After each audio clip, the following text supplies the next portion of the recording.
Hanımefendiler, beyefendiler, sevgili mahallemin gençleri nasılsınız? İyi misiniz? Afiyette misiniz? Hayatım hoş geldin, sefalar getirdin. Bir tarafta YouTube, bir tarafta Twitch'te artık gene tek kameraya dönüş yaptıktan sonra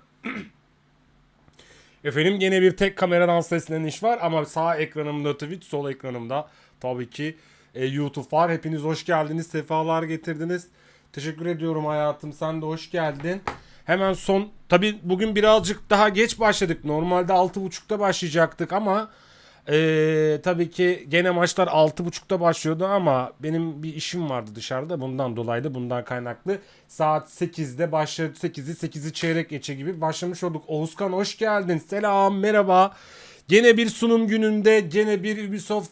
Dur, şu müziği bir kapatmam lazım. Gene bir sunum gününden gene sevgili Ubisoft'un bize erişim sağladığı Blast Rainbow Six Atlanta turnuvasının playoff maçları yayınına, sunumuna, hatta watch partisine hoş geldiniz diyorum hepiniz. Hepiniz efendim hoş geldiniz, sefalar getirdiniz. Gene elimden geldiğince sizlere sunum yapmaya çalışacağım. Hep beraber oyunumuzu, maçlarımızı hatta izleyeceğiz. Yani şöyle bir durum da var. Bir saniyenizi rica edeyim. Bir maçlar ne oldu onu bir kontrol etmem lazım benim. Efendim Özkan ne haber? Ne yapıyorsun yiğidim? Şimdi bir onlara bir maçlarımızı bir açalım bakalım. Main Twitch stream ve clean feed. Bu da temizmiş. Şuradan main'ler var. Heh. Zaten şu anda bir tane maç devam ediyor. Birazdan ekranımızı vereceğim. Ben açılış yapacağım. Açılışımızı yapacağız tabi. Onun öncesinde ama benim bir bracket'i falan açmam lazım. Bir bakalım. İlk maç ne olmuş? İlk maç çünkü 6.30'daydı. Ondan sonracığıma doğal olarak saatten dolayı ilk maçı izleyemedik ama G2 maçı oynanıyor olması gerekiyor şu an. Saat kaç? 8.25, 8.30. Playoff. Play'in broadcast. Bir saniyenizi rica edeyim. Bir dakika nerede? Stream description. Ubisoft Espor. Burada. Hemen onu da açalım. Bu arada sevgili YouTube hoş geldin Ali. Vallahi iyiyim hayatım. İyiyim hayatım. İyiyim hayatım. Bugün işte hepsini söyleyeceğim. Hepsini söyleyeceğim. Ali hoş geldin. Sefalar getirdin. Like'larımızı esirgemiyoruz biliyorsunuz. Her zaman söylediğimiz gibi onu da hemen yayın başında söyleyeyim. Bu Rainbow Six turnuvasına erişim sağlayan, bize erişimi veren sevgili partnerim Ubisoft'a da çok teşekkür ediyorum. İyi ki varlar. Bu arada ne olmuş? 7-1 mi bitmiş? 7-2 mi bitmiş? 19 GT Spor maçına da yetişememişiz. Bugün bir sürü maç var bu arada. Bugün bir ton maç var. Bu arada benim şuradan bir de bunu sağ ekrana alayım ben. Şöyle şuradan bakayım. Sizin yazdıklarınızı da göreyim. Şunu bir kapatalım. Bunu kapattıktan sonra şöyle çoklu yayın yapayım. Chat oraya aksın. Twitch de oraya aksın. YouTube da oraya aksın. İkisi aynı anda akması gerekiyor bu arada. Yani akarsa güzel olur. Bir yazın bakayım chat'te. Bir chat'e bir yazın bakayım. Chat'te bir yazın bakayım. Çok merci. Ne var ne yok oralarda havalar nasıl Ali? Ne zaman dönüyorsun bakayım sen? Şimdi description tamam. Peki başka bir soru soracağım. BD maçına ne ara geçtiler ki bunlar? Main 2 yok mu artık? Bütün maçlar tek bir yayından mı şey yapacağız? İzleyeceğiz. Bu arada şunu şuradan alayım. CTRL-A, CTRL-C. Bunu bir kapatayım. CTRL-V ile. Çünkü yoksa size Elgato ses aktarmayacak. Pazartesi akşamı itibariyle kesintisi 4K. Bir de 4K. Ultra HD falan tamam. Bir de 4K yani. Öyle mi? İyi bakalım. İyi bakalım. Mainstream YouTube clean feed. Bakayım şu an ses nasıl? Aşağıda sesi olmayacak. Spiker sesi isterseniz açarım bu arada ama. Bir yandan da zaten drop'umuz da aktif olmuştur. Oğuzkan yukarıda chat'in üstünde Araltı ile ilgili düşen bir şey yazıyor mu? Bir ibare var mı Uzkan? Tam B'de şey maçına yetişemedik ya. GT maçına yetişemedim, dur. GT maçına yetişseydim güzel olurdu.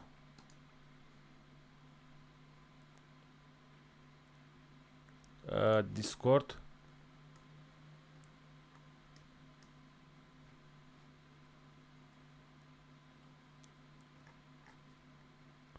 Paste to my party people.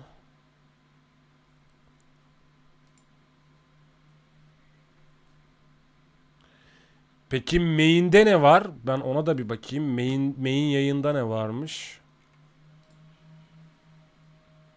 Mainstream Twitch, YouTube ya da. Yoksa daha yayına gelmeyecek şu an. Yok öyle değil. Chat'in üstünde droplar aktif olması gerekiyor ya.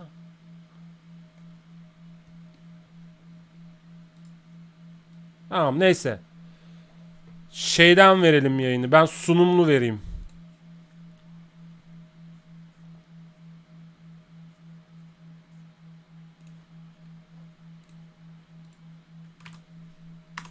Hemen yayını drop aktif demiyor mu? Demesi lazım. Demezse bir anlamı yok. Niye demiyor acaba? Demesi gerekiyor. Demesi gerekiyor. Onun şu an.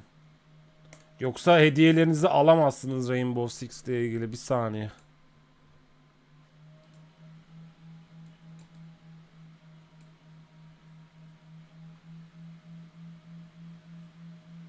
Tamam iyi güzel. Yazıyor da gözüyor da. Gerçek görüntü kalitesi ile Face Blue Smiling. Face Blue Smiling mi? Onun orada ne olarak gösterdi acaba? Tamam. Elgaton'un sesi gelmiyor size. Niye gelmiyor? Hop şimdi de buradayım.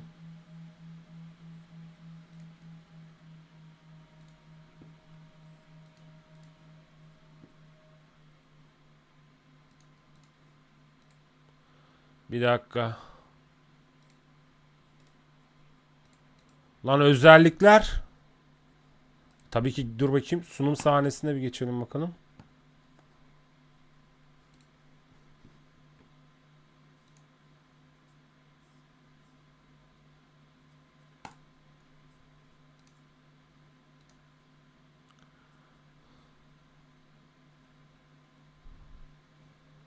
Kaynak ayarları. Elgato. Niye kapalı? Şu an Elgato.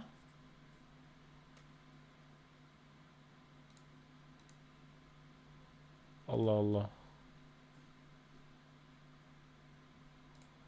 Şu anda bunu duymanız lazım ya.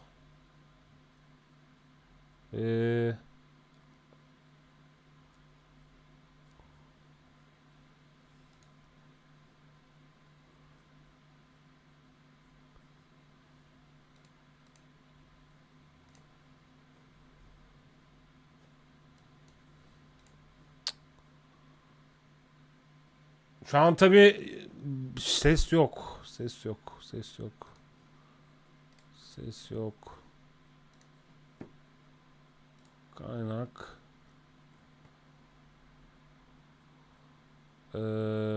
Genel. Görüntü. Nerede? Ha.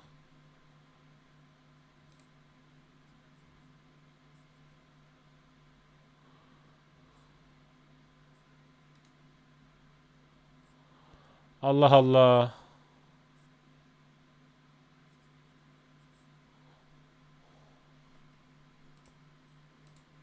Dalga mı geçiyorsun?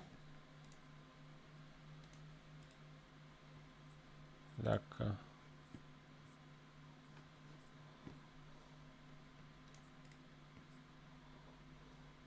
Müzik sesi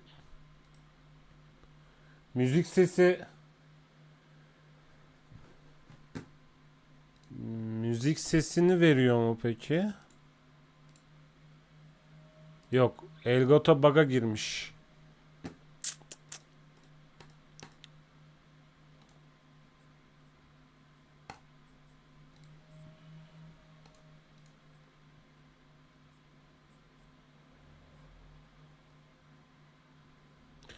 Medya pencere öğeleri.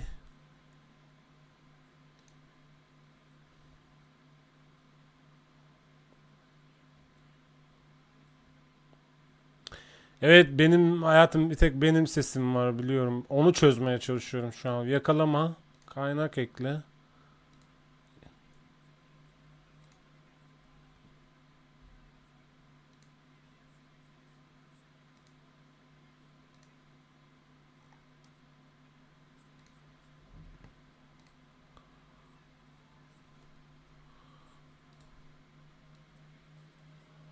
Allah Allah. Neden?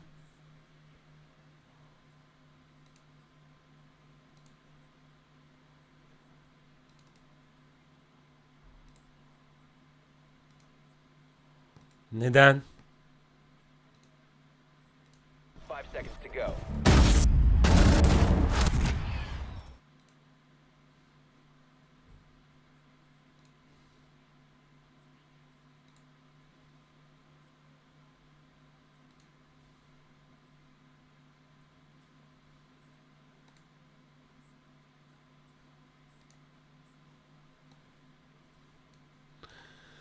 Neden ya? Gerçekten neden?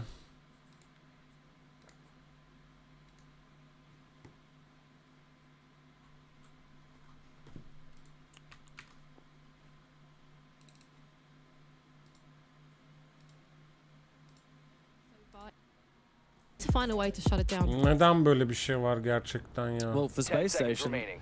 that was meant to be the medicinal round, right? They had Allah'a their şükür tactical geldi. timeout. 5 seconds left. That's where you're meant to bounce back. But alas, Attackers' down objective 3 is to on your defuse a bomb. defense. Tamam, şu an of sesler Skyscraper. geliyor It's not a olması good look. That's gerekiyor. the only way to put it. Now they're gonna once again bounce back. It's been Tea Room Karaoke, Exhibition Office, Tea Room Karaoke. Now back to Exhibition Office. Second time could be the charm. But Space Station need to be more cautious than ever about losing these early picks on the roam and about şu an losing geldi. the site Tamam. control if BDS identify a weakness.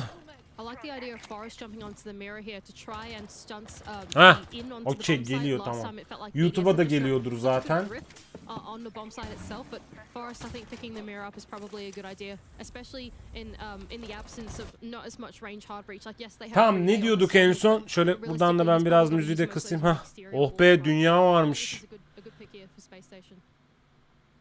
Ne diyorduk? Tekrardan hepiniz hoş geldiniz, sefalar getirdiniz. Gene Twitch ve YouTube bir arada iki kanalımdan da YouTube'dan da Twitch'ten de yayındayız. Tekrardan hoş geldiniz, sefalar getirdiniz. Bir teknik aksaklığımız vardı. O problemi çözdük. Her şey perfecto, mükemmel. Chat düşüyor. Twitch chat'i burada, çoklu yayın burada, hepsi burada, her şey burada. Birazdan da yani maçın ortasından girdik zaten. Bir sonraki round ya da iki sonraki roundda sunmaya başlarım. Beraber izlemiş oluruz. Tekrardan herkes hoş geldiler, sefalar getirdiler. Bu arada sevgili YouTube tarafı, abone olmayı, yorum yapmayı, bildirim çarklarını açmayı unutmuyorsunuz. Haberiniz olsun. Eğer ki bu yayında beni keşfettiyseniz zaten beğeniler ve chatte aktif olmalar, sohbetimiz, muhabbetimiz daim oluyor. Ve eğer arşiv olarak izliyorsunuz ya da video olarak YouTube'da takip ediyorsanız bildirim çarklarını açıyorsunuz, yorum yapıyorsunuz, abone oluyorsunuz. Zaten abonesinizdir muhtemelen, orayı karıştırdım. Hepten ilk defa keşfeden varsa bütün gerçek gerekçeleri yapıyor. Abone oluyor, bildirim çarkını açıyor, like'lıyor, yorum yapıyor, her şey yapıyor yani. Haberiniz olsun. Şimdiden herkese iyi seyirler. Evet. Oğuzkan buradaydı. Herkes burada, herkes orada, şurada, burada, tamam.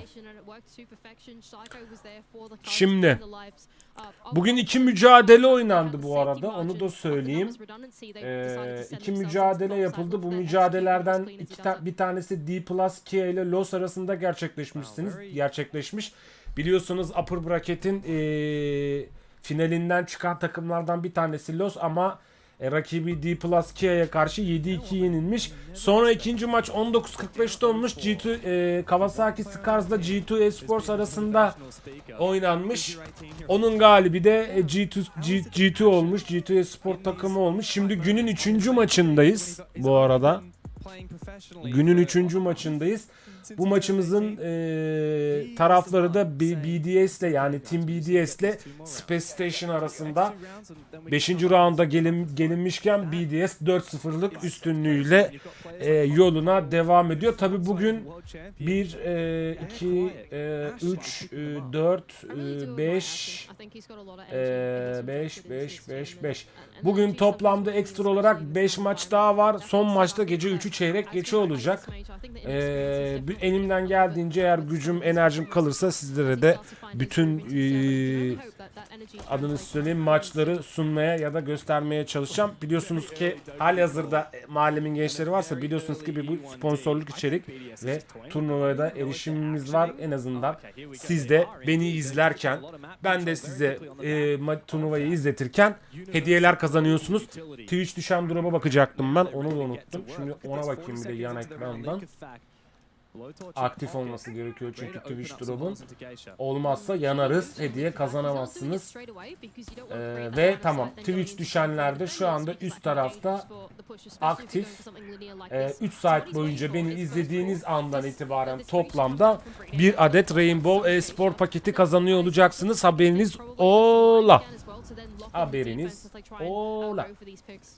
Bunu da dile getirdikten sonra, evet, ne diyorduk? Ali en son 4K HD olarak, Ultra HD olarak aramıza gelecekti.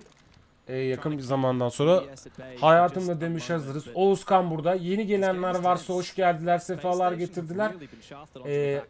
Yengeniz de şu an YouTube'da 6. ayını mahallemin gönüllüsü olarak kutluyor ve herkese iyi seyirler diliyor. Sana da iyi seyirler hayatım. Umarım turnuvayı beğenirsin. Beğenirsin.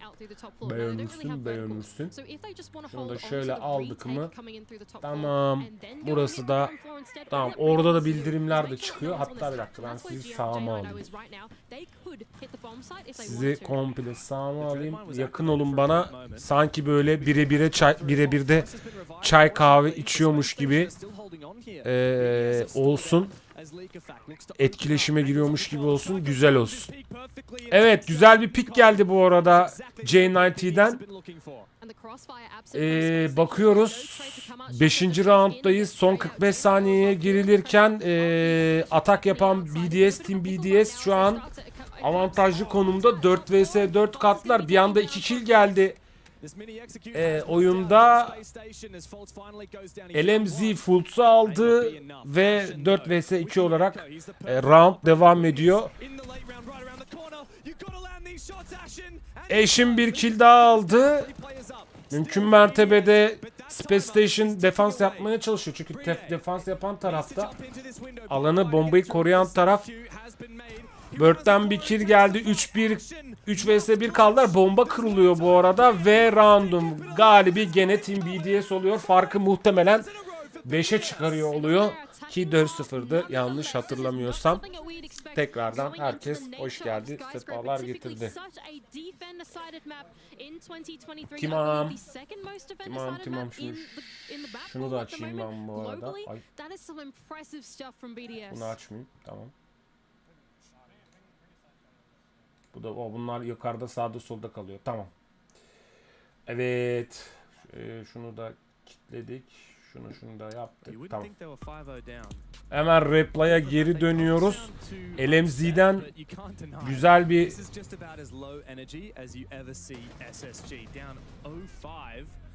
güzel 2 kill gördünüz bu arada.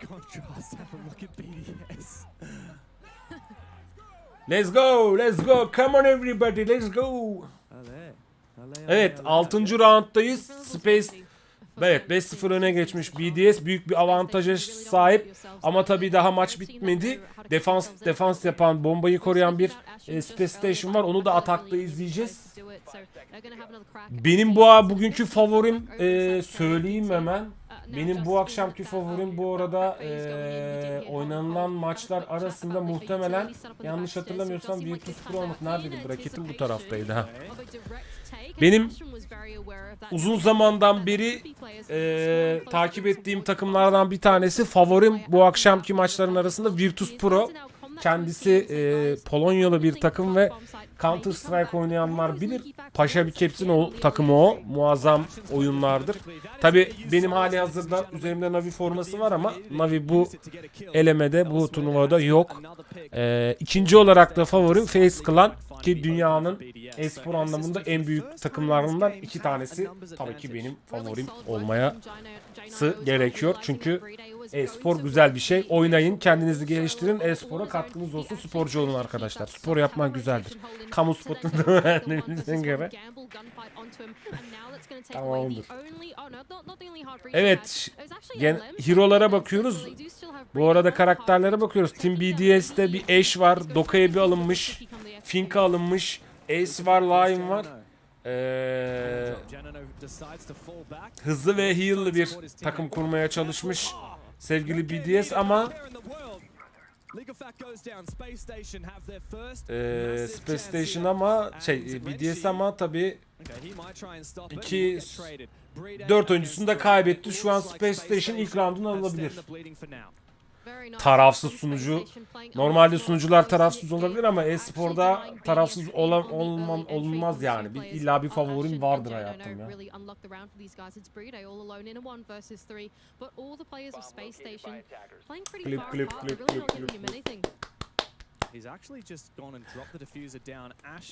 Tabii ben burada kamerayla o hareketleri yapıyorum da sen görmüyorsun. Hop ve Space Station'ın da ilk galibiyeti bu maçta gelmiş oldu. Bakalım daha başımıza neler gelecek. Bir dakika, şu mouse'u benim oynatmamam lazım ki ekran gitmesin. Heh.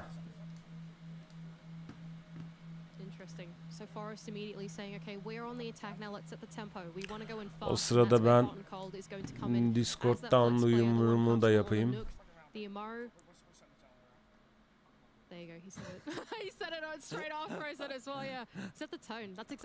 Duyurularımızı da yapalım. Genel duyurular, canlı yayınlar. Surprise them, and that's why you have the strength of hot and cold on players like Ashen to really create space for those plays to work. You know, when you're the entry on Ashen, it's not always your job, you know, to actually then like go in and I don't know, like YouTube yayınımız. What you really want to be doing is the entry is making noise and getting your boots in the building because that creates Şuraya alalım. like Forest and like Hot and Cold, your flex players to then get in somewhere else on the map. You want to pull a reaction from BDS, and that is the strength of Ashen as the entry. And that's the point in that injecting playstyle that Space Station want to bring here on the attack.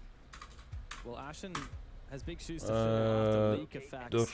Very heavy first half. Yanlışlıkla enter'a bastım. If anyone on Space Station is looking for quick entries, they will have to live up to what the Frenchman on the other side could do in the first. But having a look at this lineup, Mandy. Şuradan bir everyone'ı alalım. Enter yaparım. Onu da yayınla yaptık mı? Tamam.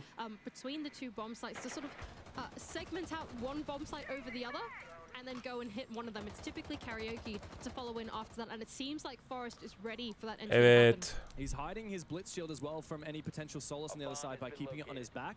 Otherwise, the Solus Bunny's back. Don't have a Solus, but they do have a Legion. They have 2 sets of impact grenades. They have a cap can and a C4, plus the Ela. Like this is all fantastic counters. Evet, 7. rounddayız. Son 2 dakikaya giriliyor. 5-1 Team BDS'in üstünlüğü var Space Station karşısında. Space Station o kadar artık gerilmiş ki bir spam pick atmayı denediler mi? Rush mı yapmayı denediler? Bir şey yaptılar ama tabii ki iki oyuncularını birden kaybettiler. Bu haritada da biraz hani rush yapmak çok mantıklı değil.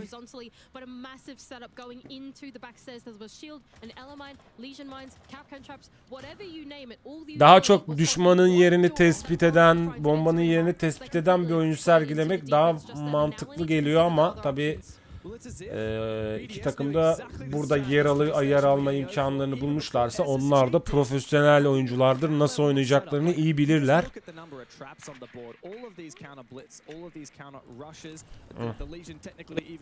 Technically even.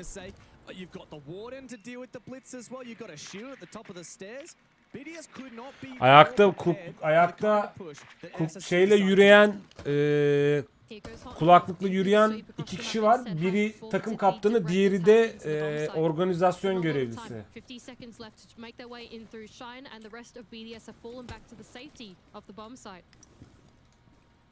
Still tempted to go for some peeks here at BDS. Not sure who that is in Geisha. Oh, this is nice from Leakafak. Evet, yine double kill geldi like efektten. Will be J90 unless he pulls off a clutch, but I simply do not think it's possible. Bit of hard breach might give him another angle, but this crossfire is too powerful to overcome. J90 moving on forward. G90 şu an A bombasının başında üzerine pushlayacak 3 kişiyi bekliyor ama tabi BDS sahnesinde bir sayı daha kazandırıyor ve 6-1 öne geçiyor. Upper bracket'ten gelen takımlara birazcık kolay oldu ya. Çok easy kalmışlar. Bir G2 şu an bracketten anladığım kadarıyla bir G2 gücünü göstermiş. Bu enteresan.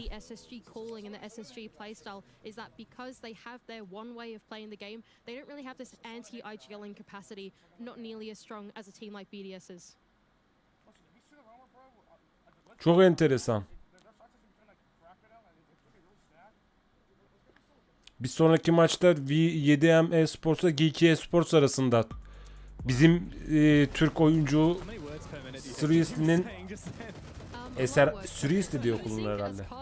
CRS'nin bulunduğu takım inşallah o da oynar ama herhalde oynamıyor olabilir. Bu arada kimler geliyor? Hoş geliyor.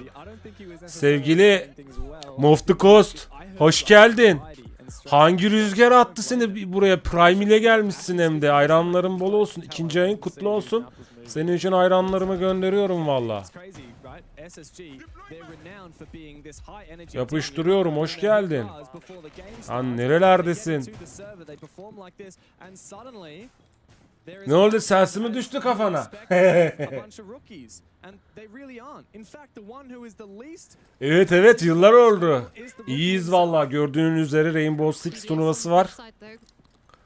Watch party yapıyoruz. Birazcık da sunmaya çalışıyorum. Elimden geldiğince. Seni sormalı. Nerelerdesin? Neler yaptın? Rahat 2 yıldan fazladır 2 yıldan fazla 3 yıldan fazladır görmüyorumdur seni. Bak o kadar diyeyim yani.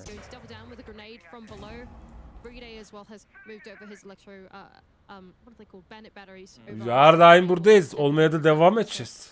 Hem de bugün de hem YouTube'dayız hem Twitch'te şeyiz. Çift taraflı yayındayız yani. Seni buralardan uzaklaşmanın sebebi nedir? İş güç mü? Para mı, pul mu, okul mu? Hayırdır? Eskiden ne güzeldi aktiftin ya. Evet. Team BDS için bu arada maç sayısı, eğer Team BDS bunu alırsa ki şu an 5 vs 4 kalmışlar. Space Station bir oyuncusunu kaybetmiş, eşini kaybetmiş. Ekstra bir bomba kili geldi Hot and Cold'dan. Şu an 4 vs 4 kaldı ama hala bakayım 9 yani evet. O bomba kili Space Station'ın en fazla kill alan oyuncusu olduğu için bir tık dezavantajlı konuma düştü Space Station. 9 kill ile takımını taşıyan Like FA kaldı. Hemen şu an 4 vs 4 kalmaları bir noktada roundu ortada bıraktı. Bakalım hangi takım kazanacak? Eğer Team BDS kazanırsa bu maçın galibi geliyor. Abi Almanya'da master mı yapıyorum diyorsun. Oo bak bu bütün bahane, yani bu gelmemeni açıklıyor zaten bence yeterince. Almanya'da master helal yani. İyi bir şey bu arada onu yapma. Yaparsın. Yap artık, Almanya'dasın ve yani Almanya'dasın ve master yapıyorsun. Her şey bitmiş, yolu bitirmişsin. Master'ını da yap. Ondan sonra bütün hayat senin. Bak sevindim bunu duyduğuma. Bu arada hızlı trade'ler gerçekleşti. 2 vs 2 kaldı. Bir yanda tek oyuncusu var BDS'in. O da Valkyrie low HP'si olduğu için erkenden, yani artık son kill olarak öldü. Space Station maç sayısı roundunun kendini bir galibiyet roundu konuşamadım. Maçı kaybetmemek üzere bir galibiyeti daha hanesine yazdırdı. Durum 6-2 olmuş olması lazım ya da 2 olmuş olması gerekiyor. Şimdi birazdan yeni round başlayınca göreceğiz hepimiz.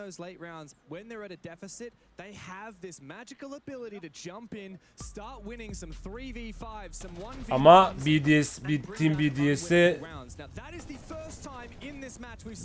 bu maçı alacak round gelmedi Team BDS'ten. Space Station için bir round daha maç uzamış oldu. Bakalım başımıza neler olacak. Önder hoş geldin. Bu arada böyle konuşuyorum ben. Neden böyle konuşuyorum? Her an ne olacağı hiç belli olmuyor. Geçen play-in maçların ilk gününde olması lazım. Bir maç oldu. 5-0'dan çevirdiler maçı. O bayağı zevkliydi. Takımların ismini şu an hatırlamıyorum. Eğer ki maçın Play'in 1'i de izlemek istiyorsanız, görmek istiyorsanız YouTube'da var. Play'in 1. 2. gün maçları olarak haberiniz olsun. Haberiniz ola. Şimdi gene maç sayısı Team BDS için skor 6-2 olmuş. Space Station bir galibiyet daha alır. Bir round galibiyeti daha alırsa bir round daha uzayacak Space Station için. Ama şu an göründüğü üzere Team BDS tarafında Lusion var, Valkyrie var, Vamai var. Biraz daha pardon, BDS bu arada defans yapıyormuş. Biraz daha default'da savunmaya çalışacaklar bombayı çok fazla açılmadan, çünkü Valkyrie kameralarının olmasının sebebi o. Ama tabi atak yaparken her zaman ne diyorum? Bir oyuncu kaybını size büyük bir dezavantaj sağlıyor. Ki şu anda dezavantajı da Space Station hem diffuser'ı düşürerek hem de Fultz'u düşürerek, ya Fultz'un düşmesi avantajı yitirmiş oluyor Space Station. Bakalım bu round'un sonunda, maç sayısı round'unda neler olacak? Bir Ying flash'ı mı geldi? Gelmedi. Şu an herkes cross koymuş bekliyor bu arada.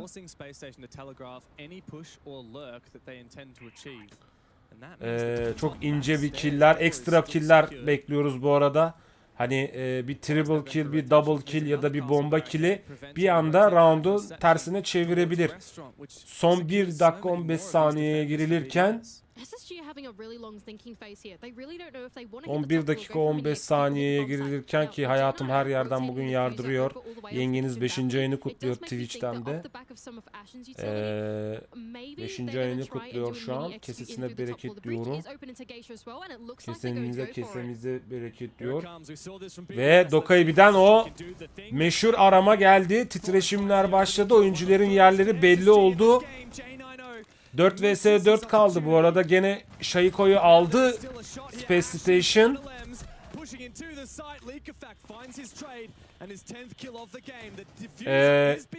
Diffuser kırılıyor şu an. Bomba kırılıyor Space Station tarafından. Double kill geldi Like Fake'ten. Bakalım kurulu bombayı koruyabilecek mi Hatenkol? Karşısında 3 tane oyuncu var ama Team BDS maçın galibi oluyor ve round'u alarak, maç sayısını alarak adını bir sonraki aşamaya yazdıracak mı ya da ne olacak, bir bracket kontrol etmem lazım, bir saniye. Ne oluyor? Ha, bunlar playoff'lar. Playoff'un başka grubu yok değil mi?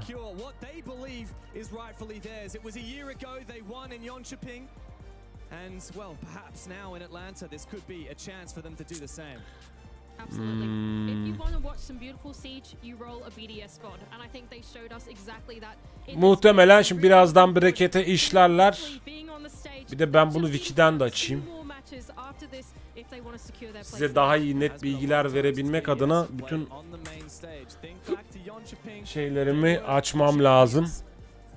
Now they're showing a similar form here. 7-2, Liquefax in form. Sharko's as good as ever, and the rest of the team is of course there to. Ha, evet.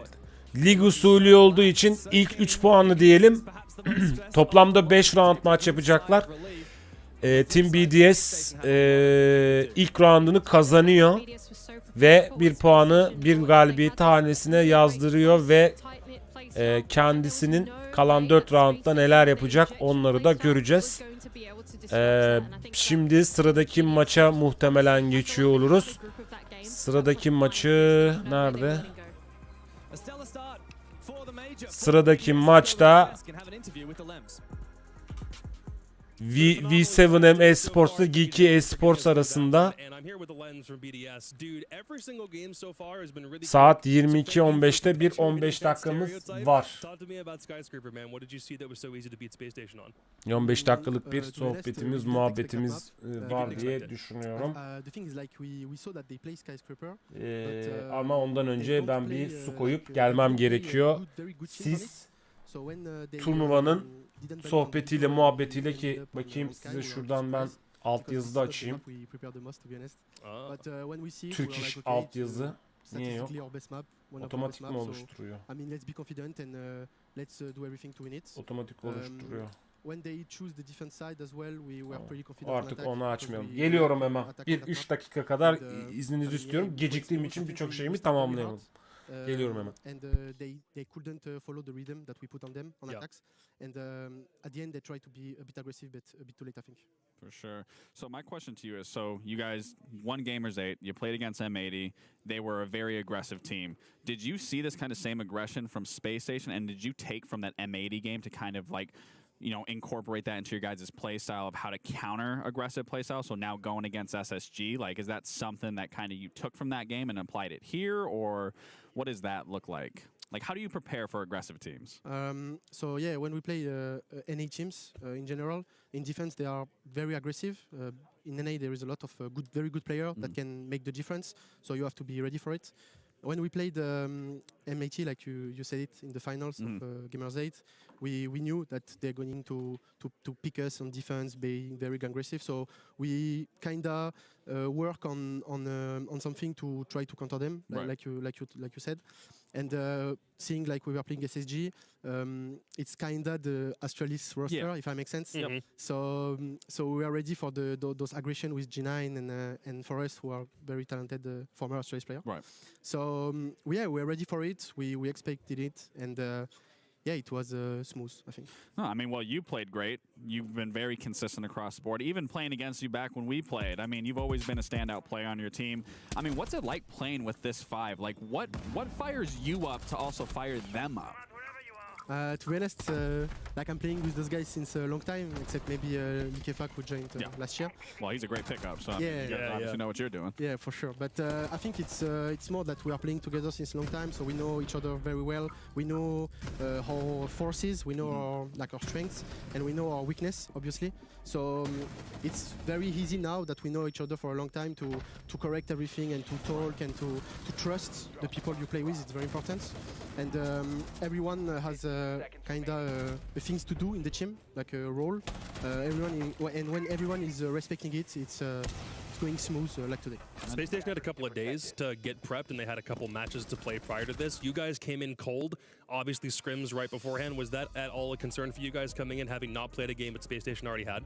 To be honest, in my mind, like personally, I was a bit worried at the start because I was like, oh my god, they are here for 3 days already. They played here already. They have like the feeling of the room or the setup or anything.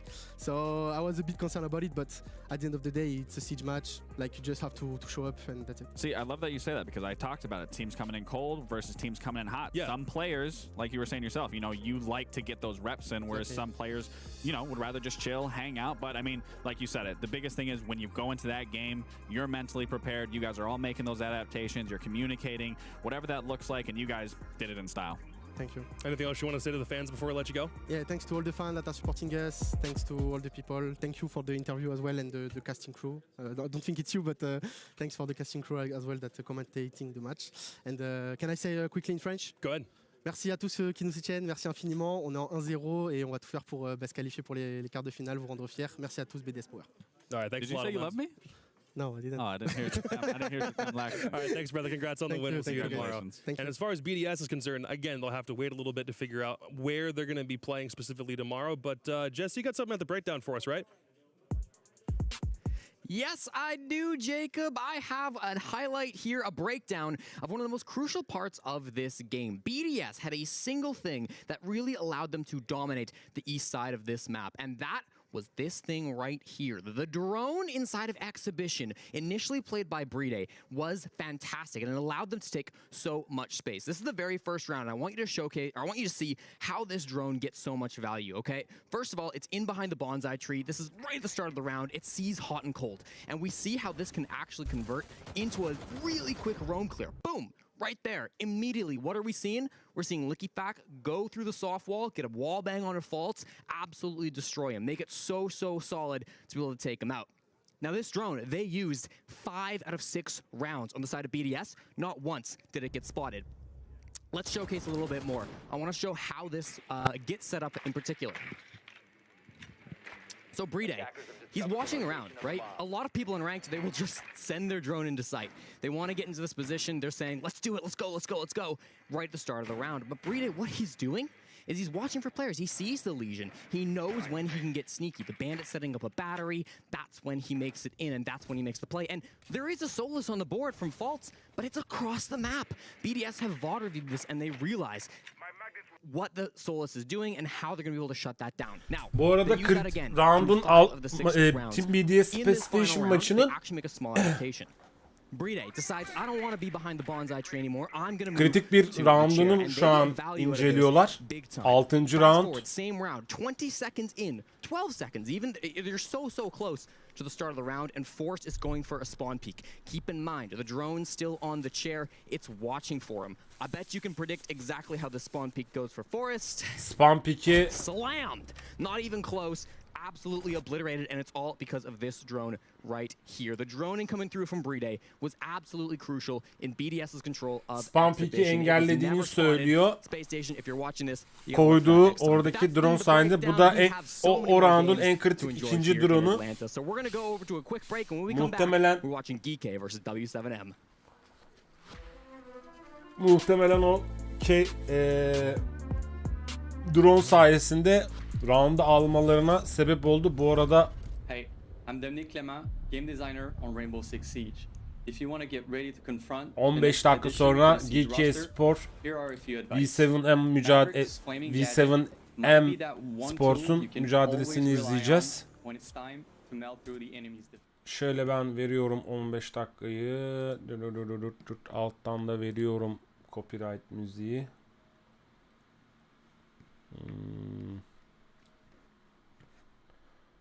Şuradan verelim. No copyright'ı.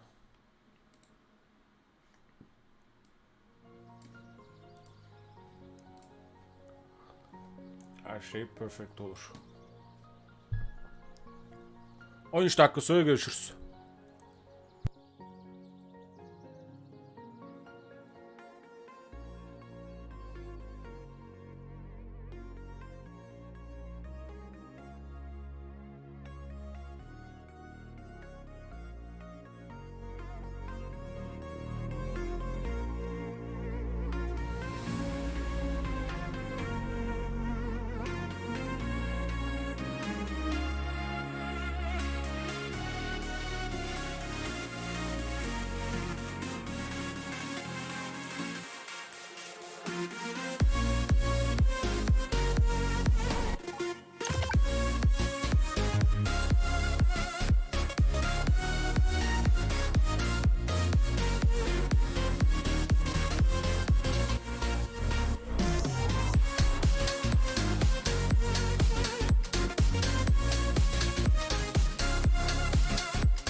Well, this one is a knocker.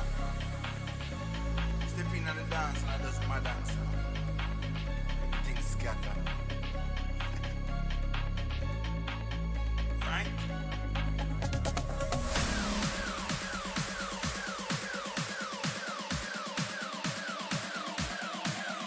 Right?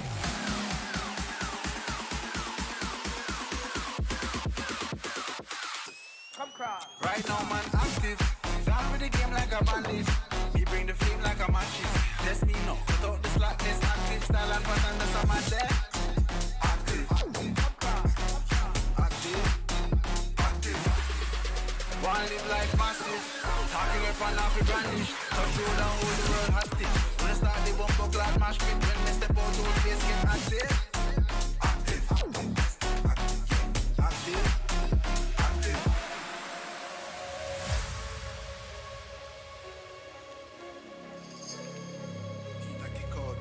Hey, can you stand now? Clocks on the east side, bad bitch on each side. Big splits chilling on the beach side. Run things where you feel like. Cake big, have a carve out a piece like. Freestyle now, millions from each line. Too cool, man, I need ice in my beverage. Test this bigger, please find the exit.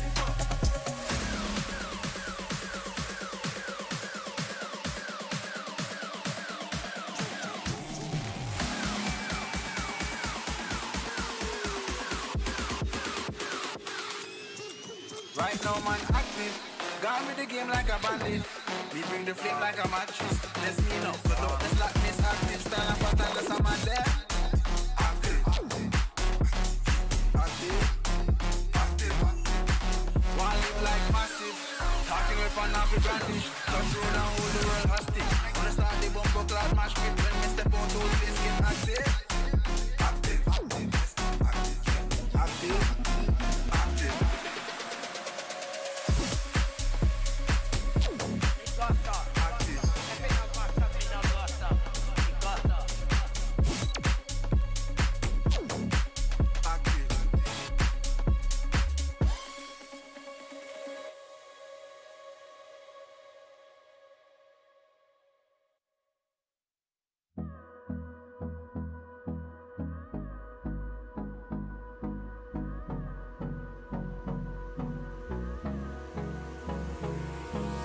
Hold me close till I get up.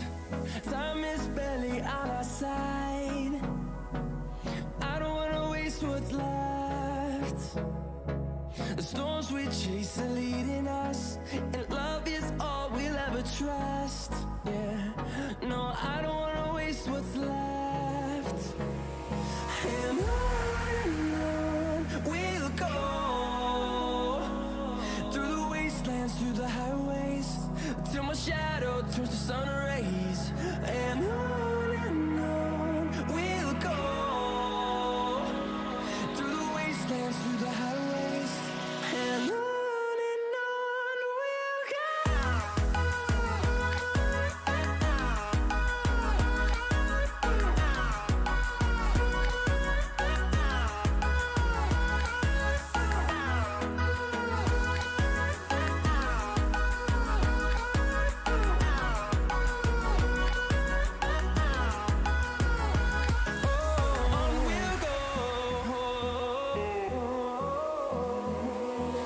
finding life along the way, melodies we haven't played.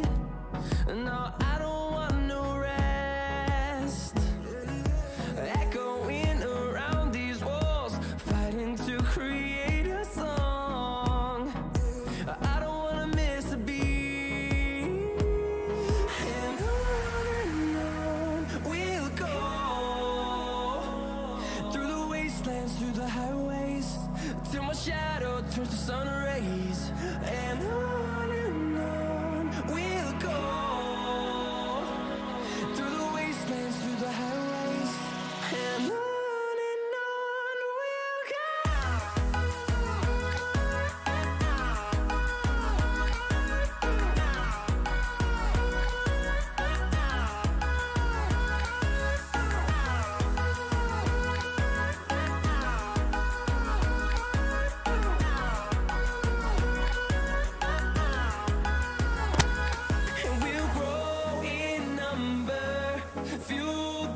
them to see the horizon.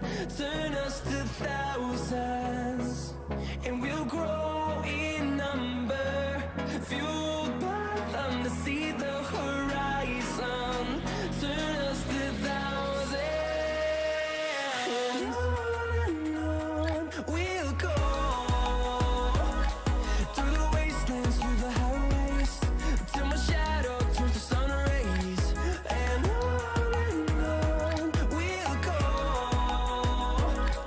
Through the wastelands, through the highways, and on we'll go.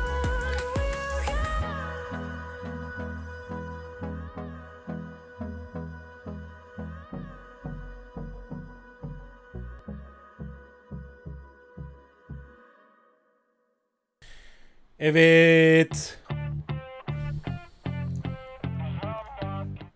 Hanımefendiler, beyefendiler, hepiniz tekrardan selam. Yeni mücadeleye geçiyoruz artık yavaş yavaş. Hazırlıklar da yapılıyor zaten. But on the flip side, never have we had a team hotter than Classic G2 who could possibly accomplish that feat. And W7M are looking to be the first. The Kings of Copenhagen are set to open their Atlanta campaign here against GK Esports. It's a MENA versus Brazilian clash to kick things off. And as far as I'm concerned, W7M are still absolutely the heavy favorites to walk away with their second major in a row, Jack. Yeah, if there's ever going to be another dynasty, I think a lot of people think that it will be these. Birazdan yeni mücadeleye When I do it, Jacob, it does not geçeceğiz. Bakalım neler olacak.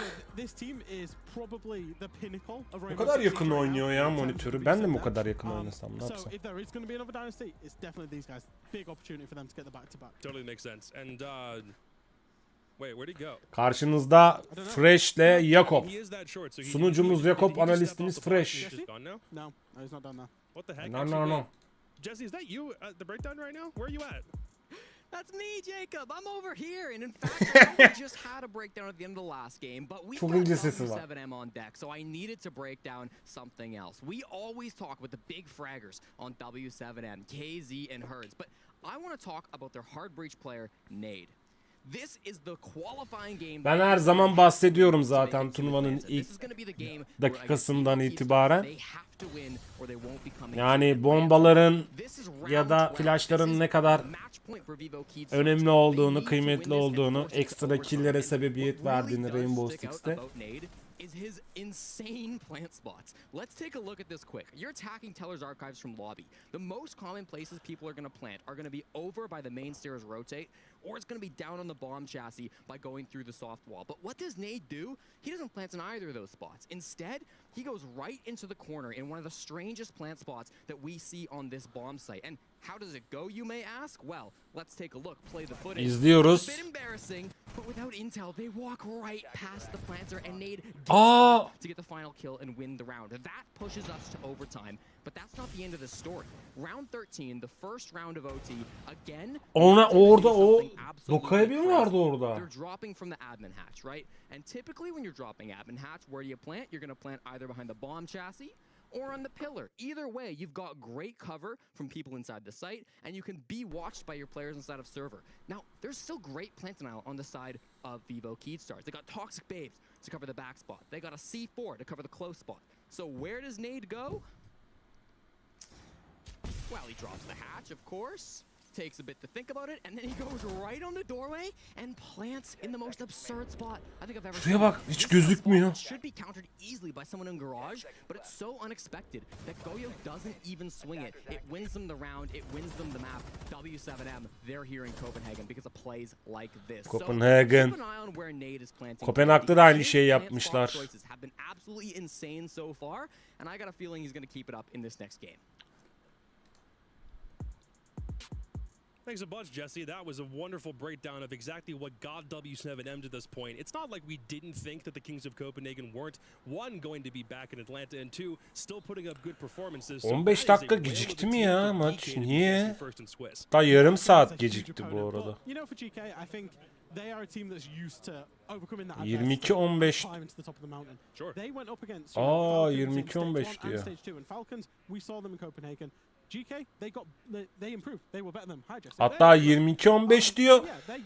Yarım saat geri almışlar bir de. Maçlar demek ki hesapladıklarından erken bitmişler. Ki zaten oyuncular da gördüğünüz üzere arka tarafta son artık taktiklerini veriyorlar. Enerjilerini yükseltiyorlar.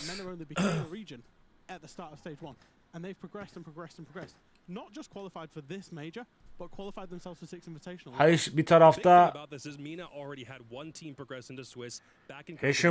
Heşom diye okunuyor galiba. Heşom'la X2'li Gikey, öbür tarafta da ilk defa en azından benim izleyeceğim, birçok Rainbow sever seviyordur. V7M Brezilya. Brezilya liginden gelmişler bu arada. V7M Esport. G2'de MENA bölgesinin takımı.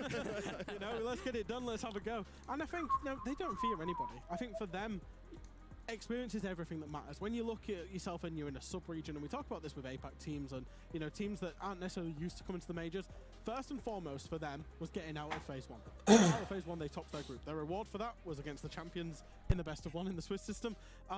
Bit unlucky, but again, they're just riding this wave, see how far it goes, and they want to learn as much as they possibly can for it, because they feel that they've got the quality in terms of fraggers.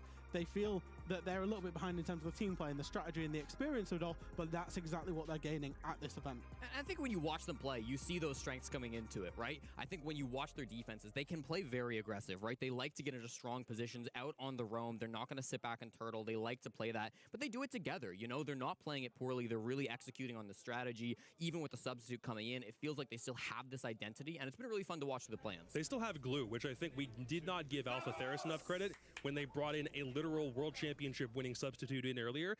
Geeky with leader have been looking really, really good, and not just because they made it to Swiss. There's a lot of really good things to talk about with this team. It's just, can they get over W7M? That's a really tough hurdle there. Yeah, and let's be honest, I don't think they will. I think, you know, in the end, everyone is expecting W7M win. But if they give a good account of themselves, if they get rounds, if they're in in contention, that'll transform into tomorrow's game, where in theory they would be against a weaker opponent. Right, it's only one best of 1. You'd have to get a start somewhere, right? Exactly. So what are we looking at maps-wise? Anything in particular you want to talk about? I was expecting maybe a border to come through between these two teams. You know, it's one that they're both kind of comfortable on, but I think there's a lot of options. Geeky actually have a pretty good map pool. They didn't back in stage 1. Stage 2, they really worked on it. They improved it. So I'm hoping to see something good coming through from them. I don't expect that they're going to lose this ban phase. W7M have actually been the team maybe with a weaker map pool because they've never played Consulate and they've never played Nighthaven. Have they never played them, or have they saved them? Well, because I know that the Brazilians particularly like to save maps for events. Absolutely. So, you know, when we're doing the preferences and we're looking at maps, they've banned away Consulate Nighthaven a lot, but I absolutely guarantee that they play them. There is no way that the reigning champions are coming into this event without a 9 map pool. All right, you ready? Map pool, 3, 2, 1. What do we get? That was clean. That was Not nice. bad. Okay, Not bad at all. So border Hangi haritanın oynayacağı belli olmuş bu arada. V7M Nighthaven'ı banlamış, Consulate'ı banlamış, Oregon'u banlamış, Border'ı banlamış, GK Spor'da Chalet'ı, Kafe'yi, Banka'yı ve Skyscraper'ı banlamış. Geeky'nin seçtiği harita Kulüp House oluyor ve atak konumunda başlayacaklar. Yaklaşık bir 2,5 dakika sonra, 3 dakika sonra artık yeni maçı izleyeceğiz sizlerle birlikte. Awful that day. I'm not saying GK weren't good, they were, but Falcons were definitely not opposition. I actually disagree with you because I think if I'm GK, I wouldn't go anywhere near Clubhouse because I think the best clubhouse team in the world. They're up there with the BDS. You know, in terms of being good and competent on this map, it's their team synergy for me. On this map, when you're doing the basics, and it is a basics map, we talk about Clubhouse all the time, but when your basics are just that good, the W7Ms are, their teamwork is that good, their synergy is that good. Kulüp House'u izledik mi? Bir maçta izledik. Kulüp House'u izledik galiba, evet. Upper bracket mücadelelerinde dur bakayım, şeyde yazar. Bracketlerde yazar. Hangi harita oynandığını.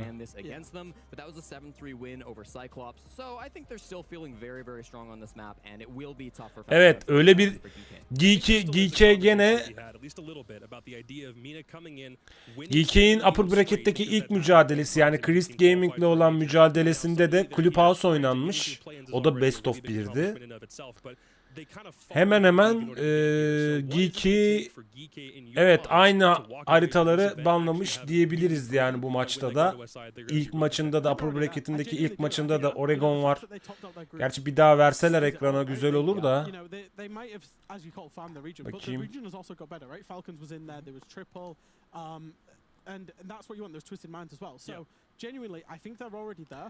Şuradan belli oluyor mu? Yeah, I've honestly been really surprised, especially on the attack with how good Geeky have been. You know, it really feels like they come in with Yok lots of belli dimensions olmuyor. to their pushes. Geeky'ye gene dediğim gibi hemen hemen aynı haritaları banlamış. Maksimum bir iki tanesi farklıdır.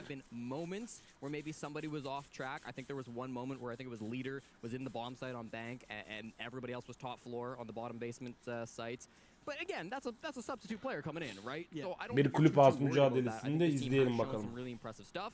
Will it be enough to beat W7M? Yeah, probably not. W7M. Still looking pretty solid for Invite, yeah. Meanwhile, on the opposite side, if W7M were to lose this game, God forbid if that ends up happening and all of our predictions end up going down the toilet, they're already down the toilet to be fair, but if that ends up happening, what do we look Kim at? tuvalete gitmiş? Yes, it's only one best of one Kim loss, tuvalete but that's gitmiş a lan? really big one to lose straight out the gate, right? Yoksa oyundaki tuvaletten mi bahsediyorsunuz? Go to tournaments, win tournaments, and then struggle. You know, the most recent, I guess, being G2 after Six Invitational, struggled in Copenhagen. I did have a conversation with W7M after Copenhagen where they said, this is now just the start. And everybody on this team knows that this is the start. This is not our end point. This is the start of us creating the best team in the world. The next time will be Atlanta, and then it will be Six Invitational. And they know that they're resetting, and they've got to work harder than ever because they have this big old target on their back, because every single team wants to take the scalp of beating W7M. And we talked last year about W7M being a team that really didn't handle pressure too well. You know, they came into, I would say, all three majors as at least partial favorites, right? Even in Charlotte, when they came through the first major of the year, you know, they were top of Brazil. We didn't know them too well back then, but they were still a great team. I think that's only 18 months ago. I know. And then we came through for Berlin. Everybody was saying they were the favorites. We came through for Jönköping. Everyone said they were the favorites. Guess what? They lost all of those events. Yes. So for them to finally, you know, get that upset win and win inside of the major, you know, they've done it. They've crossed that threshold. But if now you're coming into this one and you've put pressure on your backs, if you're going up against a team which you should on paper dominate, I can see maybe some nerves coming back in. There's a world where they get in their own heads and lose this, but I don't think they lose otherwise. Did any of you have W7M winning the entire event in your predictions, by the way? Did either of you have that? I did not. I said G2 just to cast them. I'll be honest. I think W7M are going to win it. Good I hope grief. Sonics win it, but I want to cast you. You had Titan on during the mid game portion. He must hate you for that now. Oh, he didn't always he, hates dude? me. Not a problem. A classic matchup. No, I thought BDS W7M was kind of my predicted final. Sure, yeah. I think that could go Kanalımıza either da way. filtre but- attık. Gereksiz sesler gelmesin. Yeah, I believe that. Oh, here we go. Yeah. So, I mean, So there's only Jackie. only Jackie Desk picked up predictions. W7M. Is Jackie just She's on the bandwagon because they won last time, which is a completely acceptable way to be as a fan, by the way. That's totally fine. Yeah, I mean, I think there's a lot of expectations here, right? There's a lot of people hyping up W7M. Çocuk 16 yaşında. And especially 16-17 yaşında ne kadar minik gösteriyor ya. Yeah. Which is in Brazil. There's going to be a lot of people in Sao Paulo rooting for this team and who want to see them lift that hammer. To go in with back-to-back major wins would be a huge jump for them. All right, well, let's see if W7M can get this major off to as smashing of a start as they did earlier this year in Copenhagen. It'll be James Devmarta Stewart and Mandy Daughter Powers with the call. Thank you very much, Caliber Jacob Anderson. It's time for this massive match here in the major. Mandy, GK have their work cut out for Evet, them. G2 ile ilgili neler düşünüyorsun? Yeah, and on Clubhouse, all things considered as well, the analyst desk was like saying, these guys are the best at Clubhouse in the world, and I feel like that is a Bu very arada fair statement Clubhouse to say haritası for kızın W7M. GK have a sunucunun monumental task ahead of them. best That they haritası, do best is the haritası. reigning major champions in W7M, Yeah. the team to beat here in Atlanta, going up against the Saudis, GK Esports. Oh. In their major debut, they have qualified themselves for the Six Invitational, but they certainly have not earned your %80 V7M galip gelir demişler. Sen seyirciye bak. Allah Allah. Evet, maç başlıyor. Clubhouse haritasındayız. Atak yapan taraf GK Esports. Defans yapan tarafta V7M. Bakalım hangi karakterleri banlayacak. İlk banı V7M yapıyor. Bakalım Maverick'i banlıyorlar.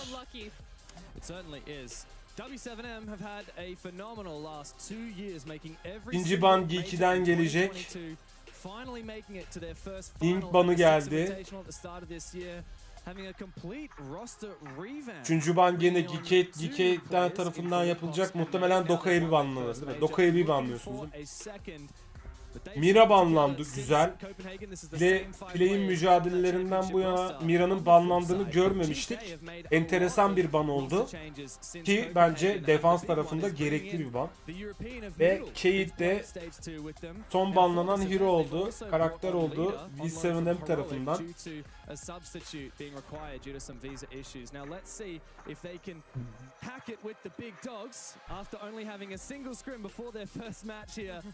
Castle, Mosley, Kapkan, Legion, Bandit'i alan V7M. Öbür tarafta kimde okuyamadım. Çok kısa aralar ya, okuyamıyorum. Da ben yavaşım.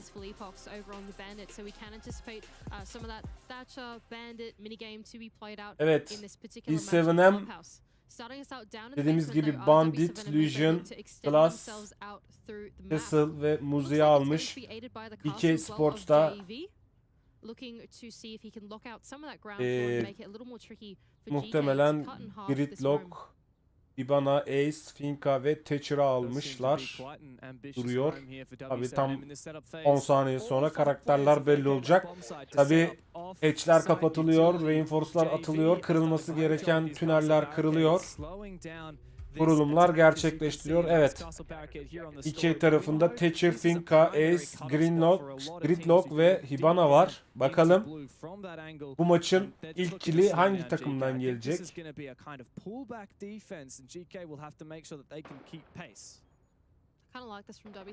Legion traplerini atıyor. Kendi traplerini. Görünmez dikerlerini. GV92 tarafından görüyorsunuz reinforce attı bu A bombasının sol duvarına. Meanwhile, here goes GK on their attempt at this roam clear. Immediately placing some of their supports on this cut-off position is key on the other side of KD. İlk kill. Bakalım kimden geliyor diyoruz. GK bakalım ilk kill'i alabilecek mi? Tabii Chase'nin knock olması bir anda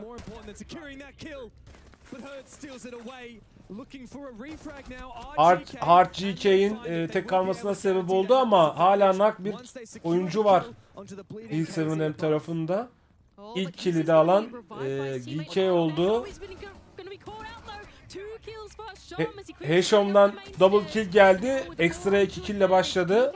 Ve bir anda atakta çok avantajlı konuma geldi GK. İlk roundda double kill. Güzel harekettir. Atak pozisyondayken özellikle. Bakalım bomba hangi tarafa kurulacak? Bu arada bomba Thatcher'da. Thatcher'da dronları kontrol ediyor. Hemen B bombasının başındaki hatch'te açılıyor. Hibana, bak Hibana'nın gene yararı yani. Hop. İki Espor B bombasının yerini belirledi. Son 1 dakikaya girdik. Heshom'dan bir kill daha görecek miyiz? Ama tabii ki hiç acele etmiyor GK. Avantaj, bu kadar avantaj varken. Ve GK bir kill daha aldı. 3 vs 1 kaldı. Bombada kurulurken zaten GK ilk mücadelesini, bu mücadelenin ilk roundunu kazanarak 1-0 önde başlıyor. Moraller yerine geliyor.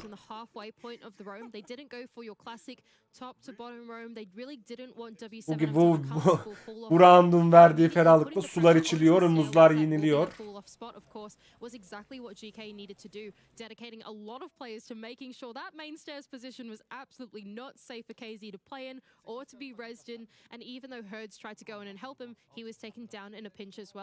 İkinci roundda da birazdan So Mandy, it was 80-20 on the social Başlayacağız. vote. I gotta ask, what do you think? Do you Yalnız think burada GK deserve more than that? They've already started with a solid round. kötü yakalandılar ya. Yani bölgeye, kata, alana sahip olan takım karşı takımın ipini çekiyor diyebiliriz.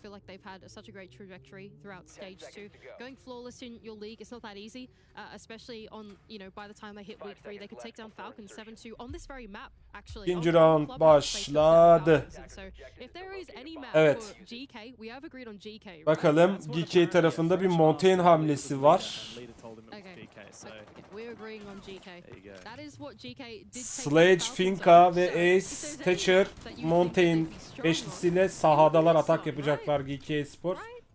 Avantajı 1-0'lık avantajı aldıktan sonra muhtemelen Montaigne'in de defans özelliğini kullanıp farkı 2'ye çıkarma amacındalar, hedefindeler. Bakalım GK bunu başarabilecek mi? Diğer tarafta da bir Eko hamlesi, Eko Jäger ve Bandit görüyoruz.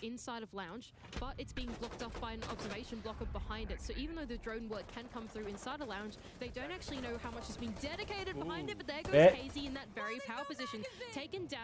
ilk kill V7M'den geliyor. İki tane knock var bu arada V7M'den. Noodle güzel bir gameplay çıkardı. Bombayı alt kattan tutmaya çalışan, bardo tutmaya çalışan V7M'e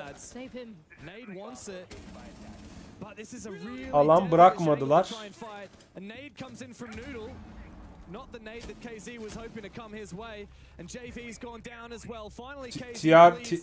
TRLX'den bir double kill geldi.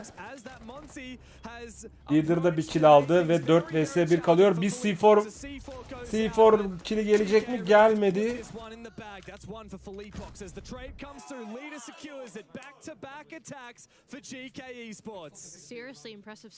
Bomba kill'i gelmemesine rağmen zaten sayı olarak üstün olan GK ikinci roundu da alıyor. Tebrikler vallahi. Vallahi tebrikler. Oscar'ın hedefin 1 milyon herhalde senin. 2-0 on the attack for GK. Yavaş yavaş kazanıyorsun, bak 2'dir kazanıyorsun. I asked Foxay and Tim, Ace, what they expected out of this game, what kind of a result, and the consensus was 7-2, obviously in favor of W7M. Yeah, they've got there too, and I expect they'll be gunning for a hell of a lot more than that. This has been really, really good. GK are reading into this aggression from W7M. They're finding early picks, and they are locking W7M out of refragging. 2K 1 milyona kadar mı? Evet, 3. rounddayız. GK Spor biraz daha rahatladı. 2 farkı açtıktan sonra tabi gene bir değişiklik var GK Spor tarafında. Bu sefer de Doka'ya bir ekstra olarak seçilmiş.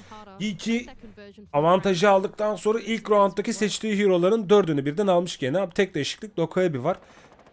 Finka, Ace, Gridlock, Hibana'yı tekrardan tercih ediyorlar atak pozisyonda. Bu arada tabii ki V7M yeterli bir performans gösteremediği için 2 rounddur bir değişikliğe gitmişler. Smoke görüyorum, Vama'yı görüyorum. Hero tercihlerinde.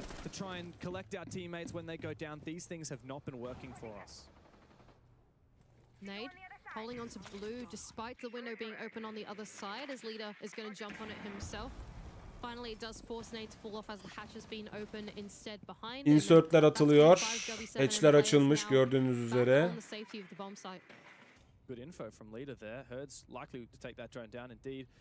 As you said, all 5 on site now for W7M, but this is basement clubhouse. That's very normal. That's very Şimdi GK tarafından bir pick görebilecek miyiz bakalım. Çok kritik bir yerden Alan açtı bu arada X2. A Kiba barrier, and I believe it may have even taken down one of the Fenrir gadgets. No, actually, the dread mine has still stayed up. Will this second one get that dread mine? That is high value utility. It does. And another Oo, Needle'dan bir bomba killi geldi bu arada. Açılışı da Fight'ın açılışını da Needle yapmış oldu. 4 vs 2 kalıyor. Heşon bir kill daha aldı. Agresif bir oynuyor şu anda Heşon. Finka'yla. Bir kill daha geldi Heşon'dan. Ama üçüncü kill'i göremedik. Ama round'u kazanan tabii ki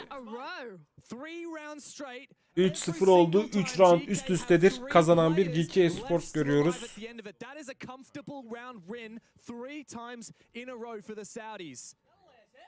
That was so well read from Hasham. He knew that even though they were in the man advantage, he didn't want to execute unless his team was there. And instead he went, they're probably going to run at me, hey? And he sat on the moto door. Hemen tabii bu 3-0'lık galibiyetten dolayı, mağlubiyetten dolayı hemen bir dinlenme molası, tactical bir timeout, taktiksel bir timeout alındı.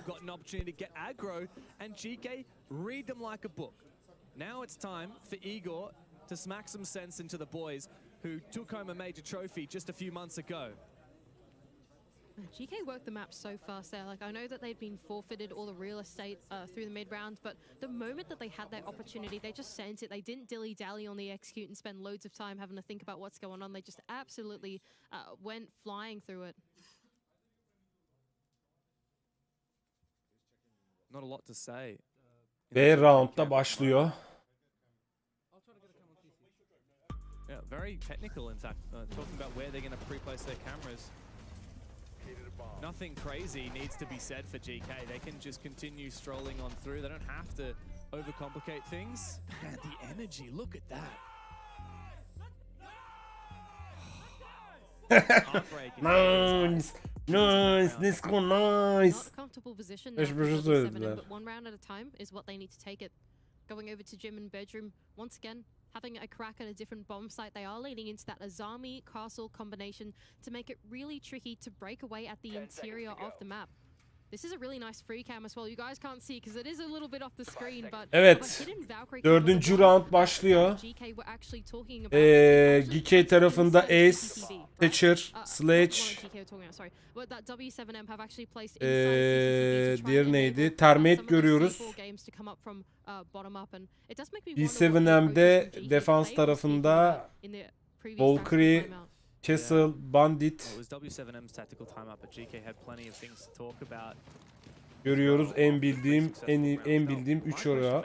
3 hero. Bunları bildiğim.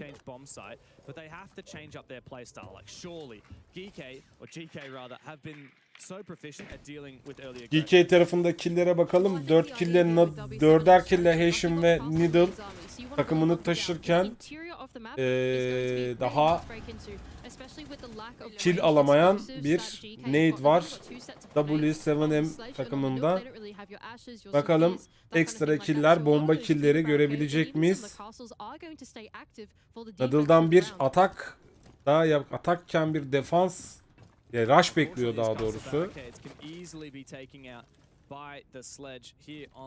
Spawn pick'e yakalanmak istemediği için uzaktan biraz izliyor.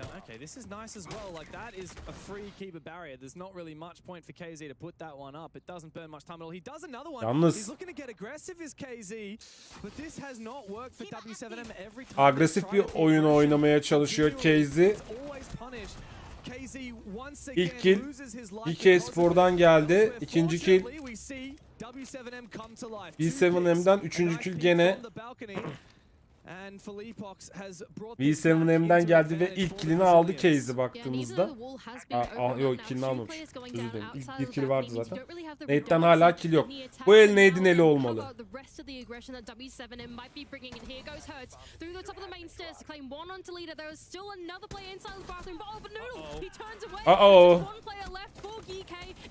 Triple geldi. Trelix'ten ama 5 canı var. Bakalım 2 canı full rakibine karşı oyun çıkartabilecek mi? Bunu göreceğiz. in logistic office. JV doesn't want to overextend, but he needs to be in position to support his teammate. Ha, biraz daha beklese belki. And mops up the final kill to meet the first round for W7M.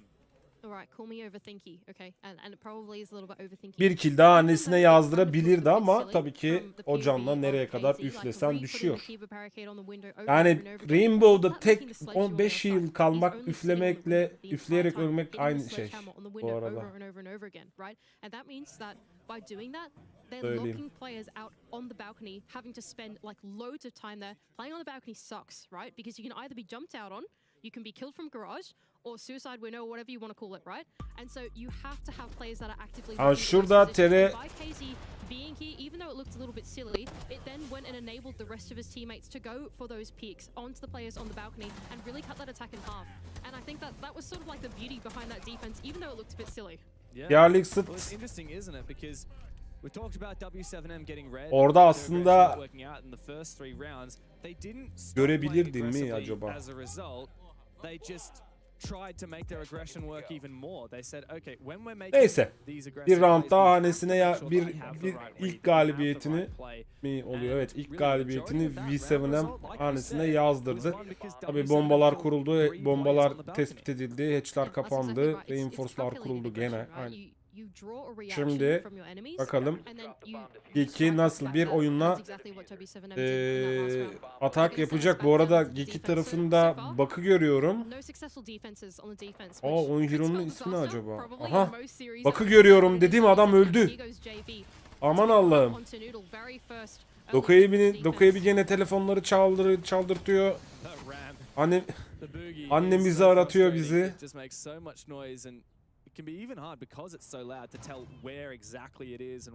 Eşim'de tünelde CCTV'ye giden yolda tünelde burasını koymuş. Rakibini bekliyor. İki Spor diffuser'ı bıraktı. Taktiksel bir bırakış da olabilir. Gelmiyorlar sansınlar diye. Felipa da yani Smo oynayan Felipa da B7M tarafında kendini unutturmuş. Çok değişik bir round bizi bekliyor olabilir. Hiç kimse kimseye birbirini Doka'yı bir arıyor. Aa, gördü onu ama o. Gördü. Good start for GK despite losing Noodle early. Here's one for Herds, but he's read perfectly. XK bir kill daha aldı. Bir kill'e karşılık 2 kill. Tabii doğru cover'ı almadığı için XK'yi de kaybetmiş oldu. 3 vs 3 kaldı iki takımda. O sesi duydu ama Doka'nın giriş sesini duydu. GV92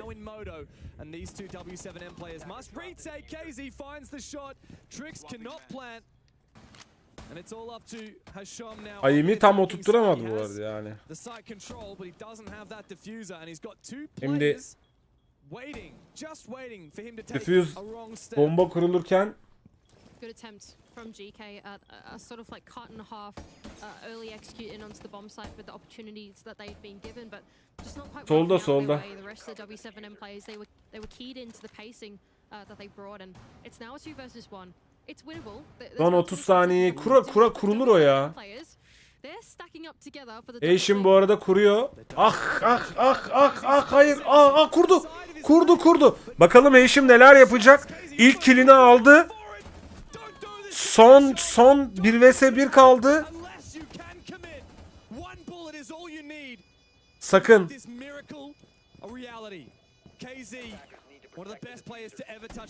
Son 25 saniye bombanın patlamasına ve Heişim neler yapıyor? Yani Heişim hem bombayı kurdu, hem killleri aldı, hem de rakipte kalan son 2 oyuncuyu güzel indirdi bu arada. Çok güzel indirdi yani. Güzel bir performans oldu. İşte bu hareketler, bu oyunlar, ekstra oyunlar, takımları ön plana çıkaran oyunlar. Yani Heişim'in şu anki oyununu alkışlamamız gerekiyor. Ve bu roundu da galibiyet olarak hanesine yazdırıyor GK Esports, MENA bölgesinin takımı. Bakın XK burada adamı ayağından vurmuş. Bunu gördü. Keşke kamera reji değiştirmeseydi.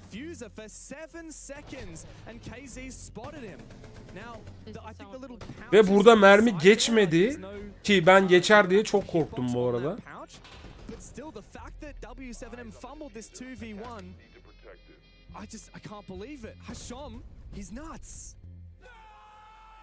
Eşom da cross'u koymuş. Orada 10 can kalan rakibini bekliyor bu arada. Yani güzel round'tu.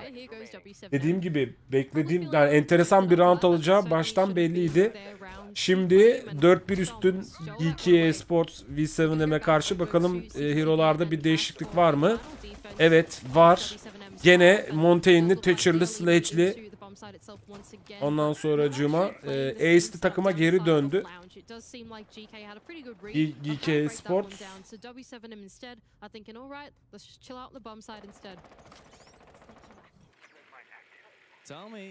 V7M'i ciddi roundlar bekliyor ileriki zamanlarda, çünkü 3 sayı fark var aralarında round olarak.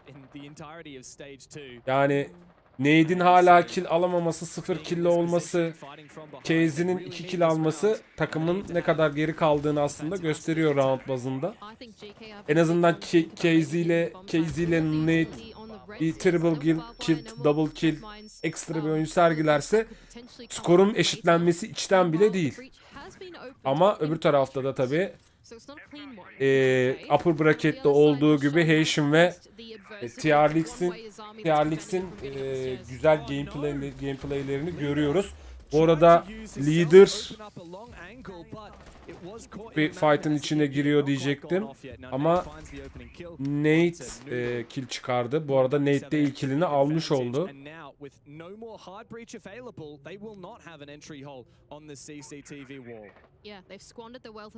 Ve atak yaparken bir kayıpla GK Esports bana göre dezavantajlı konuma düştü. Bu avantaj dezavantaj muhabbeti çok enteresan Rainbow'da ya. Bakın bir bomba kili görecek miyiz XK'den? Göremedik.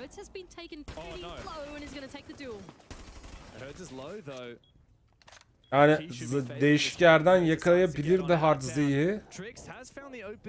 Hertz'ı daha doğrusu. Hertz'ı. Son bir dakikaya giriyoruz.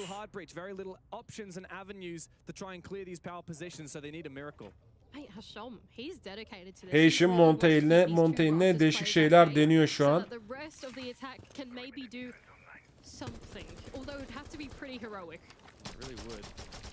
Çuv. Aa, önünde la, solda adam. Abi az canı vardı Hertz'inin Leader bir kill daha hanesine yazdırarak 4 vs 3 yollarına devam ediyor GK Sports. Bakalım bir diffuser kurulacak mı? Son 10 saniyeye kaldı. Muhtemelen kill oynayacaklar. Leader'dan bir kill daha geldi. İlk killini alan Nade'i öldürdü. GK bombayı artık kurması gerekiyor. Son 4 saniye kala. Kurdu mu? Kuramadı bu arada. Yani kaç 10 saniyeyle falan kuramamış olabilir. 5 saniyeyle falan kuramamış olabilir mi? Enteresan bir şey.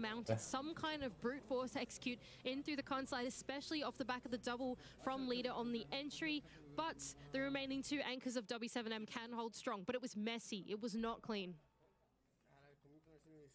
KZ.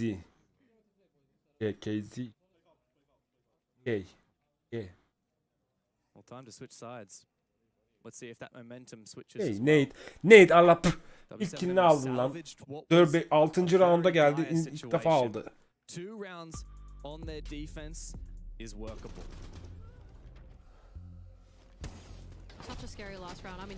Yalnız çok güzel refleks kill atmış Leader. of the dread mine effect as he got the kill. Crazy shots and even on the entry, but KZ was here to hold on to the bomb site and take down the one necessary kill he had to. The mission. Yani bombayı son dakikaya bıraktılar ve bombayı son dakikaya bırakmaları bir telaş getirdi GK Sports'a. Bu telaşı da avantaja çevirdi V7M ve ikinci round galibiyetini de, ikinci galibiyetini de yazdırdı hanesine ve skor 4-2 oldu. Kapılar kapatılıyor. Bakalım artık V7M atak pozisyonuna geçti. GK de savunma yapacak. Bakalım başlarına neler gelecek. Bu kapıdan o masanın altından oralar gözüküyor mu ya?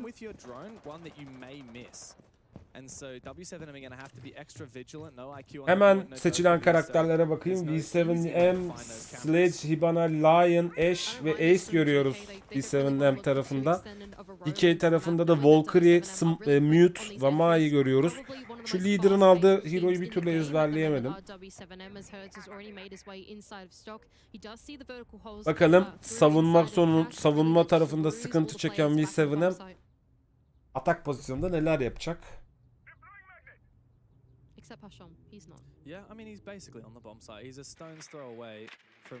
Drone'larla CC room. It's always confusing when you see a roam setup but nobody roaming.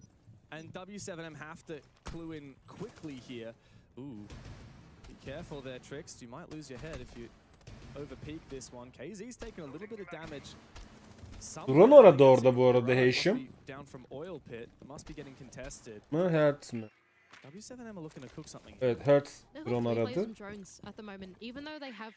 Valkyrie kamerası aradı daha doğrusu ama bulamadı. Yoktu çünkü zaten orada.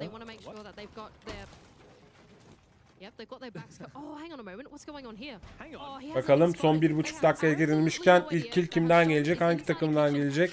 Lion'dan bir ulti görüyoruz. Hareket edenlere... Hemen sol altta. Heşim gene üst tarafta savunuyor. İlk kill Heşim'den geldi. 5 vs 4 kalıyor. Geek'i. Ah be Heşim, ayımı çekmeseydin ya. 2 kişi vardı orada da. Heşim'i kaybetmek kötü oldu. Oradan bir triple kill çıkarırdı yani. Heşim eğer ayımı sağ tarafa çevirmeseydi.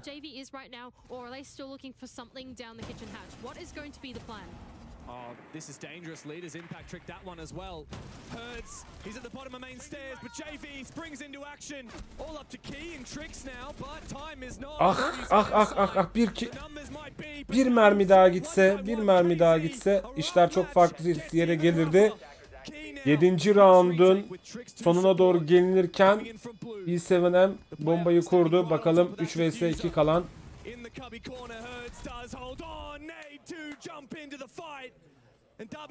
DK Sports ne yapacak diyecektim ama diyemedim hemen.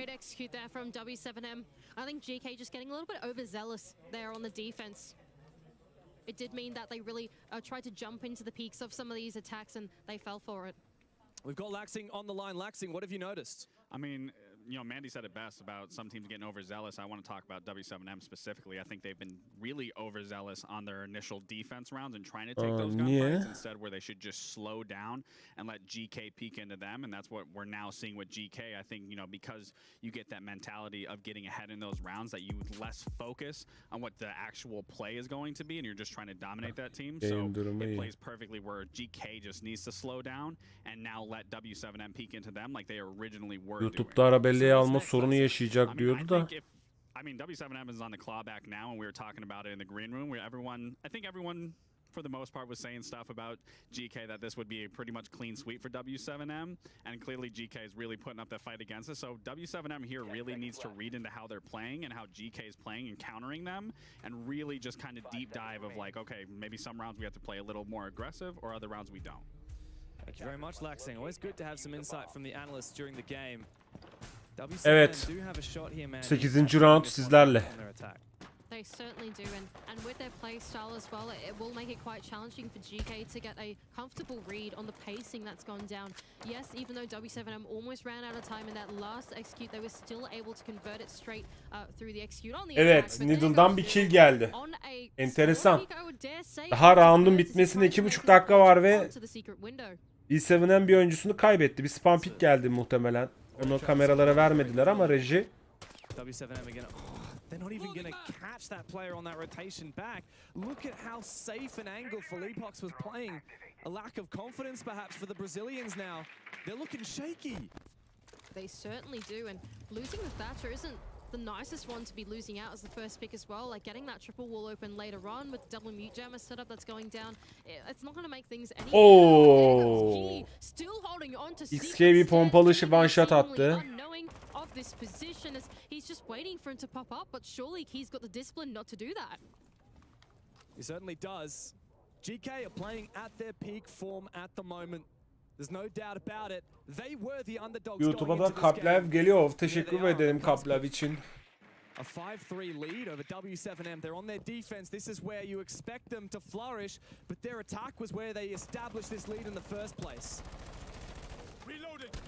JV thinks about Reloading. it. He doesn't want to jump in through this window because he knows that Key's going to pop up with the shotgun and take him down. XK'yi son anda kurtardı. JV'nin bir piki vardı orada herhalde. Aldı ayak sesini ve geri çekilmeye çalıştı. XK son anda yırttı. 3v5, W7M cannot execute in a numbers disadvantage unless one player goes nuts.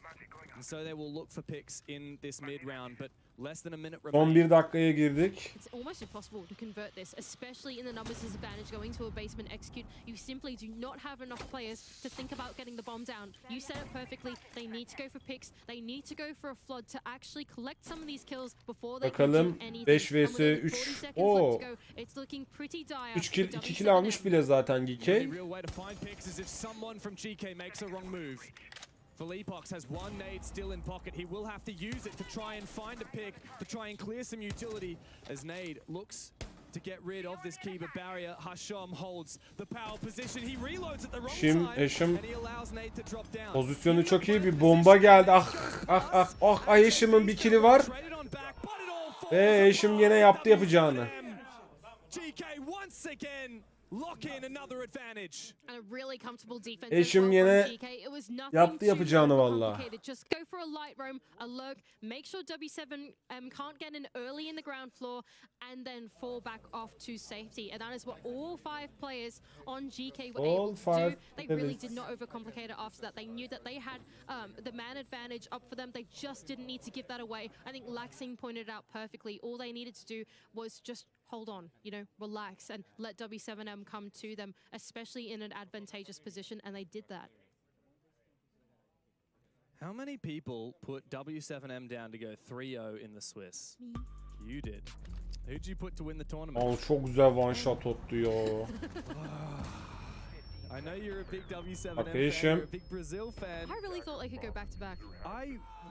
There's no doubt about it. Kill'den sonra güzel bir tepki verdi ama orada Needle zaten And yet here comes some debut team out of the MENA region. 3 of these players from Saudi Arabia and of course Noodle and Leader from the UK. The only player on this team ve 9. round başladı. Skor 5-3. Invitational in the past is Noodle after his extremely brief stint on Heroic back at SI at the start of this year. The guy that was made famous for being in a clip where he got rinsed by his coach. And now here he is on a revenge tour showing just what he is capable of. Bakıyoruz GK tarafında. Defansta Bandit var, Mute var, Vamai var. V7M'de de Fletch, Doka'ya bir finka, Termite ve Gridlock beşlisini görüyoruz. Yani aslında maçın ilk başlarında da dediğim gibi Nade'in ve Felipo'nun da şu an ilk 2 kill'i alması durumu bir anda 5 vs 5'e 5-5'e getirebilir. Go Hisham, go. You can do it. No, maybe you can't. I think the window's open. Ama That's not şu so an safe. Heşim ve He's got to answer his phone as well. Heşim ve that's the phone. Tialix Wall's being opened. That wouldn't be güzel cool. bir Okay, oyun that's safe sergiledikleri for için now. All is well. B7'lere göre GK Esports 2 adım önde. Evet. Earth'ten hızlı bir hamle ve GK Esports'tan 2 kişi gitti. Bu arada o hızlı hamleye karşılık Heşim'den bir kill geldi. 1 vs 4 kaldı GK Esports defans tarafında. Bakalım neler olacak.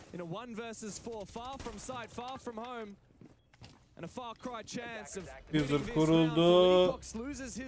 Leader bir kill daha aldı. Canı full, avantajlı bir durumda. Abi orada olduğunu biliyor oyuncunun ama hızlı bir pik yapması gerektiğinden kaynaklı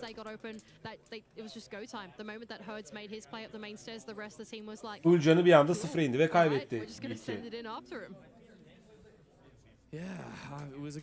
Ve durum oldu 5-4. Enteresan. Yani bu kadar rahat ve Heşim'in ekstra performans göstermesine rağmen Esports farkı tutamıyor, aradaki farkı.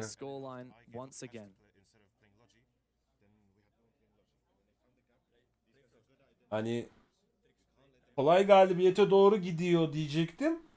Diyemedim.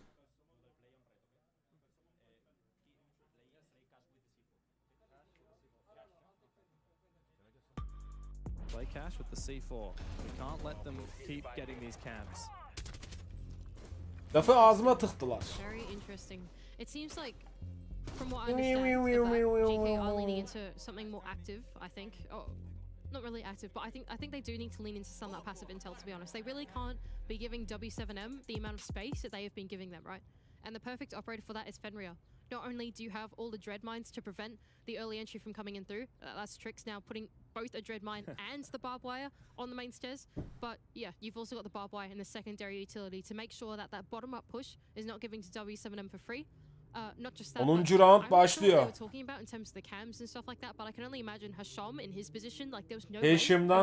Heşam'dan bandit. K'den mute, middle'dan vamayı.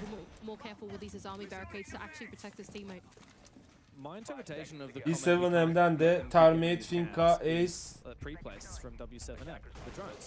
That's probably right. That's true.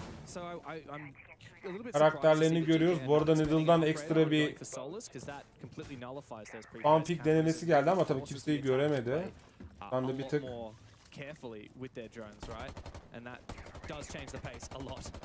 aradığını bulamadı diyebiliriz. It's gonna be a hot take. You probably think this is a hot take as well, but I feel like Clubhouse is one of those maps that, like, sometimes you can't really afford solace, like especially on a bomb site like this where you need so many tools on the defense to like keep things closed and together. You kind of need a lot of stuff, and then having like one active operator on the solace, just like in the basement somewhere, is like. 10. roundda oynanırken bakalım killer. Yeah, it is too expensive. That's the Abi right yani yeah, professional caster by the way. 2 de kill dağılımı bu arada çok iyi yani 6 7 4 9 9. B7M'de 9 7 7 2 5 ve oynanılan oyunun şu an ne kadar artık eşit seviyeye geldiğini ve B7M'in atak tarafında performansını yükselttiğini görüyoruz.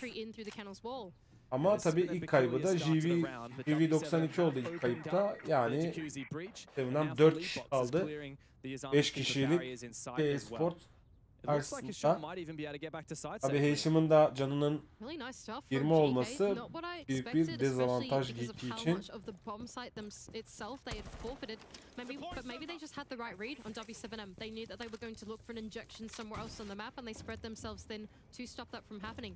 Meanwhile, though, the rest of W7M, I think they are keyed into the fact that the bomb site's looking a little weaker than it did before. They're going to send them some drones. That's Hertz, the captain of the team, to have a look in and see what's going on. Okay, here come the flashes. Here comes Hertz as well. He might be the captain, but he's also the entry. He goes down the Trix. Birer kill trade'i gerçekleşti. 2'den hiç ummadıkları anda 2 kill, 2 oyuncusunu kaybetti V7M atak pozisyondayken. Defans yapan Geeky, V7M'in oyuncusu 1, 2 vs 1. Bakalım Casey bombayı kurabilecek mi ki kurdu. XK'de bomba kurulurken Casey'den triple kill geldi. Lan duvara sıksa belki ölür ha. Gerçi reinforce var duvarda. Clutch or kick. Geeky'de 2 round üst üste 3 round üst üste kaybettikten sonra bir roundu daha galibiyet olarak hanesine yazdırdı ve maç sayısına gidiyoruz. Hasham? Like, have you ever heard of this name on the international stage before? Well, now you have. And a name that I think we will be singing loudly for the rest of the Atlanta Major. And of course in Sao Paulo, Brazil for the 6th Invitational. But GK have really made a name for themselves. They have made a profound and resounding statement here against the reigning major champions. W7M, no second chances. Bir dikkat kaybı. I really think W7M did a lot of overthinking in that last attack. The bomb site really didn't look that strong, especially in the top-down view when we had a quick pan over it through the mid-round. It really felt like once W7M had the wall open, Trix was in a terrible spot in bathroom. It just felt like at that moment, if they had realized the weakness, that they could have looked for something. But I think that because they spread themselves so thin, looking for opportunities across the other side, Durumu gene aradaki farkı 2'ye çıkarttık 2. Az %80 taraftarlar %80 B7M yener demiş ama nasıl oldu bu böyle? Maç sayısı bakalım GK maç sayısını alabilecek mi? Bu sefer B7M tarafında Kapitao var. Değişen hero olarak görüyoruz. Bana gelmiş, Termite gelmiş, Sledge gelmiş, Dokkaebi gelmiş.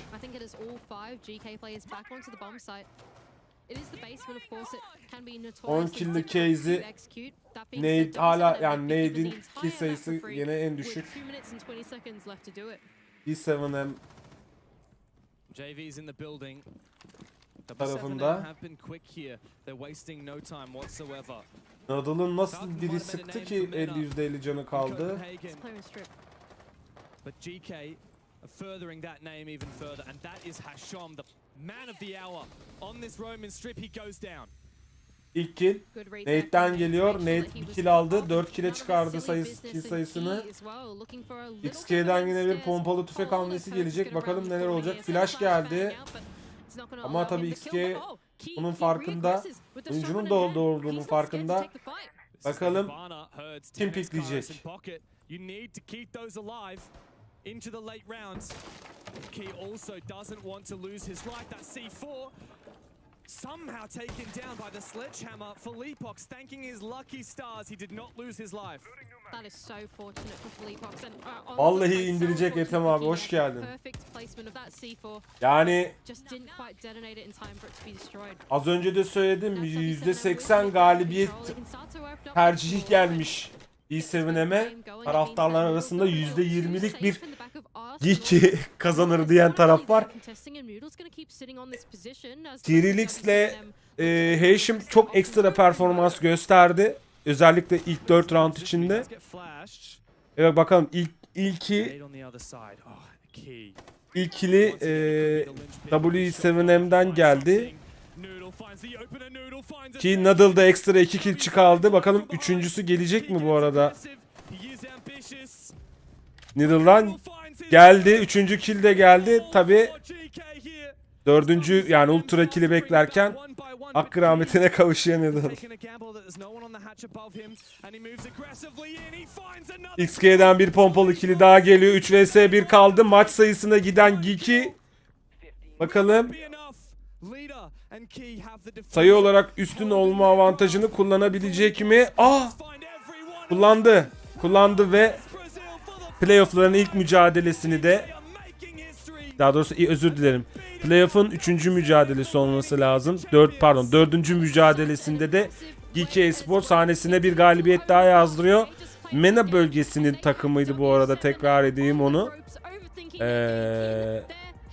Güzel bir performansla ön plana çıkardı kendini. Zaten NIP'ye de bu arada, evet. Yani NIP'yi de çok güzel elediler. Ben normalde NIP diğer e-spor turnuvalarından da bildiğim için dedim bir fark gösterir ama çok ruhsuz oynadılar bir tık. Ve D Plus Kia G2 Esports Team BDS'ten sonra GK Esports'ta playoff aşamasında ilk galibiyetlerini alıyorlar ve birinci roundları galip gelerek kazanıyorlar. Bakalım sıradaki maçımız nerede?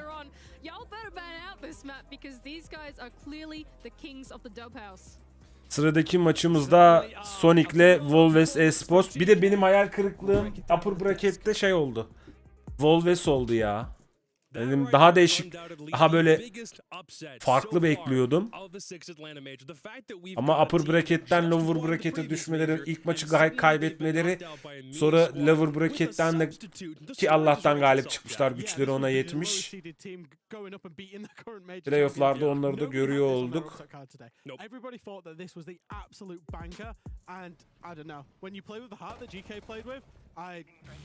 Yani Heşim'in şurada çıkardığı hani bir nak bir kill o roundu çok aldı yani. O roundu getiren Heşim oldu.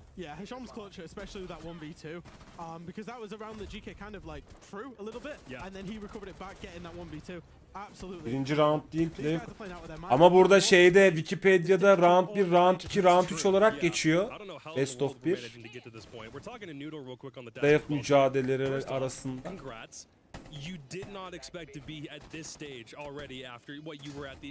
Yani öyle bir tablo görüyorum ben şu an şeyde. O birazcık da onun üstünden konuşuyorum işin açıkçası Wikipedia'da.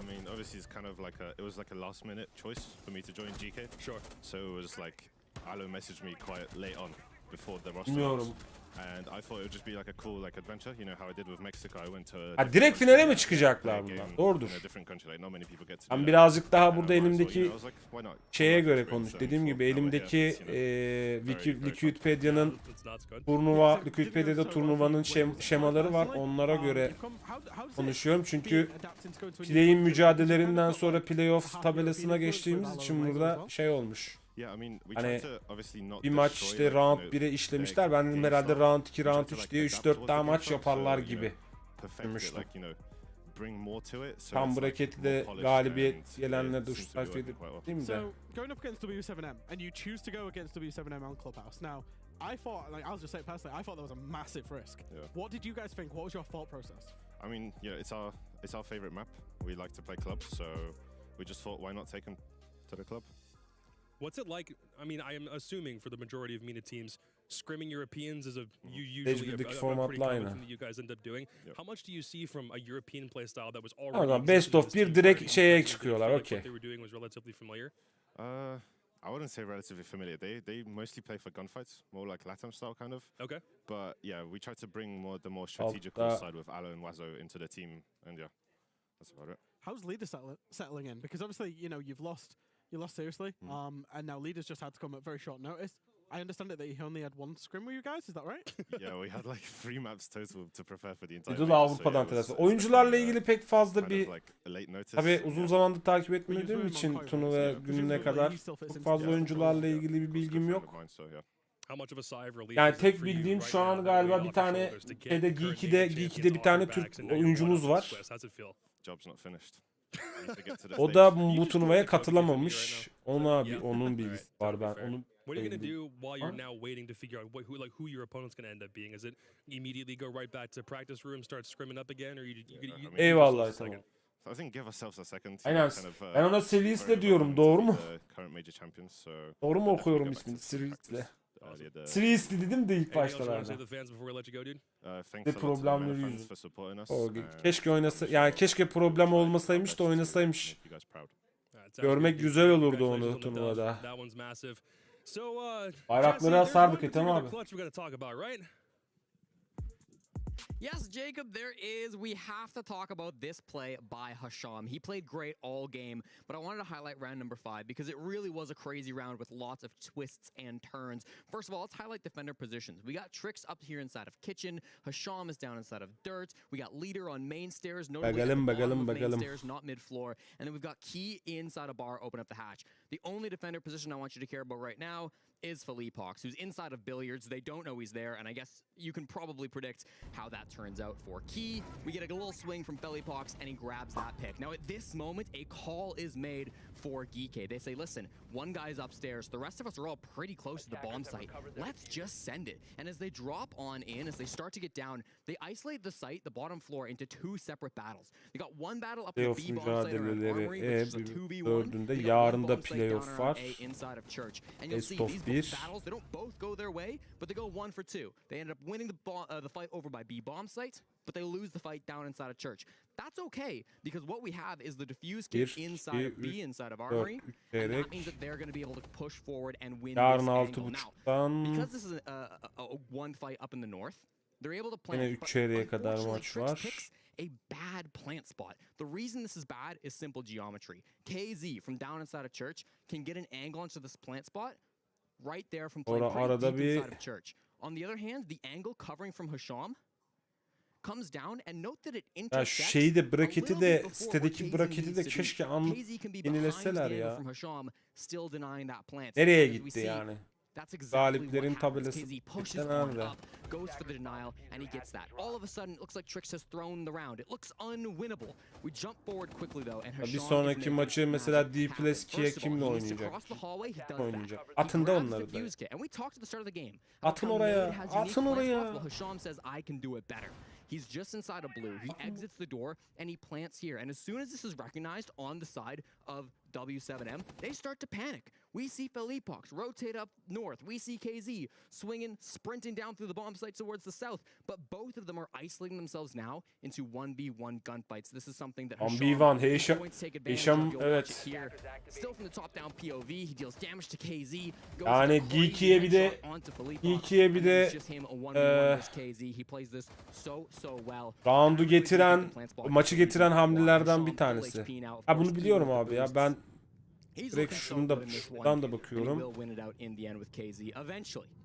Şuradan da bakıyorum ben direkt. Buradan da bakıyorum. Yani 3 tane sayfa var elimde. Something a little bit different. We've got the halftime show with Jackie Jing right up next. Jesse, oh my goodness, I missed you so much. I miss my Siege fam. I'm back. Hey everybody, I'm Jackie Jing, and welcome to the halftime show. I'm super excited about this because I'm with Alamau and Gunner. How y'all feeling? Yalnız maçlar o kadar hızlı bitti ki 1 saat planlanan saatten 1 saat geriye sarkmış maç. Evet, Volves Sports bakalım. Bakalım. Bakalım. Yeah. What did you say? You know, it's okay to be a short king, guys. It's okay. There you go, chat. Tam Face And, Clan speaking about the mücadelesi. chat, actually, it is sub-only chat right now. So subs, drop your questions to the star players. But okay, my first question is going to be, what's the issue? Why the box? Bu arkadaşlar I'm kidding. My first yine aralarında question is oynuyorlar. obviously gonna be, how excited are you all to be here? You're coming off of a win. So how's the Atlanta Major going? It's been going great so far. We won 3 games out of 3. Tam bir yenileme gelmiş. Confident for the rest of the tournament. I love that. Okay, you're probably chomping at the bit right now, right? I mean, I just got here. I don't Nereden know, baksan but, 5 round I love it here. oynuyorlardır ya. Go 1. America. Really? Yeah, I'm tired of flying Nasıl 12 böyle hours. olur? Sonra Okay. buradan 4 So, maç, buradan one 4 second, I maç. just had a question. I think it was, Bu 4'ten kalan 2. would you rather go through the LCQ? Oh, no. Yo öyle de Yeah, I'm olmuyor. going to say a hard no for No. that one. Okay, so let's see. We're getting questions right now. But I'm Neyse, gonna ask you inşallah guys doğru hard plan hitting hesaplamışımdır questions. kafamda. I ain't holding Yani round 3, round 1, round 2 Wikipedia'nı tamam abi. Senin dediğini anlamaya çalışıyordum da. Attığım wiki linkindeki tabelada playoff mücadelesinde 5 round var ya, muhtemelen bunlar oynar ya. Best of 1 olarak. 5'i de var buranın. Ama kimi kimle dolduracaklar orayı göreceğiz. I mean, Canadian will probably whiff the whole magazine on me, and then I'll just a teabag in front of everyone. Just destroy him. And then he'll be like screaming like, "Ah, Carl, Carl!" I think that there would be screaming.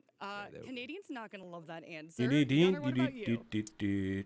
That's hard. I don't even know. Who do I got beef with? Hold up. Who do I gotta beef? think Okay. a little bit. Who are the NA team? Bu da Ethem abi hoş Forest. geldin. I Teşekkür really got ediyorum beef with Forest. takibine. But I just think it'd be so. İyi that ki guy, varsın. Before he was in Pro League, I owned him, and then he made Pro League, and I can't beat him. So like, at least in the 1v1, I dog on him and kind of like make myself feel a little better. Okay, poor Forest, but y'all are good though. Yeah, But yeah. You'd No want beef, 1v1. but, I get it. Okay, so we do have some questions in from the chat. What made Alamo shave his head? To look like Slim Hard-hitting Shady, you know? questions. Slim Shady, ready for war. Really? Slim Shady. Yeah.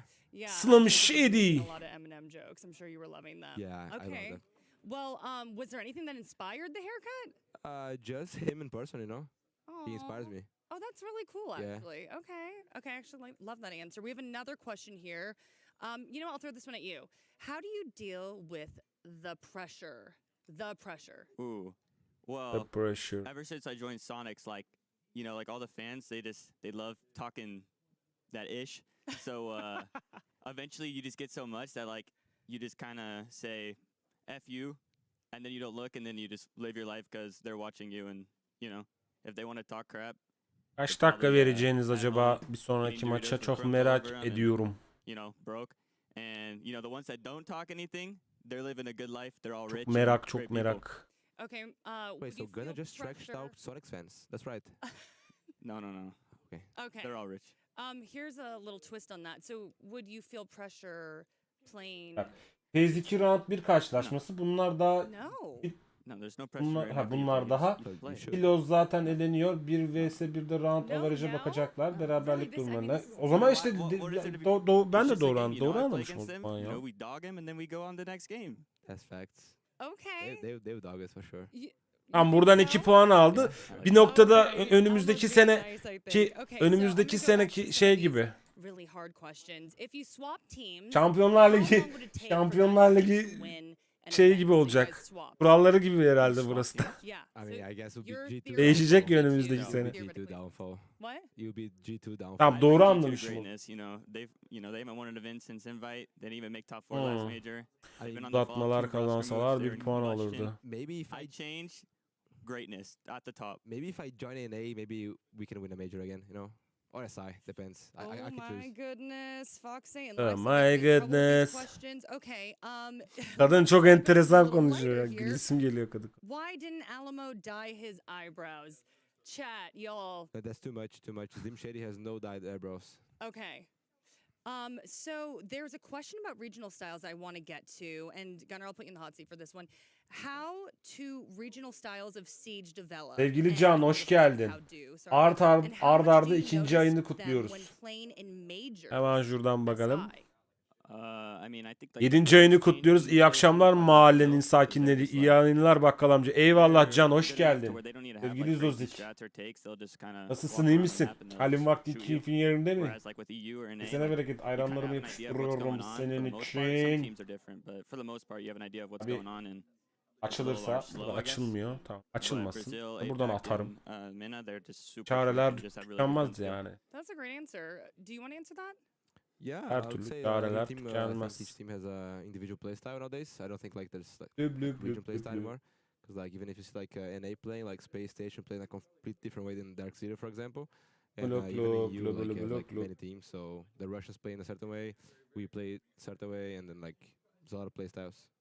Alamo, you have a lot of experience. You used to play in Brazil. Talk to me about how that affects basically how you approach matches. I guess. Yeah, I mean, since Brazil, I always had like confidence, like since. Evet hanımlar beyler, sevgili mahallemin gençleri. Playstyle that used to work for us a lot in Brazil. We won the major, and then when I joined G2, I just like tried to bring that playstyle. Hala to us, yok and değil mi? It's been working so far. Okay, yeah, definitely doing all right, I would say. Okay, another fun question. Who is the most annoying team or player, Gunner? Oh, that's easy. SSG. Okay, elaborate. Diğer main'e They bakalım. got, Diğer main'de I ne don't var? even know how to explain them. They got like their own language. Oh, They, wow, like, wow, wow, like wow. you could, if you hear them scream like crank, you got like 5 dudes running at you no matter where on the map, and they'll scream that word, and like they just, I don't even know. They're just ridiculous. They're a ridiculous team, but good for them. But yeah, they're really annoying to play against. And Tamam. yeah. Okay, Tam we're bir. looking at SSG. What about That's you? actually true. We also lost to SSG, the other major. Tam bir maç hazırlığı yok. Server'ı kırın hadi. They say a word and they out just run to you. Yeah. Okay, poor SSG. Sorry. We'll have to see what the chat thinks as well. But Alamo and Gunner, thank you so much for that fantastic interview. Congrats Thank on you so today much. and good luck to you. Thank you. But Evet, only good watch luck, it, have do fun. not go anywhere. We got tons Good luck, of have fun, action good luck, have ahead. fun. We'll be right back.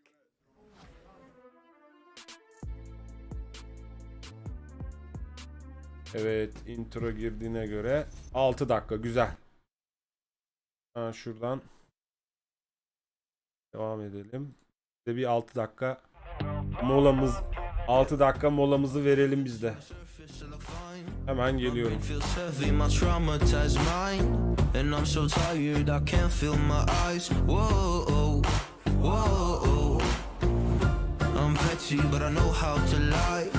I feel feelings that I can't describe. I'm not breathing, but I'm still alive. Whoa, whoa. But I think I'll be alright. 'Cause I'm not giving up, I'm not giving up yet. I feel that it's my time, so I'ma give it everything. I'ma give it everything I got. So I'ma give it everything. I'ma give it everything I got.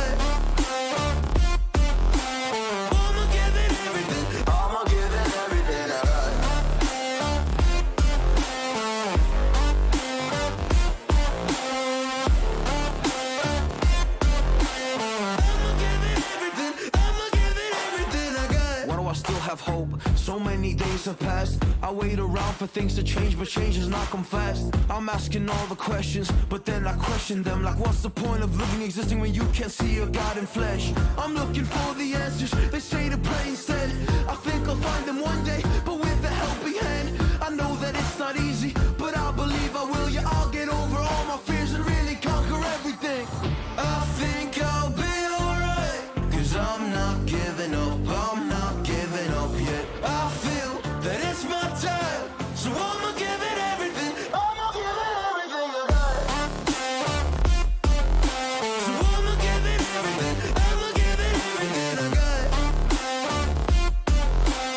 I'ma give it everything. I'ma give it everything I got.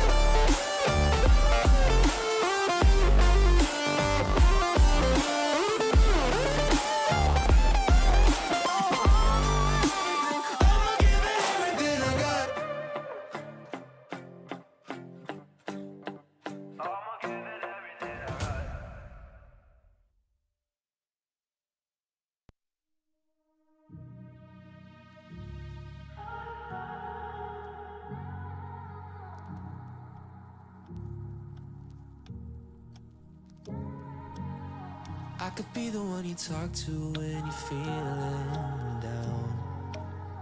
I could be the one you run to when the moon hits the ground. I can say what I'm feeling, but the words just don't come out.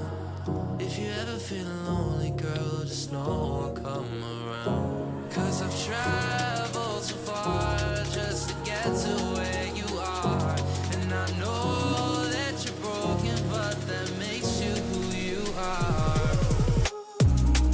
So pick up the pieces and show me you mean it tonight. I know what you're feeling, I see that look in your eyes.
I live inside my own world of make-believe. Kids screaming in the cradles, profanities. I see the world through ice covered in ink and bleach. Cross out the ones who heard my cries and watched me weep. I love everything. Fire spreading all around my room.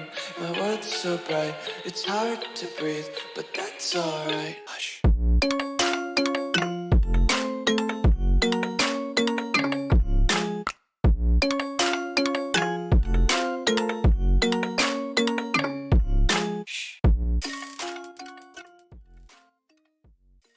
Wrapped up our halftime show, so I gotta ask, most annoying team or player? I want your thoughts. Most annoying team for me, definitely these guys. OXG. Why? Back when I was on G2 in 2020, Why? You're so we would go to the Six Invitational. These guys, whilst you're practicing, we had them in the same group. They were reciprocity at the time. Kick the door down. Yo, guys, is your game working? Trying to see what we was practicing. Listen, we just wanted to make sure that you guys were struggling just as much as we were. Fair It enough. was nothing. It was nothing personal. Maybe we were trying to see whose cam was up or whose VODs were up, but I see. that's neither here or there anymore. We're on the same team now. We're on the same team now. Annoying Okay. team for me. Yes. DZ. So annoying. The drone play that they had throughout the years of me playing pissed me off. I couldn't stand it. 1 second I'm being pinged. I go in the next room, I'm being pinged. I go outside the map, I'm being pinged. Maybe that. It's so bright, it's hard to breathe, but that's alright. Hush.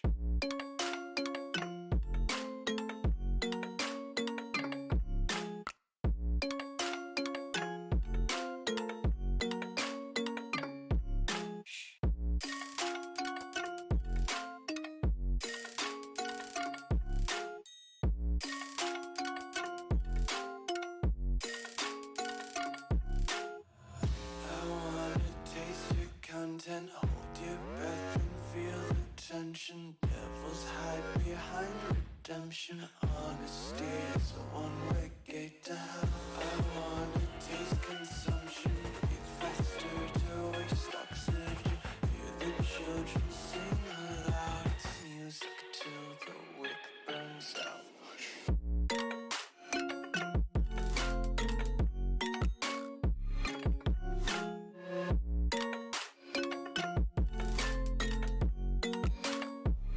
Just wanna be carefree lately, yeah.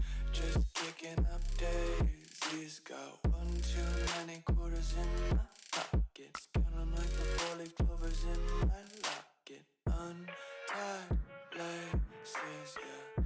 Just tripping on daydreams. Got dirty little lullabies playing on repeat. Might as well just ride around the nursery and count sheep.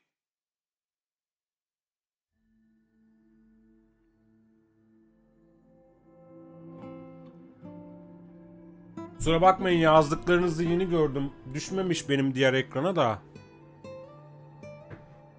Niye düşmedi?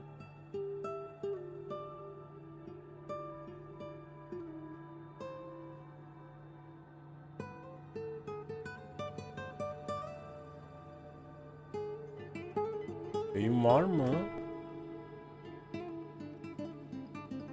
Benim var. Clean feed'i de aldım zaten oradan Ethem abi ya.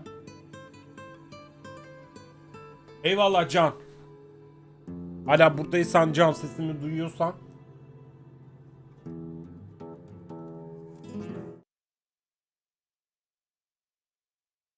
Bir de kısayım. Maç başlıyor. GK played it perfectly. They let W7M get a little overzealous on those early rounds, and they would get those man advantages. Yeah. And then you would see them just play together and collapse on W7M. And you could see W7M look scared in some of those rounds. They kind of look discombobulated. And for a lot of us fans and people that know W7M, Evet hanımefendiler, beyefendiler. Okay, but let's refocus on this. Bir matchup aradan that we sonra have right tekrardan now. sizlerle versus birlikteyiz. Wolves, and you were kind of beating Sonic up on vs. Wolves a little bit when we were Wolves, chatting earlier. Esport, But you were kind of coming Kuzey from Amerika'nın defense. takımıyla I want you to Avrupa'nın explain that a little takımı. bit more. We were chatting earlier. I mean, Bibu, there is Günün experience. 5. Bibu, mücadelesi. exceptional fragger. How do they bounce back? I mean, when we got a team like they have, they all bounce. Bakalım. They all need each other to be on Upper bracket'te yani play'inin ilk gününde agresif oyun sergileyip defansta sıkıntı yaşayan G2 Esports bu maçta neler yaşayacak hep birlikte görüyor olacağız yaklaşık bir 2 dakika 40 saniye sonra. And you got to fix that going forward and throughout the rest of this bracket. The one thing that Wolves are generally very good at is they do operate like a pack of wolves. It's a very cliche thing. I like that. But they operate as one unit generally. Mowgli kind of gets a lot of freedom, and the remaining 4 players operate as one unit, everything together, everything at once. I would call them kind of a rush chaos-based team because they're very aggressive, but their 3-2-1s are spectacularly good. They need to leverage that because that is absolutely their biggest strength. And I believe we're actually ready for map bans. Benim chatler gene birbirine girmiş. Up on your Bir screen yerde right now. Another night. Hey. Okay. bir yerde farklı bir chat, farklı ya burada akmayan bir chat. Toplayayım bu tarafı da. Stage 1'de nal topladı, Stage 2'de kafada kapattı. Göreceğiz vallahi neler olacağına dair. Şimdi Sonic Kellet'ı banlamış, Oregon'u banlamış, Skyscraper'ı banlamış, bankayı banlamış. Volves tarafında da Consulate banlı, Fliphouse banlı, Cafe banlı ve Border banlı. Oynanacak haritamız Night Haven oluyor. Best of 1 gene yaklaşık bir 1 dakika 20 saniye sonra merak ettiğim bir maç. Yani işin açıkçası ben maç kendimi favori belirliyorum.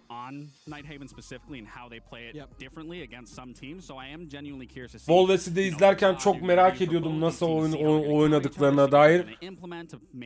Birazcık hayal kırıklığına uğrattı beni ama bakalım en azından lower bracket'ten gelerek playoff'a katılan sevgili Volves bu maçta neler yapacak. Yani ekstrem bir oyunlarını göremediğim, ön plana çıkan bir şey yok. Agresif bir oyun göremedik. Oyun, özellikle diyelim ki şu oyuncu işte şöyle bir agresif bir oyun yaptı da en azından 2-3 round getirdi diyebileceğimiz bir an da olmadı. Çok yanlış hatırlamıyorsam ilk play'indeki ilk mücadelelerinde böyle biraz daha kill sayıları takıma dağılmıştı ama defans yapmaktaydı galiba. Defans yapmaktan zorlanmışlardı. Muhtemelen o yüzden öyle bir şey oldu. Düşünüyorum. Göreceğiz bakalım. 10 saniyemiz.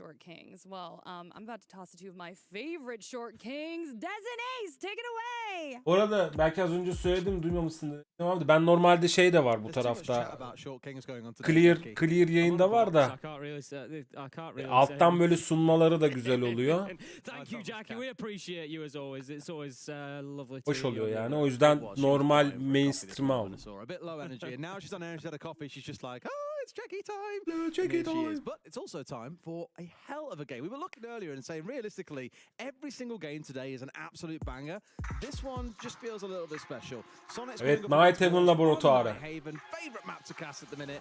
Really excited to see if Wolves can have a bit of recovery of form of what we saw back during play-ins. And equally Sonic's here. Bu arada sevgili YouTube'lulara da buradan sesleniyorum. Biliyorsunuz like atmayı, yorum yapmayı unutmuyorsunuz. Özellikle canlı yayınlardan sonra.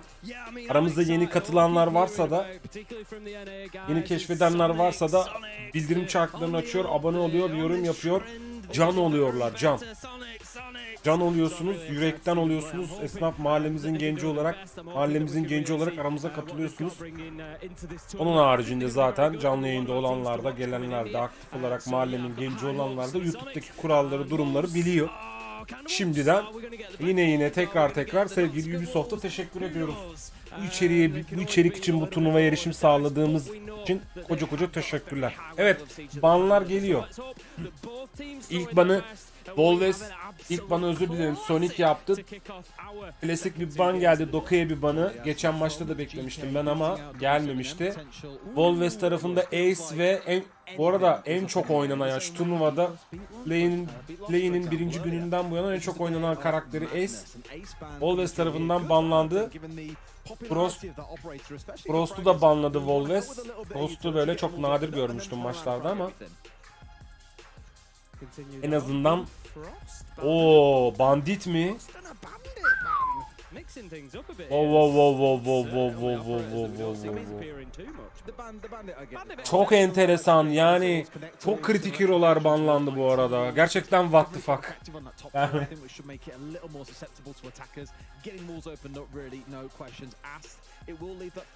Sonic tarafında Fenrir, Mute, Legion, Azami ve Solis'i görüyoruz.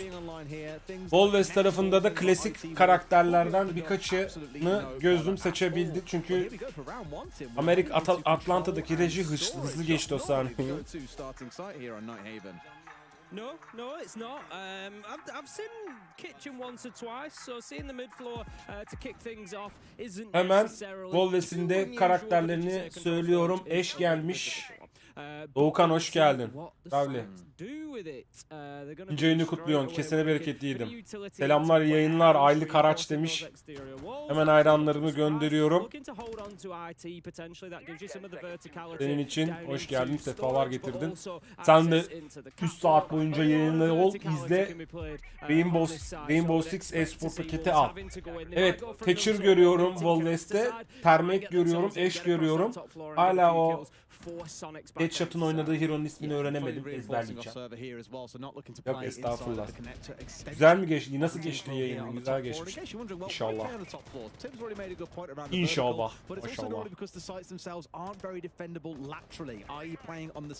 Yalnız bu arada reji o kadar hero seçimlerinin olduğu sahneyi o kadar kısa tutuyorlar ki ben Sonic'in saydığım takımın seçtiği karakterlerden farklı karakterler gelmiş. Konuşamadım. İnşallah.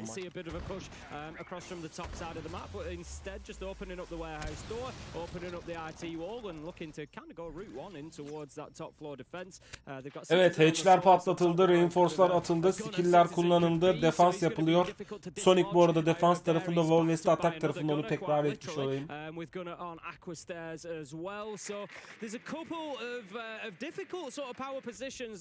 Bakalım ilk kill kimden geliyor?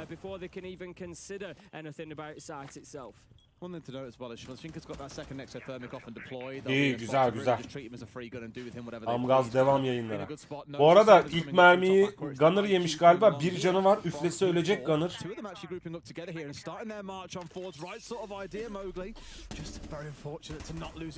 İlk kill de Sonic tarafından geldi. Gunner P4'u aldı.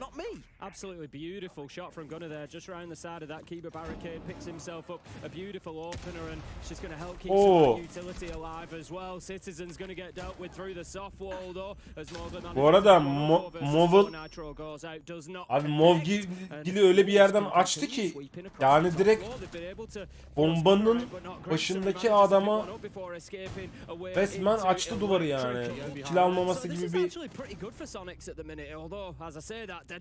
VS3 kaldı. Çok net görüş aldı ya. Şimdi 3 vs3 kaldı. İlk round son 40 saniyeye girilirken aslına baktığınız zaman 2 vs2 diyebiliriz. Shinka ile Gunner'ın hala %20'nin altında canları var. Son 30 saniyeye giriliyor. Hala oyuncular avantaj sağlamak için ya da roundu bitirmek için duvarları, tavanları kırarak kill alıyor. Bu arada Deadshot'a double kill görüyoruz Deadshot'tan. Bakalım bir triple gelecek mi? Takım arkadaşını da aldı bu arada Deadshot.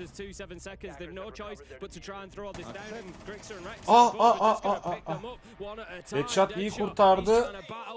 İlk roundu kazanan Sonic oldu. Eyvallah Doğukan, kolay gelsin. Sonic güzel bir korumayla en azından üst kattan koruduğu için headshot. Bir clutch göremedik ama ilk roundu da Sonic kazanarak moralleri bir tık olsa da düzeltti.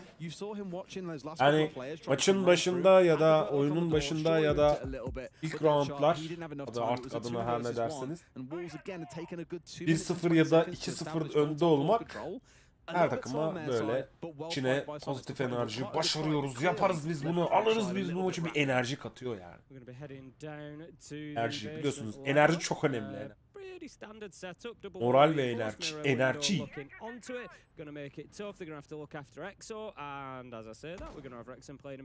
Enerji, enerji. So yeah, again, there's going to be I don't know about a top floor presence. We might see somebody all the way up there, but there's certainly going to be a vertical presence above site. Evet. Sonic'te Legion'ı görüyoruz, Mute'u görüyoruz. Mira camımız var defans yaptığı için.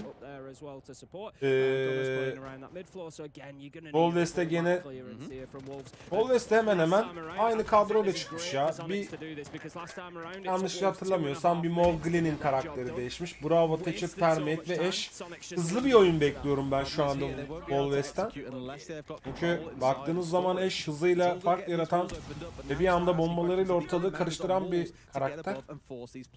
Eğer Termite ve Thatcher Ash'e işine yarayacak duvarları açarsa kill almaması işten bile değil Ash'in. Yani Deadshot'ın ki zaten baktığınızda ilk kill'de Sonic tarafından geliyor. Var ya bu Mowgli ilk maçta da böyleydi yani. Yemin ediyorum ilk maçta da böyleydi. Bak yine sinirlendim ben bu çok. Yani hep round'un başında düşen o. Atak pozisyonunda da hep ilk maçta da upper bracket'te de takımını bir kişi eksik bırakan. Abi bir tık geride kal. Takımına kill'le katkı ver ya. Vallahi bak ya. Gerçekten yemin ediyorum. Açın dedi o duvarı. Bu arada Grexir iki kişinin üst katta olduğunu infosunu aldı ve bir bomba denemesi geldi. O bomba denemesini yaparken de tabii kötü yakalandı Ash'le. Bravo. İkinci round'un ilk 3 kill'i de Sonic'ten geliyor. Eğer bir sorun olmazsa ki canları full çok zannetmiyorum. En azından Shinka ve Bioboaf ekstra bir double kill, triple kill çıkarmazsa round'un galibi, ikinci round'un galibi de Sonic olacak. Onu da söylemiş olayım ki en azından çıkaramadılar. Doğru harita kontrolü ve doğru hamlelerle şu an Sonic ikinci round'unu kazanarak 2-0 önde ve morali de skor avantajını da moral avantajını da bir de iki çığlık atsınlar you me falan yapsalar böyle Wolves'i direkt çökertecekler gibi bir durum söz konusu. Ama tabi ama şöyle bir durum da var. Söylemek gerekiyor. Bu işin bir de Wolves için bir de defans tarafı var. Bazen iyi defans yapabilirsiniz. Hatanız kötü olur ama bazen de çok iyi atak yaparsınız. Defansta tutamayabilirsiniz. Böyle değişkenli olan oyunlarda hep böyledir. Mesela Wolves şu anda atağı düzgün yapamıyor. Skor olarak geride olabilir ama bir defans sergiler. Durum maç bir anda uzatmaya gider. Hatta belki de uzatmasına da gidebilir. Hepimiz göreceğiz. Şimdi Sonic'te değişme var. Mute'u görüyoruz. Vama'yı görüyoruz. Clash görüyoruz. Yanlış hatırlamıyorsam ismini. Wolves'te de bakalım gene. Evet. Benim en sevdiğim hero Deadshot çekmiş Hibana. Hibana her zaman önemli. Hibana'nın katkısı çok büyük olur takıma. Deadshot'ın Hibana tercihini o yüzden takdir ettim şu an. Mowgli'den bir Finka. B4'dan Lion. Bioboa'dan Thatcher ve Shinka'dan da bir Termite geldi. Bu roundda Finka'nın boost'u çok önemli. Yani heal boost'u çok önemli hale gelecek bu arada. Anladığım kadarıyla. Bakalım neler olacak. Orada ben bu haritada hiç Rainbow oynamadım. Bu harita oynamadım Rainbow. Bu harita yeni.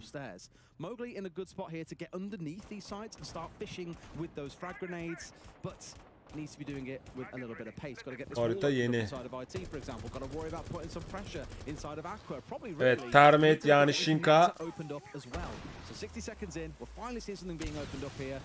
keep that pace going, Wolves? Yeah, Wolves did this last time. They opened up RT when they were trying to clear top floor. They haven't attacked this actual site yet, but when they were trying to clear across top floor, İlk duvarı açtı. didn't really do anything with it. They just sort of left it there as phantom pressure. So I'm interested to see as the round progresses whether Shinka does drop back down and try to move through there, hold any angles, or try to actually create any sort of realistic opportunity from that breach or not. Mowgli is going to head up the aqua stairs. He's going to be met with a clash at the top of there. Nade out in hand. Don't think he's going to catch him as the Clash'ın arkasına bir bomba geldi ama Clash'i etkilemedi tabii bu.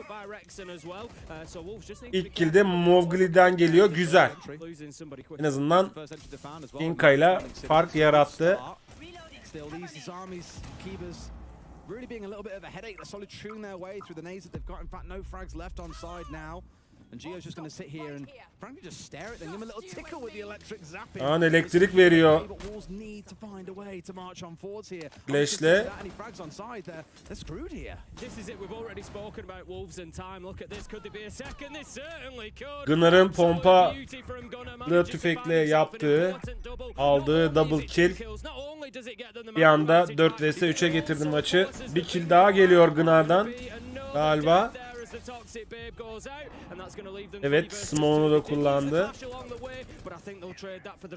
Triple kill geldi bu arada Gunner'dan. Gunner'dan. Bakalım bir ultra kill görecek miyiz?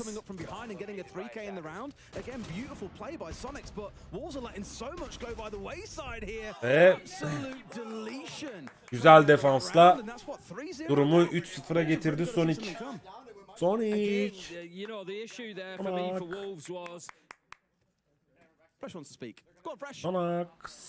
Sonic.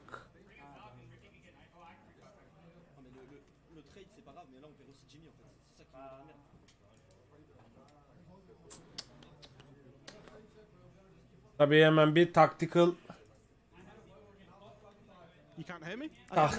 şeyi almak lazım. Mola almak lazım. Nighthaven Labs is normally considered a very attacker-sided map. Now, obviously, Sonics have gone 3-0 up on the defense. Now, that's due to the bans. If you look at the bans, there's a bandit ban and a frost ban.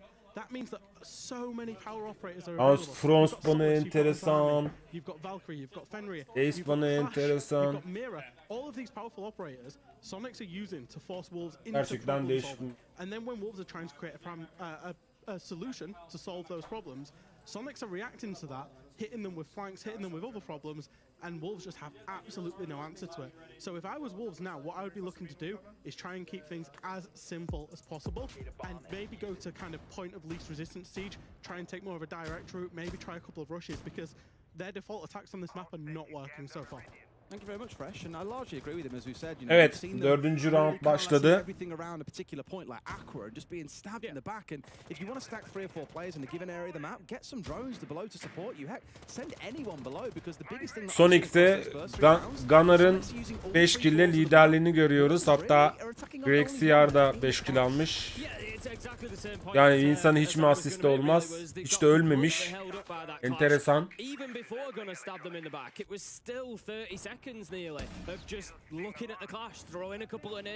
Sonic 3-0'ın verdiği avantajla bakalım neler yapacak. Biraz daha özgür oynayabilirler oyunu.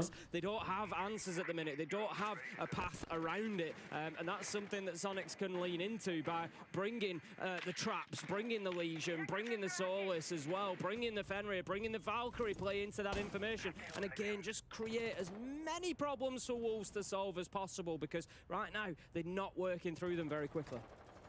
Mowgli'nin aldığı hero'nun adı galiba Twitch'ti yanlış. Already. Bakalım son 1,5 dakikaya doğru gidilirken ilk kill kimden gelecek? Took a few players out once that they tried to execute on site itself, and it was all too easy to play around those verticals. So for Wolves, I want to see them really make sure they've clean swept this top floor, not just pushed a couple of players away, but you've actually gone after them, or at the very least, guaranteed they're not going to catch you by surprise. And they're out. I love this. They drop hatch and to immediately push back up aqua stairs. They want to refight. Çok çılgın bir yerden delik açmış.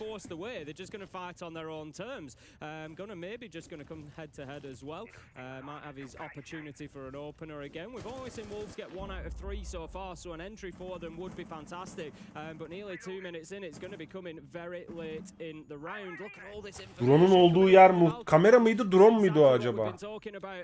Evet, son 45 saniyeye giriyoruz. Hala kayıp yok iki takımda da. İlk kayıp Volves'ten geldi, ikinci kayıp Sonic'ten geldi. Double kill geldi Nogil'den. Grex'i son 10 canıyla bakalım bir kill daha hanesine yazdırabilecek mi? Birinci killini alabilecek mi ki? Gördü aslında.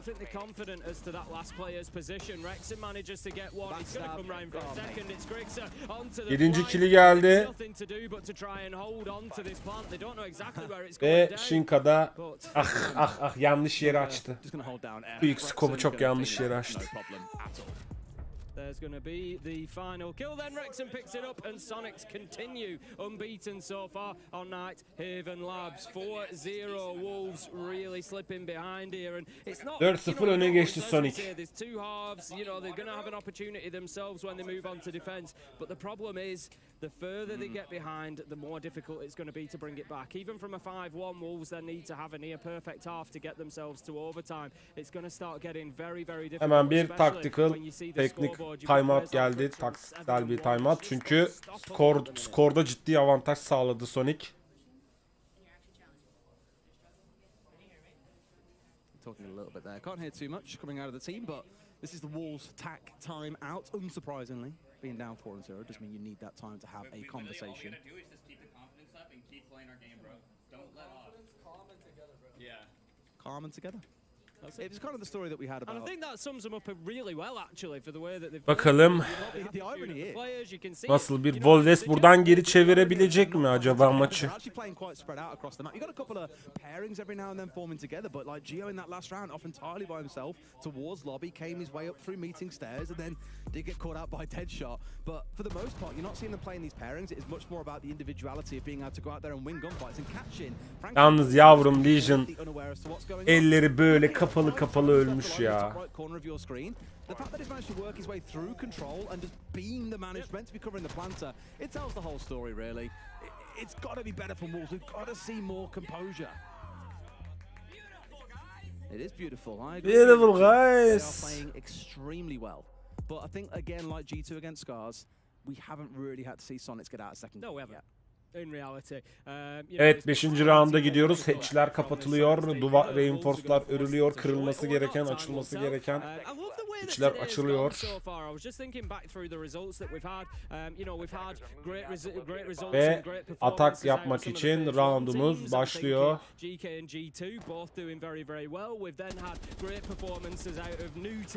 İlk maçta kendini gösteren Deadshot P4 bu maçta işin açıkçası bir tık geri kaldılar.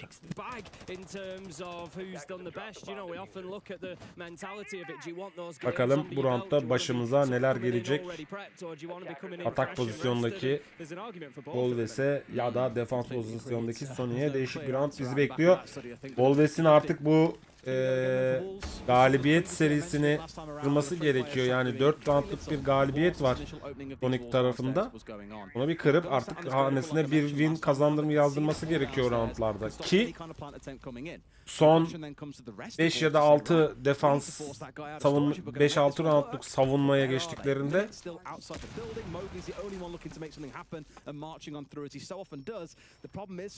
eğer maçtan galip ayrılmak istiyorlarsa should have been a guaranteed trade coming Round. in from Citizen, but Mowgli has found two, and that's Kazanmak a great way zorundalar. to get this round underway for Wolves. Yeah, that's exactly what Wolves needed, especially on the back of the İşi şansa bırakmamak gerekiyor bazen. Bazen. Setting his team up for success. They just haven't been able to sort of finish it off after that point. But 5 versus 3, you start looking and thinking this is a round that they sorely need to take. Grix is going to Triple kill geldin Mowgli'den.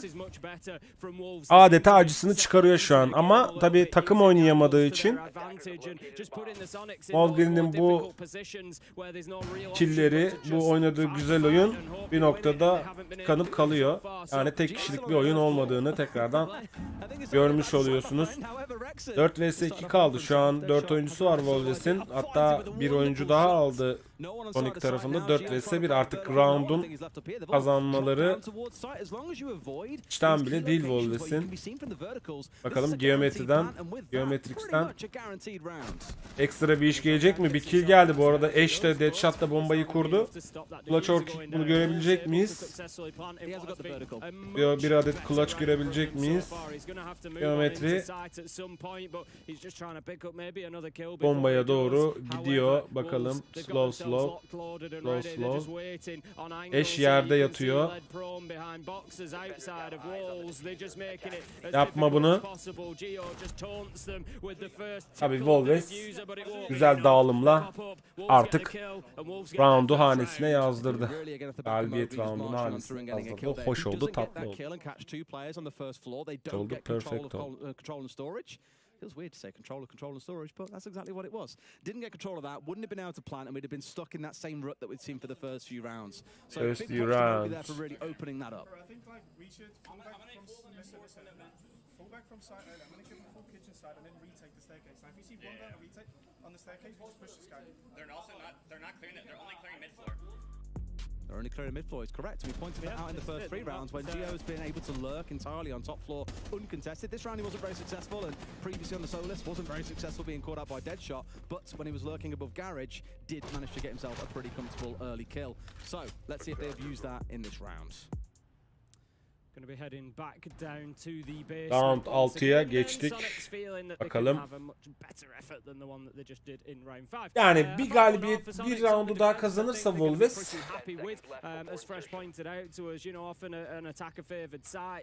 bu farkı kapatmaması bile kapatma ihtimali yükselmiş olacak. Mira camını koymadan önce bütün duvarlarını açıyor. Duvarlar açılıyor, camlar konuluyor.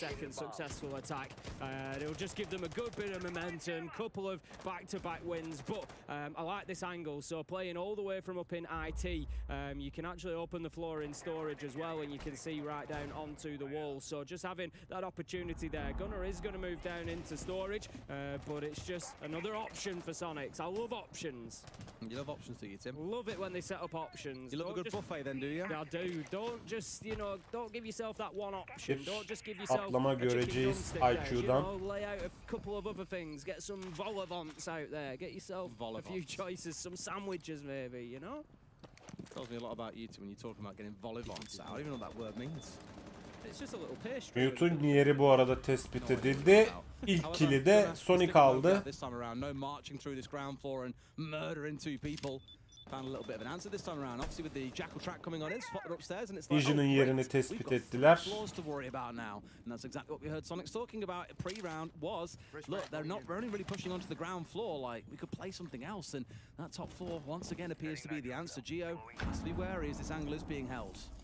Mowgli, you can't really criticise. He's had the last 3 entries, so taking the death there, he was going in with confidence. I've no doubt that he could pick up another one. Citizen is maybe not going to be directly spotted by the Wolves'ten bir ekstra bir agresiflik göremiyoruz şu an. Yani bu çocuklar atak yapamıyor gerçekten.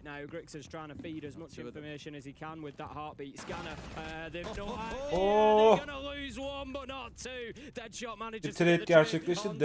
Deadshot Gunner'ı aldı. Gunner da B4'u aldı. Shinka'dan bir kill geldi. 3 vs 3.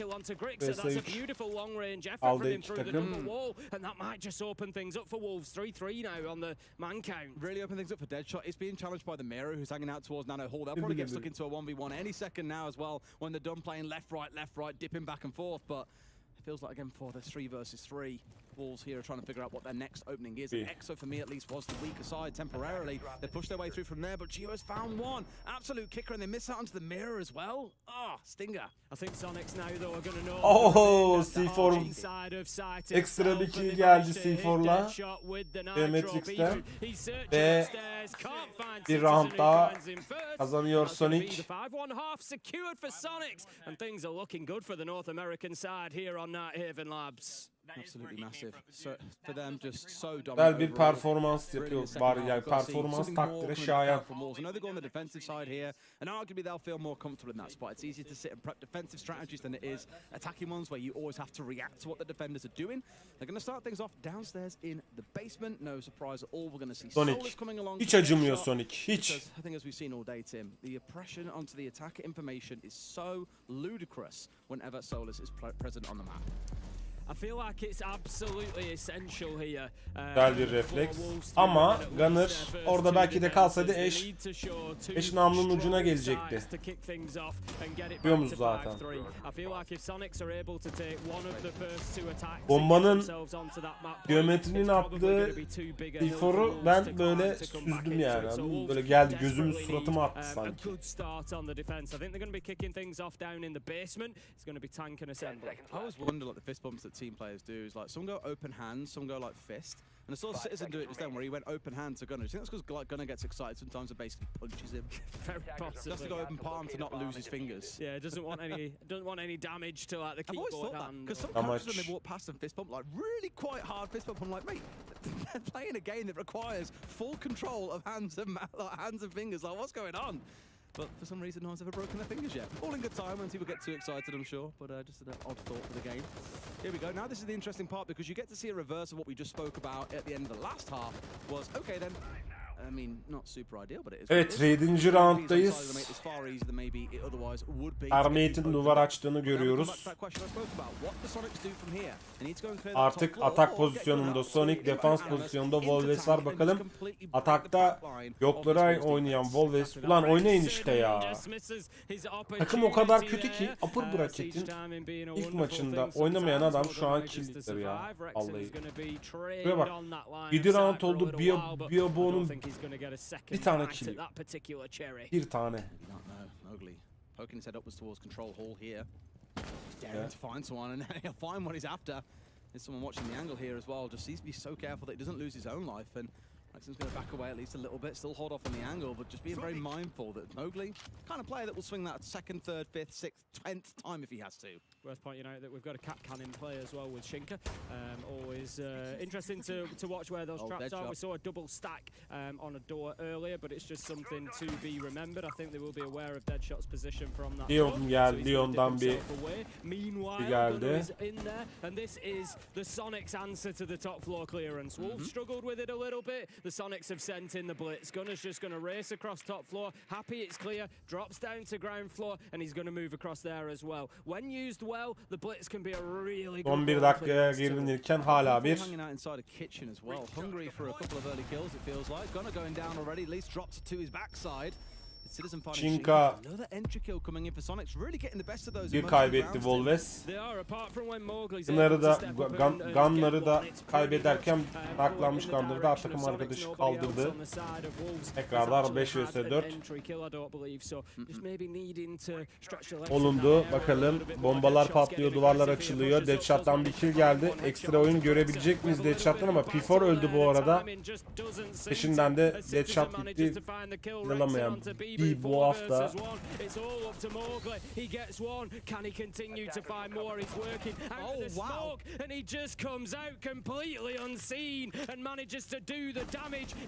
Hala kill alamadan yoluna devam ediyor. Son 10 saniyeye giriyoruz. Yaş geldi. Tabii. Zaten Sonic adamın rakibinin nerede olduğunu bilerekten killleri hanesine yazdırdı ve galibiyeti de tekrardan hanesine yazdı. I'm not sure that they can, if I'm honest. I think I said I really needed for me Wolves to win those first two rounds on defense. They needed to lock down two primary sides. Bir galibiyet, bir roundu da galibiyet olarak kaç oldu? 5-1 mi? 6-1 mi oldu? 6-1 with the way Evet, Sonics are 6-1 playing. oldu. I'm just not convinced. They were really on top of them again there, even in the attack. They had the answers. You know, by contrast, if we look at the point that Fresh made about Wolves, how they were coming up against these problems and not having the answers, there Sonics had the answers straight away. They had the blitz to deal with the roamers. They, you know, had the utility they needed to deal with Mowgli at the end. He was full white flashed. He had no chance to deal with it, and it really did just look like a bit of a different beast on the attack. Hani flash, güzel flash geldi. Very good, clean stuff. And for Wolves, as I said, it feels like a bit too much of a comeback at this point. I hate to really single out. Yalnız Sonic o kadar ciddi oynuyor ki oyunu. Hiç morallerinde bir bozulma yok.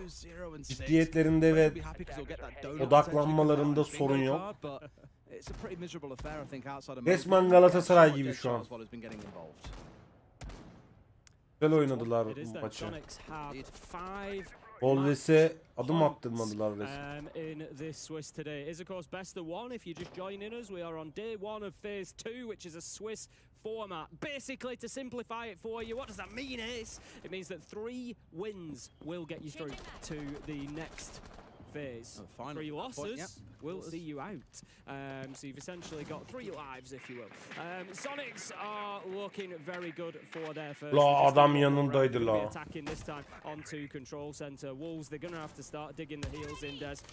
You know, there's basically no more mistakes. Hibana'nın bombalarını And a different one here being brought along in the form of the Hibana, who can just open up a couple of 2x 6'ydı 4'e indirmişler. Harita tabii çok geniş bu arada. Yani birazcık da kontrol etmek konusunda zorlanıyor olabilir Wolves. Ve o ilk kill Wolves'ten geldi. Citizen gitti.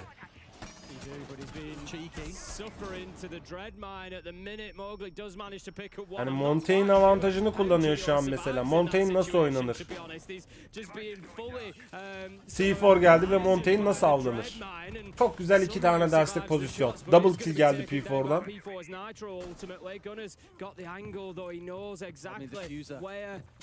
That defender is playing. Oh no, does he? He's turned his back on the top of Aqua Stairs. They're both there. Gunnar could hold them out of sight here if only he realizes that's where they are. They want to be there because the diffuser's there as well. It's top Aqua and the attackers really have got no choice. 2 vs 2 yani 2 vs 2 P4'la Gunnar attığını çok güzel vuruyor ya. Ve maçın galibi Very comfortable indeed. The Sonics lock that one up even when the 2 remaining Wolves players Sonic oluyor. Yani tüm hayal Wolves'le ilgili tüm hayalimi yerle bir etti yani. Hani sonuçta Avrupa takımı hani güzel bir oyun görürüz ama çocuk acımadı ya. Çocuk gerçekten acımadı. Helal olsun. They were one round away from not being here. They almost got brought down. What a story that would have been. But now that we're playing with the big leagues, it does feel like that was a bit of a stretch too far for the French side. Wolves, for me, were just a little bit static on that map, a little bit slow, and by comparison, absolute contrast. Sonics everywhere, all the time, making full use of the map, really came in with the game plan here today. Yeah, I mean, I know that Evans a map that's been played in NAL quite a lot. I think probably more than on the EU side. Wolves just really didn't seem to have many sort of solutions. Evet, sıradaki mücadelemiz. A little bit short on what to do essentially. Well, Tim, over on the desk, we've got an interview ready with everyone's second favorite Brit. Bakalım. Sıradaki mücadelemiz. Virtus Pro NIP. Vay. All right, Gabe, you predicted correctly. A little off. 7-1, not 7-3. 7-1. I mean, you guys kind of put me on the spot. Vay. Büyük mücadele bizleri bekliyor. Really excited to have you here and chat with you. First Bir question. sonraki maç başlayana kadar ben de hepsine mole mi versem mi? No, I kind of had a feeling that they'd want to go Nighthaven, given like how they've been banning and pick of their map. So, you know, Were you surprised? Dur bakalım kaç dakika sonra başlayacak I maç. mean, you don't ever think it's going to be that easy of a game, and I mean, how you guys played that, it kind of spoke for itself. But again, you don't really ever think you're going to win a game 7-1. No, I did think they'd put more of a fight up, but I think like my track record against them, especially in the recent years, has been like really good. So I think I just got the magic spell for him. It definitely seemed like you all were playing more aggressively, especially Grixer and Gunner. Would you agree with that? Yeah, definitely. Like me and Gunner were trying to organize a lot of like flanks and stuff like that on the defense. So it's good that Pablo and other people were following up, and even when they'll die, it's still good. Like, you know, seeing that they were willing to die for the team and stuff like that.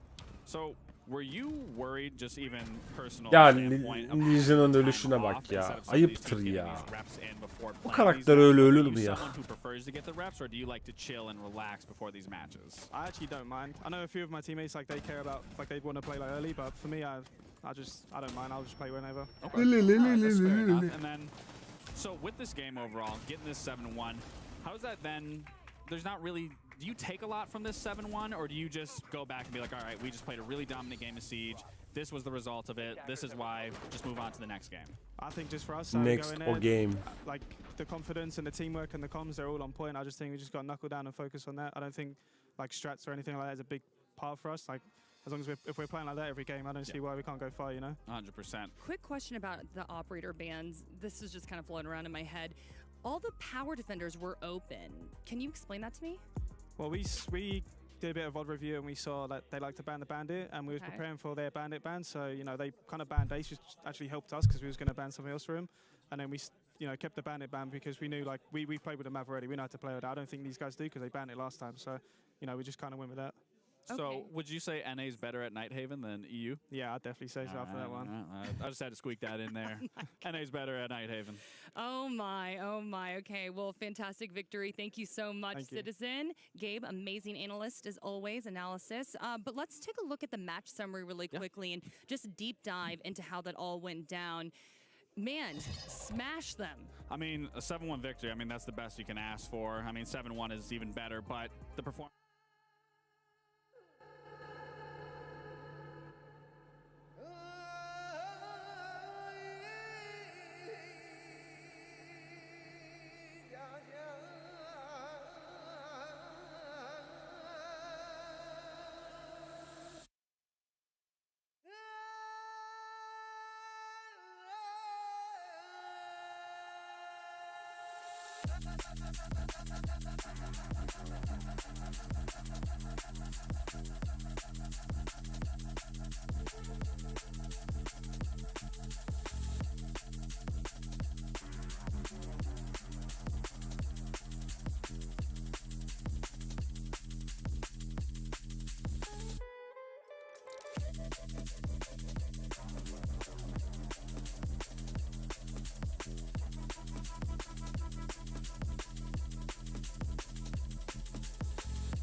Je n'ai jamais poursuivi la gloire et laissé les mémoires des sons, des chansons. Moi j'aime les mots subtils, légers et gentils, comme des bulles les sarons. J'aime les voir se prendre et se lire et craignent, voler sur le ciel. Sur les cieux bleus, vivrai subtilement et j'ai brisé. Je n'ai jamais poursuivi la gloire.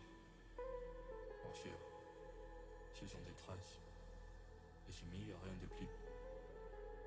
Marcher, il n'y a pas de chemin. Les chemins se créent en marchant. En marchant se créent les chemins. Et tournant les yeux de cœur, on voit les sentiers qui jamais ne doivent de nouveau être foulés. Marcher, il n'y a pas de chemin. Sinon celui d'étoiles. Dans les mers.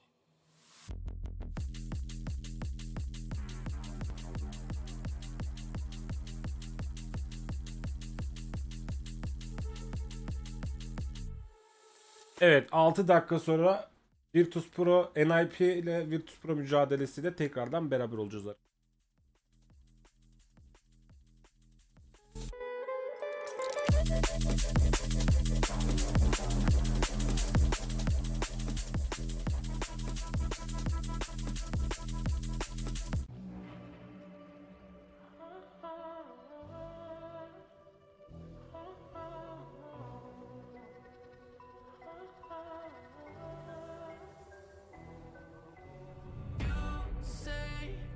I'm craving hope in this darkness. You say I'm just a joke, just a joke. Shivers my spine so bad. Swimming in the river stinks too much. I'm trying to let go of us, but the truth is what's real and no one else.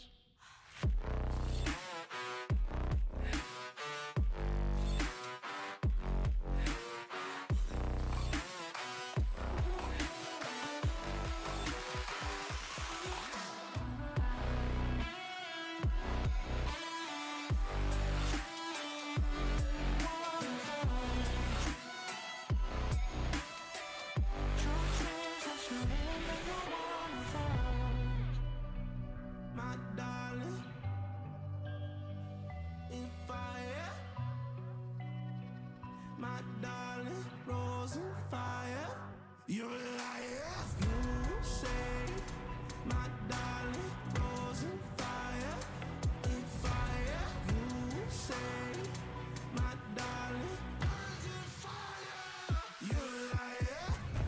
Shivers my spine so cold, so swimming in the rivers, swimming in the rivers. I'm trying to let go of us, but go.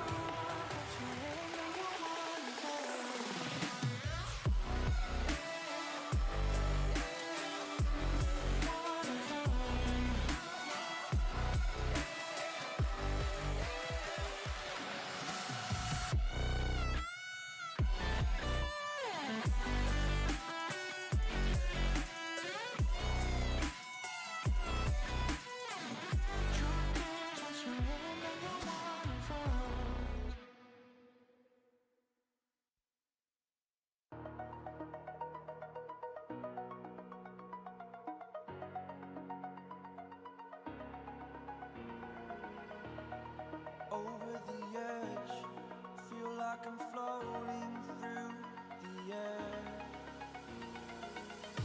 Pain I felt is paid for, all is said and done.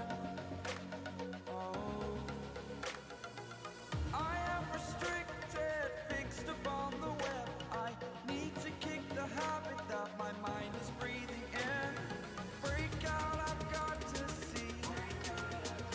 Spent all my life holding all of it closely. I played it innocent, a feel of discontent. I'm finally facing it all, fearless.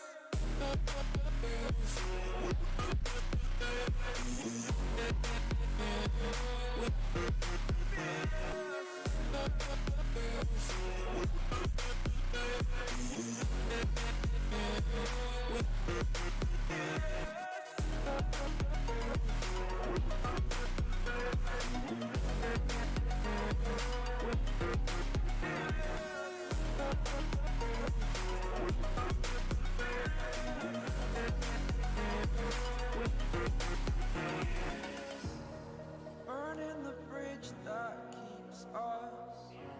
I'm here and I'm feeling fearless. Exaggerated, that's what you assume. The story's over now, I must conclude. I am conflicted, watching where I step still.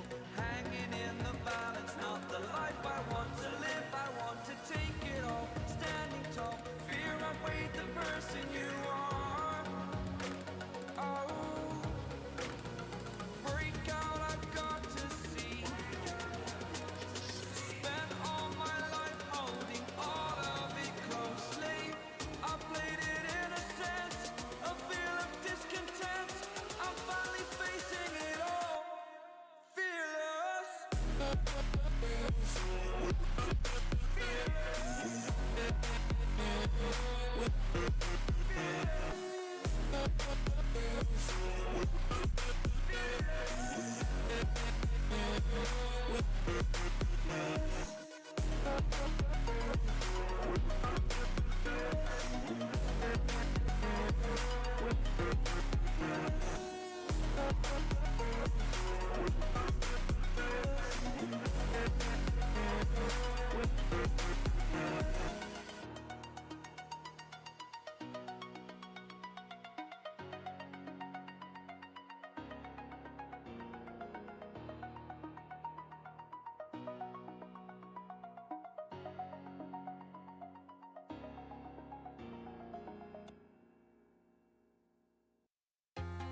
walking alone, the streets are empty.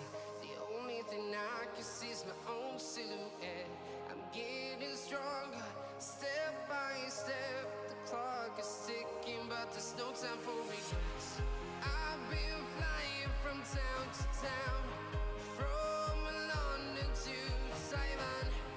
I've been all around the globe trying to protect your soul. We are heroes tonight. We will fly above the sky. We are heroes tonight. Yeah. We are heroes tonight. We will fly above the sky. We are heroes tonight.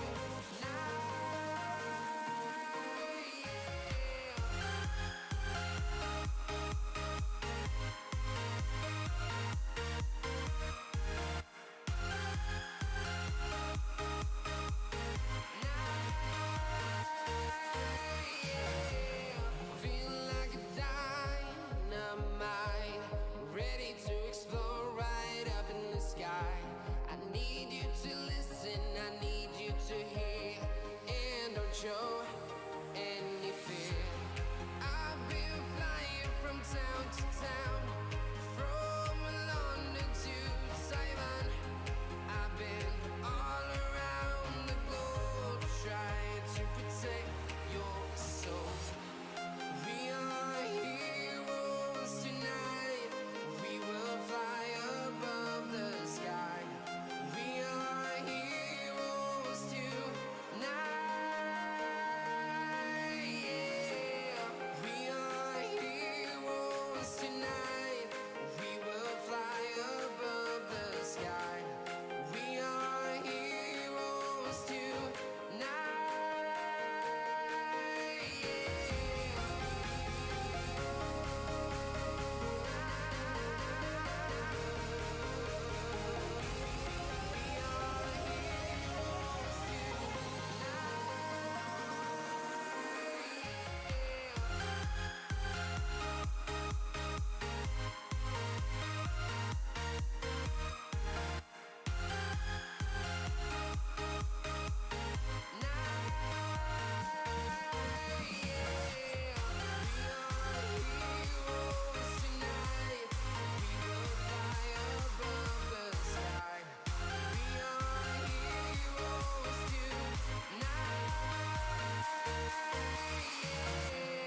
I've been flying from town to town, from London to Taiwan. I've been all around the globe trying to protect your soul.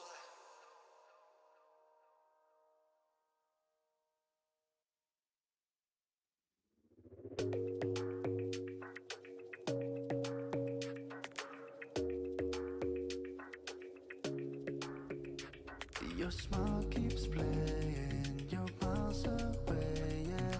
I would go overseas just like that. Don't overthink it, why can't you stay here? Give me the call and I'll just be there like that. I don't understand it, but you keep me together when everything around me keeps me under pressure, yeah.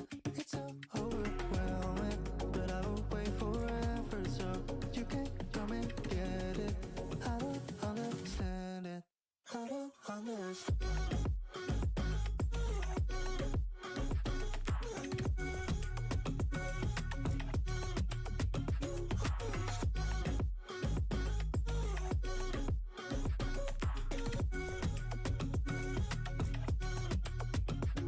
Why try so much to get back?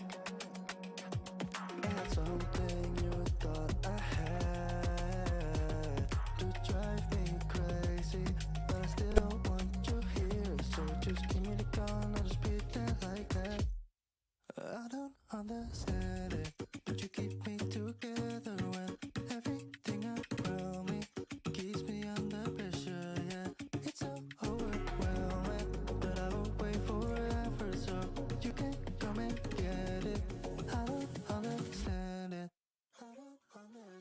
Evet, son 2 dakika kalmış. Herkese tekrardan merhaba. Here. They've got a lot of VODs out as well, but I'm sure VP have been studying those. Yeah, and it's a question of you getting your favorite map that you're very comfortable Hemen with. Are you gonna give banlanan mapleri söylüyoruz bakalım. Virtus Pro NIP maçında birlikteyiz. İsmen iki ciddi kulübün karşılaşmasını göreceğiz. Tabi ban ekranında hemen yani çekti reji. Sağ olsun reji var ya. Bitirdin bizi reji. Okuyamadım ya. Bitirdi bizi reji.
Try pulling up side by side for the race, just realize that we're in a different lane. Yeah, see I'm out here killing the game. How can you claim that we're living the same? See in reality we ain't on a similar stage. You're sitting in the crib while I'm singing my name. That flames, whole of the city on lock. The coldest flows and the cream of the crop. We've them peas with a lean and a bop. Got a phone line ringing 'cause the heat don't stop. I feel like king of the hill when they're never gonna take my crown. That's the type of my sound. Better rise up with a... Evet, sunumdayız. Artık maçımız başlıyor. Play-ins, not the easiest journey for them. VP, yet to show what they're really made of, but this is a team that I think over the last year or so, with the changes they've made, have just gone from strength to strength to strength. And I think, even amongst talent, there were a couple of us that thought VP could go on to win this whole thing. Map seçiminde seçilen kafe oluyor arkadaşlar. Virtus Pro NIP mücadelesinde.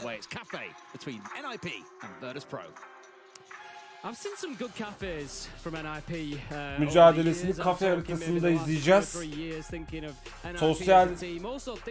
Sosyal medya anketinde %71 Virtus Pro kazanır demiş, %29'da NIP kazanır demiş. The question is, can they get to that right time? You know, which of course is always the last few days of the tournament. And it seems when NIP do get to that sort of quarter-final position, they almost become unstoppable sometimes. But it's just whether they can get through those wobbly early stages that they often have. Bakalım banlanan haritaları, banlanan hero'ları göreceğiz. İlk banı NIP yapıyor. GK just beaten W7. Well, it puts a slightly different light on it. It does put a slightly different light on it, but still, NIP looking a little bit shaky in Phase 1 at times. And this first performance of Phase 2, again, I still think, you know, for a lot of teams, I often speak about... Sledge banlandı NIP tarafından. Virtus Pro'nun banı geliyor. Absolutely huge, and so coming out and, you know, the teams that we've seen today have amazing performances. For them to continue to do that for every single game İlk banlanıyor. from here till, you know, next weekend is so it's a little bit unlikely. You know, these teams are likely to have a stumble, so you're better off having it now than later on. So I don't know. We'll see with NIP whether Azami banı geldi Virtus Pro'dan ve son banda NIP tarafından yapılacak.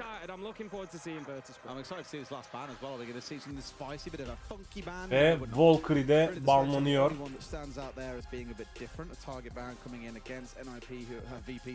En çok oynanan hero'lardan bir tanesi Azami'yi bu maçta göremeyeceğiz.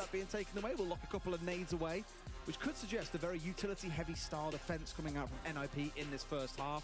You're already seeing Mai coming along, for example. You've got Castle on side as well, and Rooney. Again, just everything screams. Virtus Pro'da Grim, Gridlock, Ace, Capital Flores, Aruni, Mira. You might see a bit of Flores coming out. You might see other nade-based operators joining in. Habana, for example, might have. Diğer üçünü göremedim. We'll see what VP choose to go with though. Straight into this first round though, Tim. I believe it's on Reading and Fireplace. Yeah, I think we're going to be going into the and if I'm right, mid-floor. That is the only map that hasn't been the only site that hasn't been played so far at the major. So Fresh gets another bingo card. Ve Virtus NIP Virtus Pro'nun maçının ilk roundu başlayacak 18-15 saniye sonra. NIP defans tarafı Virtus Pro. Atak tarafını da izleyeceğiz. Mira, Mute, Vamai, Castle, Mira. Off the top of my head at the minute over the last couple of months, but you know, historically speaking, I think it's always been a very solid side, and it's one that I quite like. But we'll see. İyi görüyoruz NIP'de. Virtus Pro'da da son saniye bir hero değişikliği var. Zofia geldi. Mira, which is going to be playing in towards your sort of bar area, I would imagine, from the cigar. He's got one inside of the washroom as well. Yeah, both exactly where I would have expected.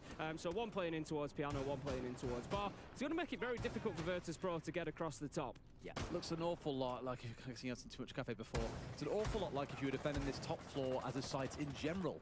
Lots of commitment upstairs in terms of Kafenin en önemli yeri çatısı bu arada. Çatıdan bir giriş bekliyoruz Virtus Pro'dan. Castle Barricade, for example, coming in between Cigar and in between Piano. So anything they can do to slow Virtus Pro down, to overwhelm them with this utility that we spoke about during the operator banning phase, really to me again seems to Drone geldi always. Drone attı Gridlock oynayan oyuncu. Just, I think, finding itself in behind a little box or something that always couldn't wriggle away from.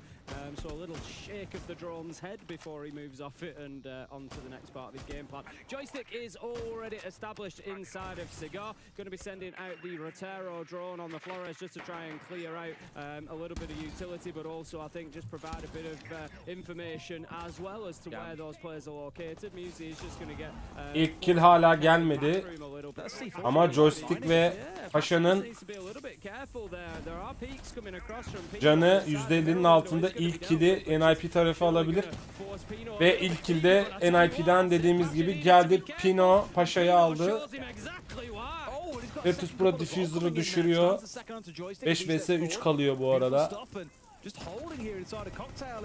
VP is stepping up one by one, looking to try and take the firefight and being punished for it. And by the time there's anyone trying to react to the push in towards Nubalk, well, he's long gone. Can we still call it Nubalk, by the way? It has been around so long. Now, isn't it? It is a bit old. It's not really Bakalım ilk roundu kim alacak? There's probably quite a lot of players who started playing Siege after that, you know, before they don't even know that didn't used to exist. They're probably like, what's so new about it? It's always been there.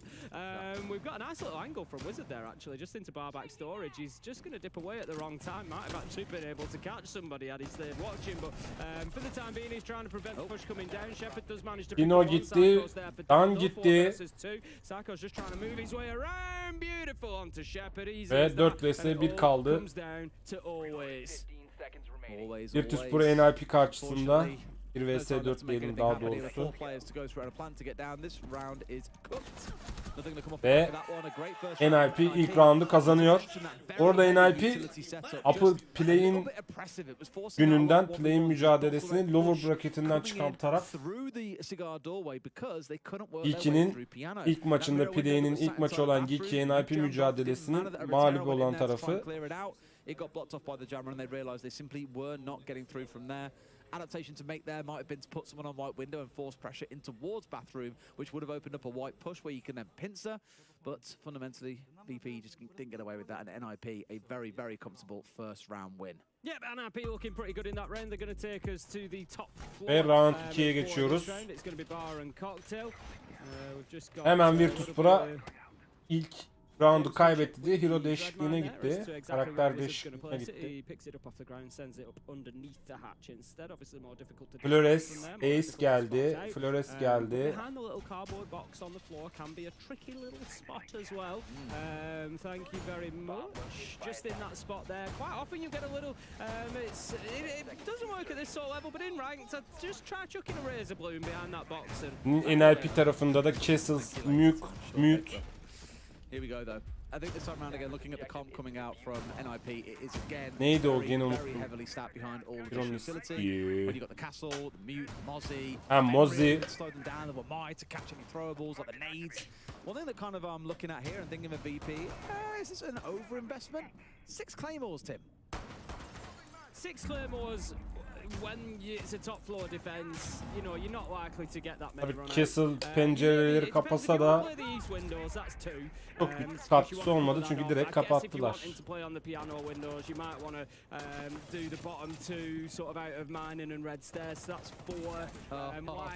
İlk kill NLP'den geldi.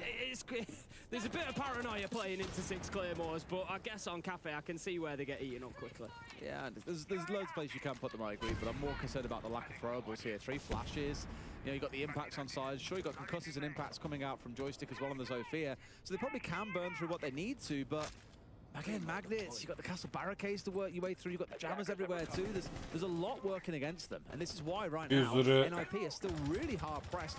Hibana aldı. O Hibana gelmiş.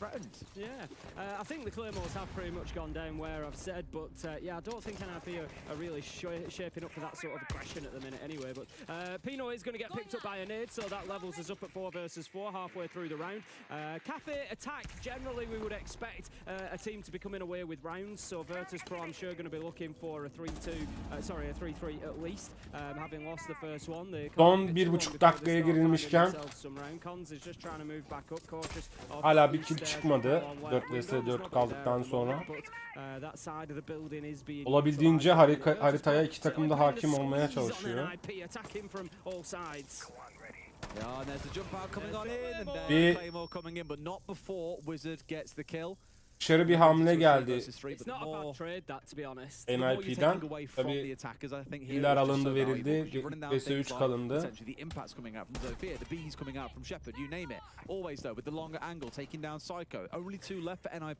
Bakalım Muzi kill çıkarabilecek mi? Joystick karşısında diyecektim ki konduzmuş joystick'i öldüren. NIP ikinci roundunu almaya inanılmaz yakın.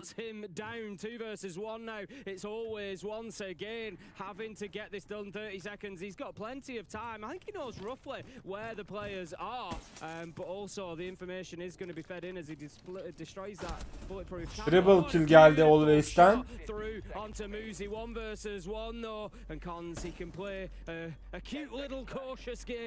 Son 8 saniye.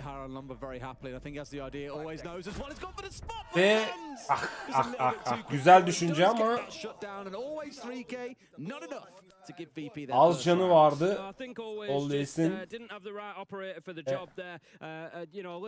Az canı olmanın verdiği dezavantajla NIP roundunu kazandı. NIP looking good there. Virtus Pro certainly closer than they were in round 1. They got themselves more into the game there, but still coming down to that clutch situation for Always, which he wasn't able to finish off. Yeah, got to find their way back into this one. Again, maybe another round or two, and you'll see that timeout coming in that we've gotten very used to seeing, not just today, but really throughout all of history is when teams atlamasıyla düşmesi bir an. Clearly something isn't working, and it needs to be rectified before you repeat those same 3 sites. NIP though, as much as we came in saying, look, a bit of a rough play-ins, you know, it takes time to warm into a tournament, playing well here in this first game. Going to be mining this time around for our third choice site from NIP. Going very well so far. Castle up on the top floor. I'm just going to suggest that they're going to play this quite aggressively across the top floor, as you'd expect, because the site is over on that side of the map. So they can't just hold themselves to an east. Frost görüyoruz, Castle görüyoruz, Mute görüyoruz, Vama'yı görüyoruz gene NIP tarafında. İkinci roundda kaybeden Virtus Pro gene bir hero değişikliğine gitmiş. Thatcher'ı görüyoruz, Hibana'yı görüyoruz, Buck'ı görüyoruz. görüyoruz. Zaten var, hala Shepard B'de oynuyor. Flores'le oynayan bir joystick var. Always ve Paşa'yla sürekli bir hero değişikliği yapıyorlar. Bakalım bu değişiklikler Virtus.pro'ya yarayacak mı? 3. roundu galip olarak galip gelebilecekler mi?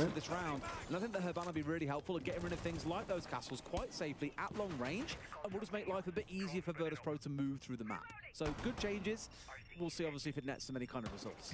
Scratch that, NRP have played a little bit more aggressively into piano than I might have expected. I thought İlk kill ve ilk bu roundun kill açılışını kim yapacak diyecektim. Paşa'dan geldi. Konduz'u yani Castle'ı indirdi.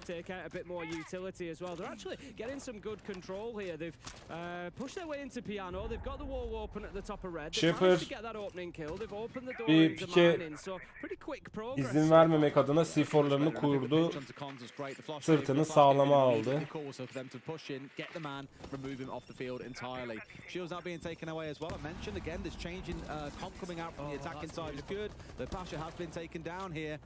İkinci kill NIP'den geldi.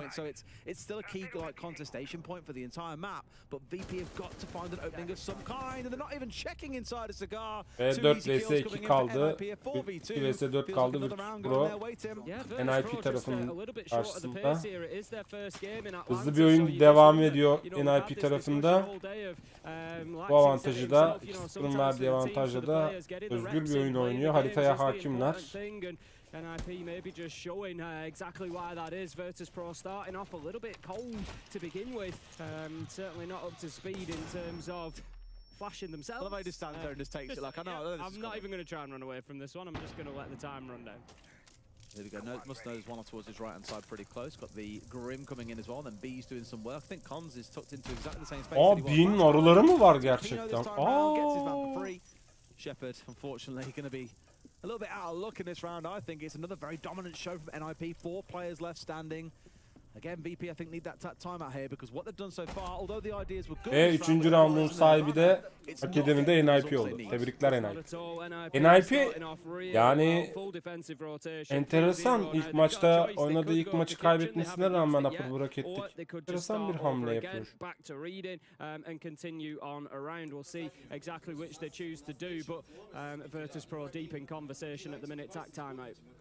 Understandably, again, you need it after going down 3 rounds. You've lost 3 different sites.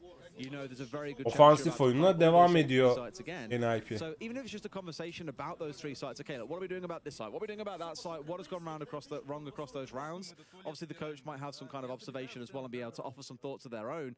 But a little bit, it feels like of exasperation coming out of some of the players. I think, yeah, obviously.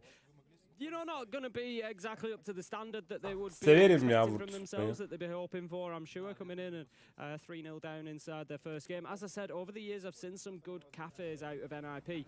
You know, it's a team that definitely know how to play. I know there's been a few roster changes across the way over the last year or two for them, but, you know, the core is still there. Muzi, Psycho, Pino, and they've, as I say, I've seen them play particularly in the home region back in Brazil, but internationally as well, and have some good results here. So they're certainly no strangers to the map. And muhtemelen bu roundu kaybettikleri için de Virtus.pro'dan yine bir karakter değişikliği göreceğiz.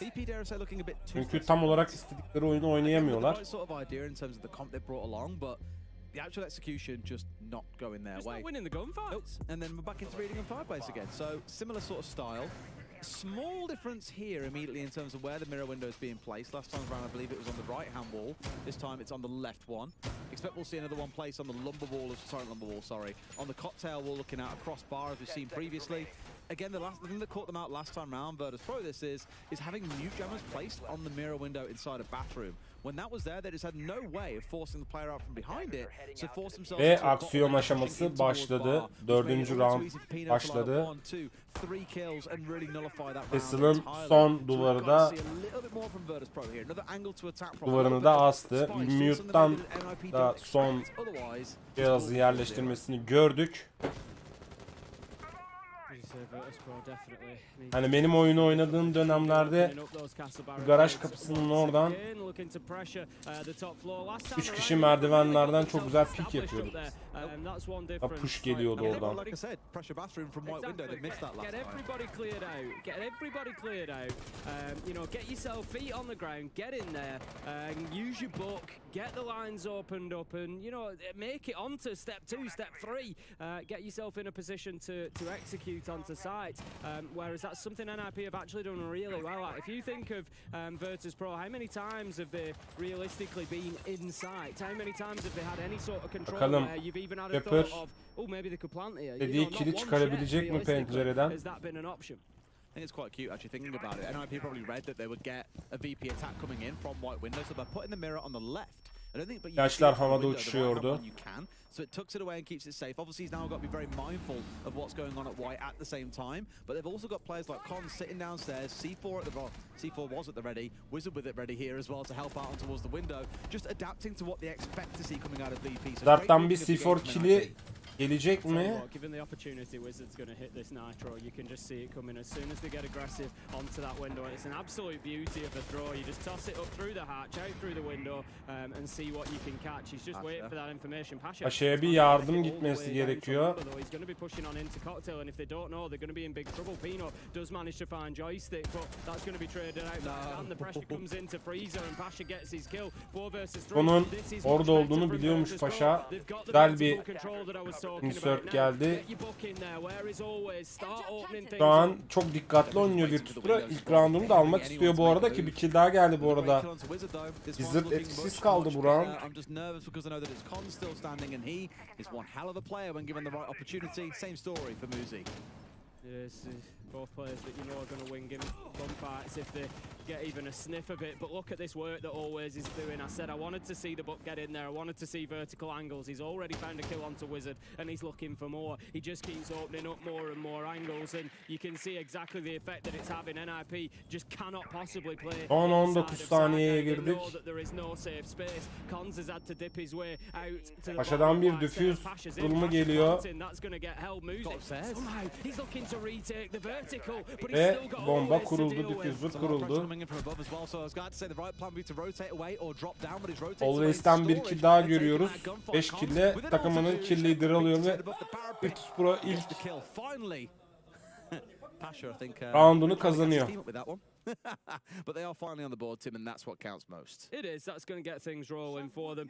You know, we quite often see this from teams that it just takes them a couple of rounds to get going. The next round or two, round 5, round 6, is going to give us a good idea whether that was the case for Virtus Pro or whether NIP are just able to go back to business as usual and win the next 2. They're going to be moving sites. They're going to be heading down to the bottom floor this time. It's going to be all the way down to kitchen for NIP, so deciding they're going to mix things up.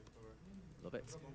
I think it's good when you know that a team's starting to get comfortable and they've figured out reading. Fair chance they may have a crack at mining as well and figure it out. So just throw a site they haven't seen at all yet in the form of kitchen at them and just see how they respond. And some of those sites that I love because it forces really a full map clear if the defenders want to play across the entire map. And given that we see Muzi, for example, currently on our other screen, sat on that Durumda skorda 3-1 oluyor bu vesileyle. Chances are VP will have to full drone out the entirety of the top floor.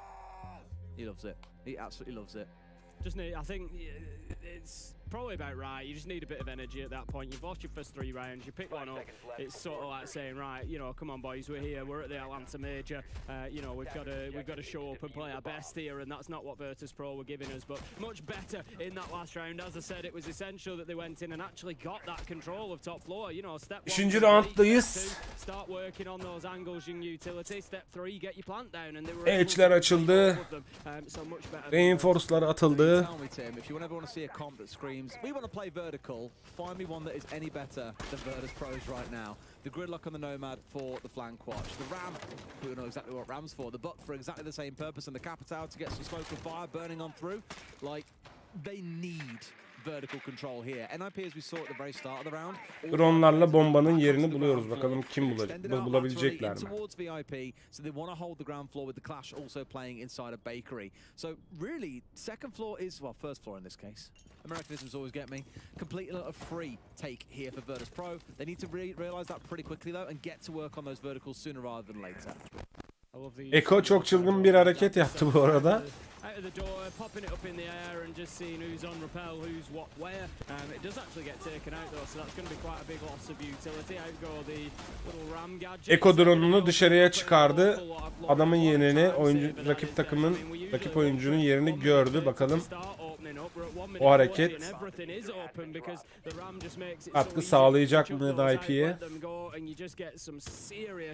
Neredeyse bir tane tavan, bir tane ahşap kalmadı bu arada en üst katta.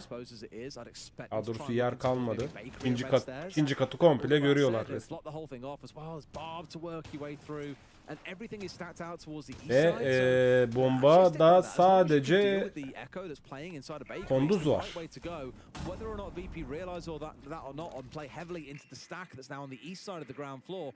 That remains to be seen, and it does look like they are trying to work their way quite aggressively and quite quickly in towards this fireplace hatch. Chef is just waiting for his moment here. There goes the impact EMP unsuccessfully. Going to have to try and open it up from the side. Needs to get it as close as he can to the hatch. We'll see whether that does the job. I would expect so. If it just nope. But it might. No, oh dear. I was going to say it may give an opportunity to see through the electrical, but it's not going to matter because there's no second hard breach guard. Nope.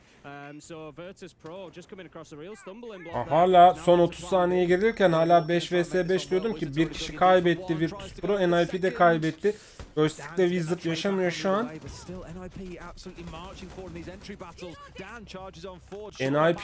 NIP o kadar böyle özgür oynuyor ki defans pozisyonunda sanki atak yapıyorlar. Bu ayrı bir anekdot. Müziden çok ince bir kill. Son 6 saniye, 5 saniye Virtus Pro triple kill geldi Dan'dan. Ve round'un galibi diffuse'u kuramadığı için NIP oluyor. Zaman yetmiyor Virtus Pro için.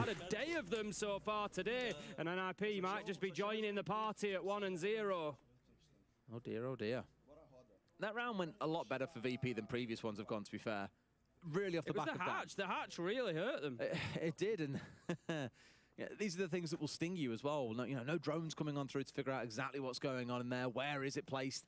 And this is the risk I think some teams run into by not. Hani Virtus Pro'yu bu turnuvada ilk defa izliyorum. Bir Volves havası da Virtus Pro'dan aldım. Yani lower bracket'ten gelen NIP şu anda şaheser yaratıyor Virtus Pro'ya karşı ki Geek'in karşısında oynadıkları oyununda da yeterli olmadığını, asıl oyunlarını şu an sergilediklerini düşünüyorum ben.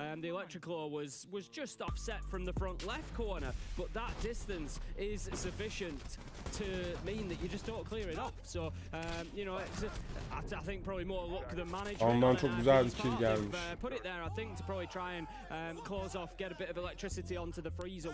Same time, you can get both if you get it in the right sort of spot. But yeah, ultimately it just did the job, and Virtus Pro didn't really have a plan B. It was, you know, we get the hatch or we push straight down into Wizard, and that didn't really work out too well for them.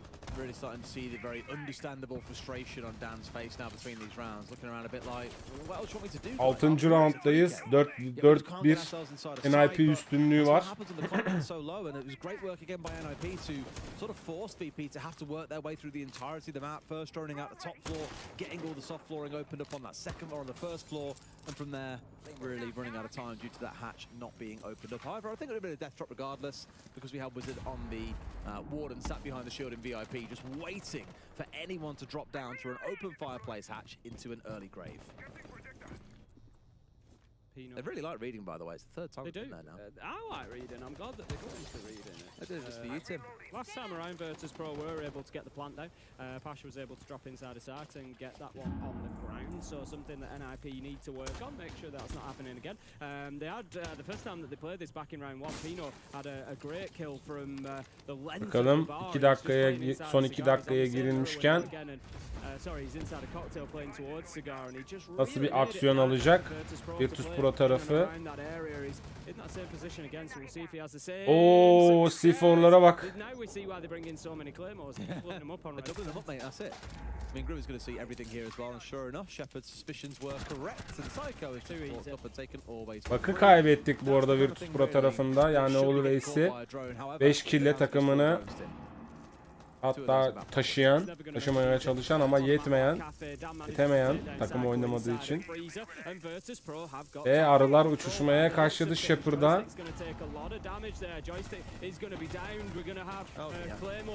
Dino'dan çok güzel bir triple kill geldi ve NLP coşmaya ve coşturmaya devam ediyor sayın seyirciler. Sevgili YouTube ve sevgili Twitch. NIP 5-1-1/2 before they go on to the attack.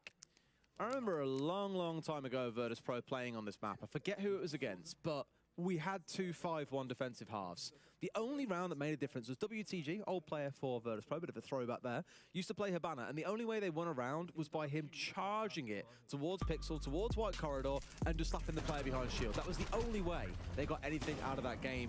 And really here I think you might see a very much Abi C4'da patlamış arada.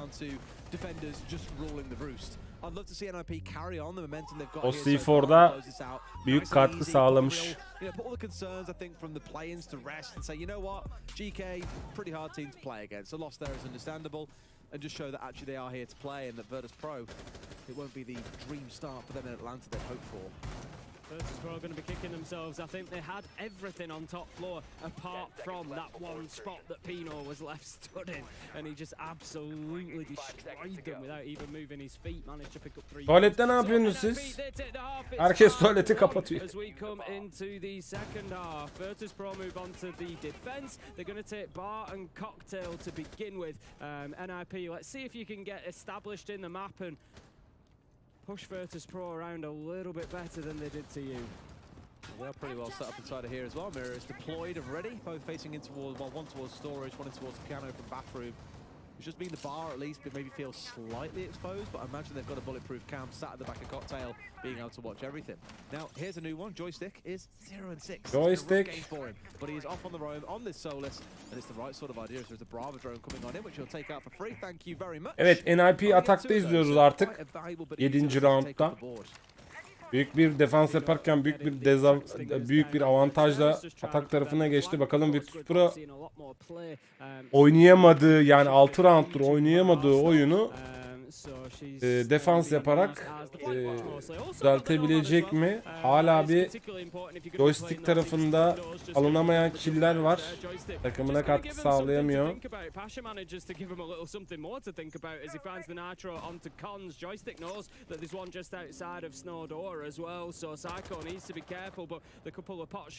Shepard'dan bakalım bir C4 kill'i gelecek mi? Ekstra bir kill gelecek mi? Toka'ya bir telefonları titretmeye başladı. Muhtemelen bir rush görebiliriz. Joystick'ten ilk rush geldi. İlk killini de almış oldu 7. roundda. Şimdi quite terrifying to spin round in towards piano from Zagara and just see 2 mirror windows staring at you from slightly different angles. Understandably not wanting to challenge in towards. Bakalım 3 vs 5 kalan NIP ekstra killer çıkarabilecek mi? Ama derken NIP'den bir kill geldi. Joystick gene bir kill aldıktan sonra öldü. Oynatmıyorlar resmen joystick'i. Bir nade denemesi geldi.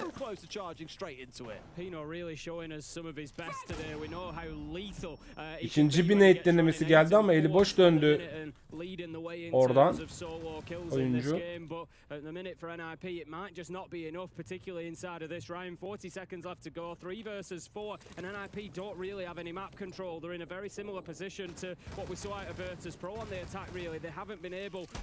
Pino gene bir push izleyecektik ama Pino bir kill aldı ve Virtus Pro'da 7. roundda ikinci winini almış oldu bu vesileyle.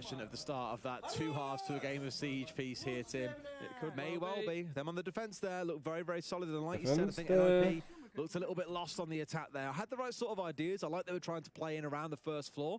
but just not enough threat on the upstairs itself. Pino, the only one really getting a kill in that round as well, does show that there is some work to do. But they've got a lot to play with here, Tim. Let's not forget. They're in a spot where, with them being 5-1 up or being 5-1 up coming out of the first half at the very least, it's going to be another 3 rounds until VP are anywhere near them.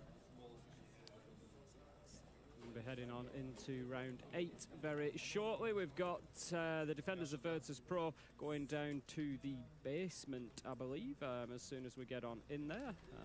Yeah. Which we will be doing any second, I'm sure. As you say, Virtus Pro need that has to be the platform now. That has to be. I think they need another 2 rounds. I think they need to get this back to 5-4 realistically. They need to do that 3-0 half just like NIP did to them. We see that beautiful Nitro. It was one that I'd already spoken about from Pasha up through the laundry hatch and out onto the east window. It so often catches people out because you're just not prepped for it. You don't really hear it coming, and it's a difficult one to watch for. Pasha clearly the team cheerleader at this point as well, Tim. Pasha showing the passion. That's it. Passion master. It's Mindivi downstairs though. Into kitchen we go. No clash. 8. round başladı. The NIP had back when they were defending on this side. But on the other side, you got Cons bringing along the Ossa, Tim. Now, an operator that very much functions a similar sort of way. You're making use of the shields to gain ground, or same as Monty almost. Really looking forward to gain ground there, make a plant happen in behind the shield. Very commonly see this used. Bakıyoruz.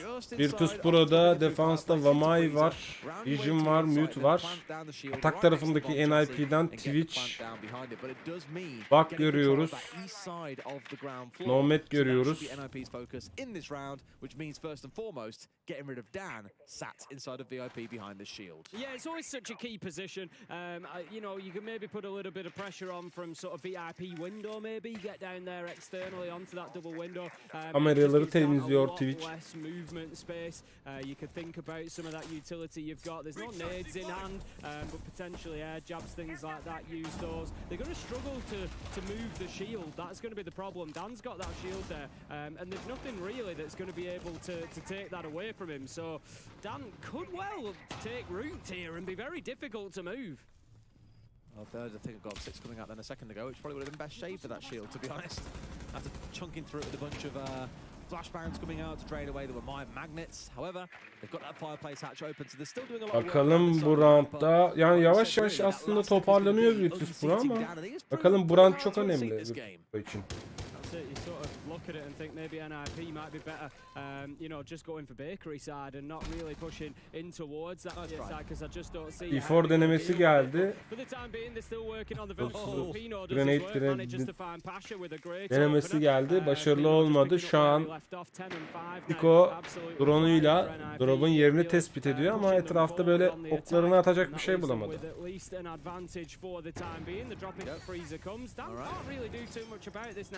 It might have just worked to sort of bypass him a little bit. Just use that entirely as like a shepherd to get Şimdi NIP bombayı kuracak. Oyalanmalar başladı.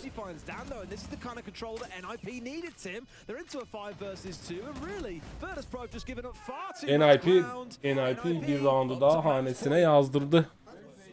Chubb's getting vocal there, the coach of NIP. Plenty of noise coming from behind the team.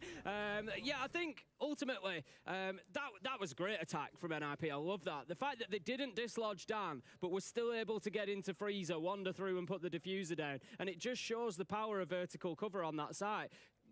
They also was the only person inside. The rest of the cover was all coming from above, and there was just nothing that Virtus Pro could do to actually get anywhere near that plant spot.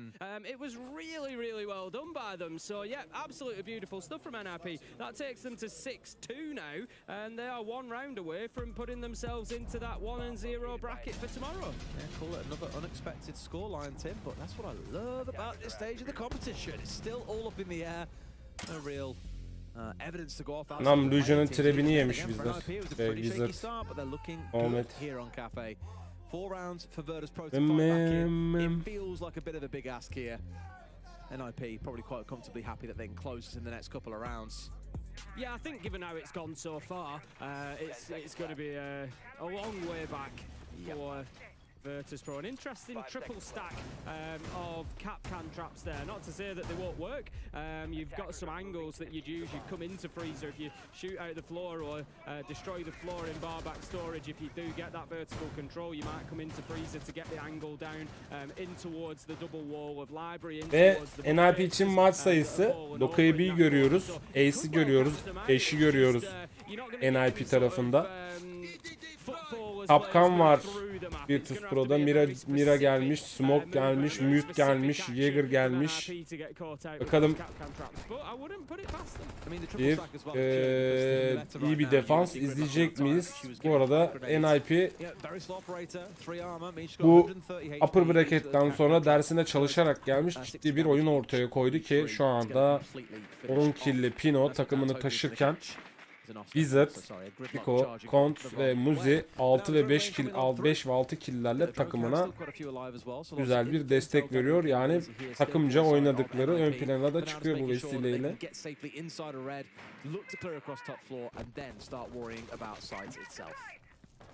Does he know? Coming in from NIP, Muzi just taking the pot shot towards Pixel, and he's going to find out why it's called Pixel if he's Bakalım son 1 dakika 45 saniyeye girilirken Virtus Pro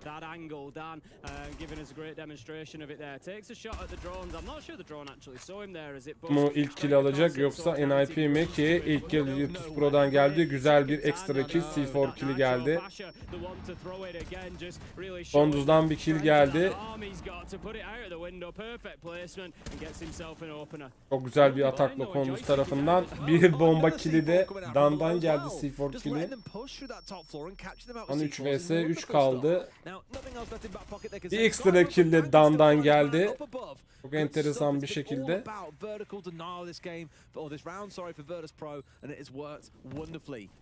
Çok nokta atış hareketlerle şu an Virtus Pro takımdaki kişi sayısı durumunda bir kill önde. Bakalım diffuser'ı aldı NIP. Diffuser kurulumu gerçekleşecek mi?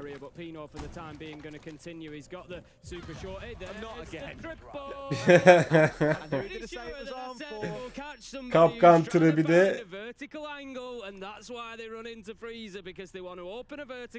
İşe yaradı bu arada, yani 3 vs 1 kaldılar ve son kill için 20 saniye gerilirken Virtus Pro'nun 3 oyuncusu Muzi'yi bekliyor.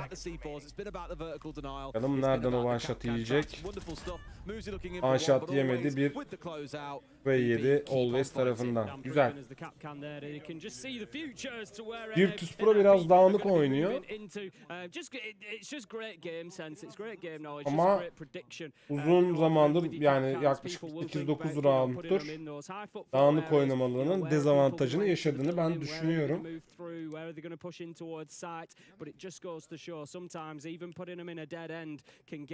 Maçı bir round daha uzatan bakalım. Yani maçı bir round daha uzatan Virtus Pro bakalım hanesine bir win daha kazandırabilecek mi? NIP için hala maç sayısı bu round.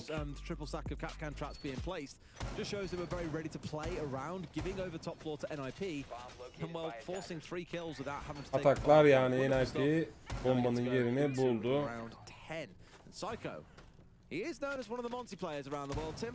And in this case, that's exactly what he's looking to deploy in round 10 for an attack on the top floor. Yeah, I think that might be NIP sort of thinking, right, let's get this done now.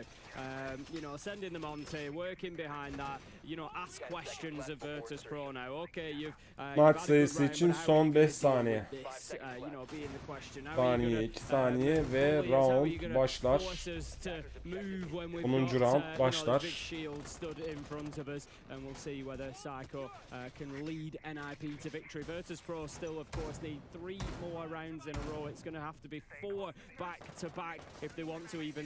Bir Montaigne hamlesi görüyoruz NIP'den. Never say never. Mentioned two halves to a game of Siege in the defending side of Cafe. Far easier than the attacking one, especially with Muzi C4'unu kurdu olası bir rush'tan yakasını kurtarmak için. Bakalım. Lots that you can work with. For now, up onto the roof, the NIP side go. figuring out what's going on, and as we've seen every single round so far, locking down red stairs with those tracks. Bu roundu Virtus'ta nasıl oynayacak, defansı yapabilecek mi? Her yerde açmışlar. Tahta mahta, duvar mı var, kalmamış. How effective he can be. So looking for that verticality potential into piano. They certainly don't want to lose the Monty to it. Let's put it that way. The pings are coming out, so they're certainly going to be giving it a try if the opportunity presents. It's just a matter of time for Pasha, a matter of patience. He's got the nitro pre-placed. He's just waiting for the call. All he's waiting is for the call. If he gets, what's he just been shot by? They cannot give the Monty away to a nitro, and no, it's missed. I mean, C4 comes out onto the window. That's a different C4. That one came out onto window, I think, and it did nearly catch Pina. Didn't finish him off. But Psycho's got to be so careful. He can't turn towards bathroom because of the player on white stairs. Monte'in So now köşeye what do you do? It's a sıkışmış case of problem durumda. solving. They need someone to really pressure onto him, and that's why Wizard, as you can see on the side of your screen now, I think is rotating. C4 bir bomba. Just looking for the long range throw with the Selma charge. Monte'ini almaya yetecek. Bakalım o, gerçi o C4 da kalmamış ya da bomba da kalmamış. Virtus burada. Yani o Monte'in şu an büyük avantajı. İlk kill bu arada NIP'den geldi. Muzi Paşa'yı aldı.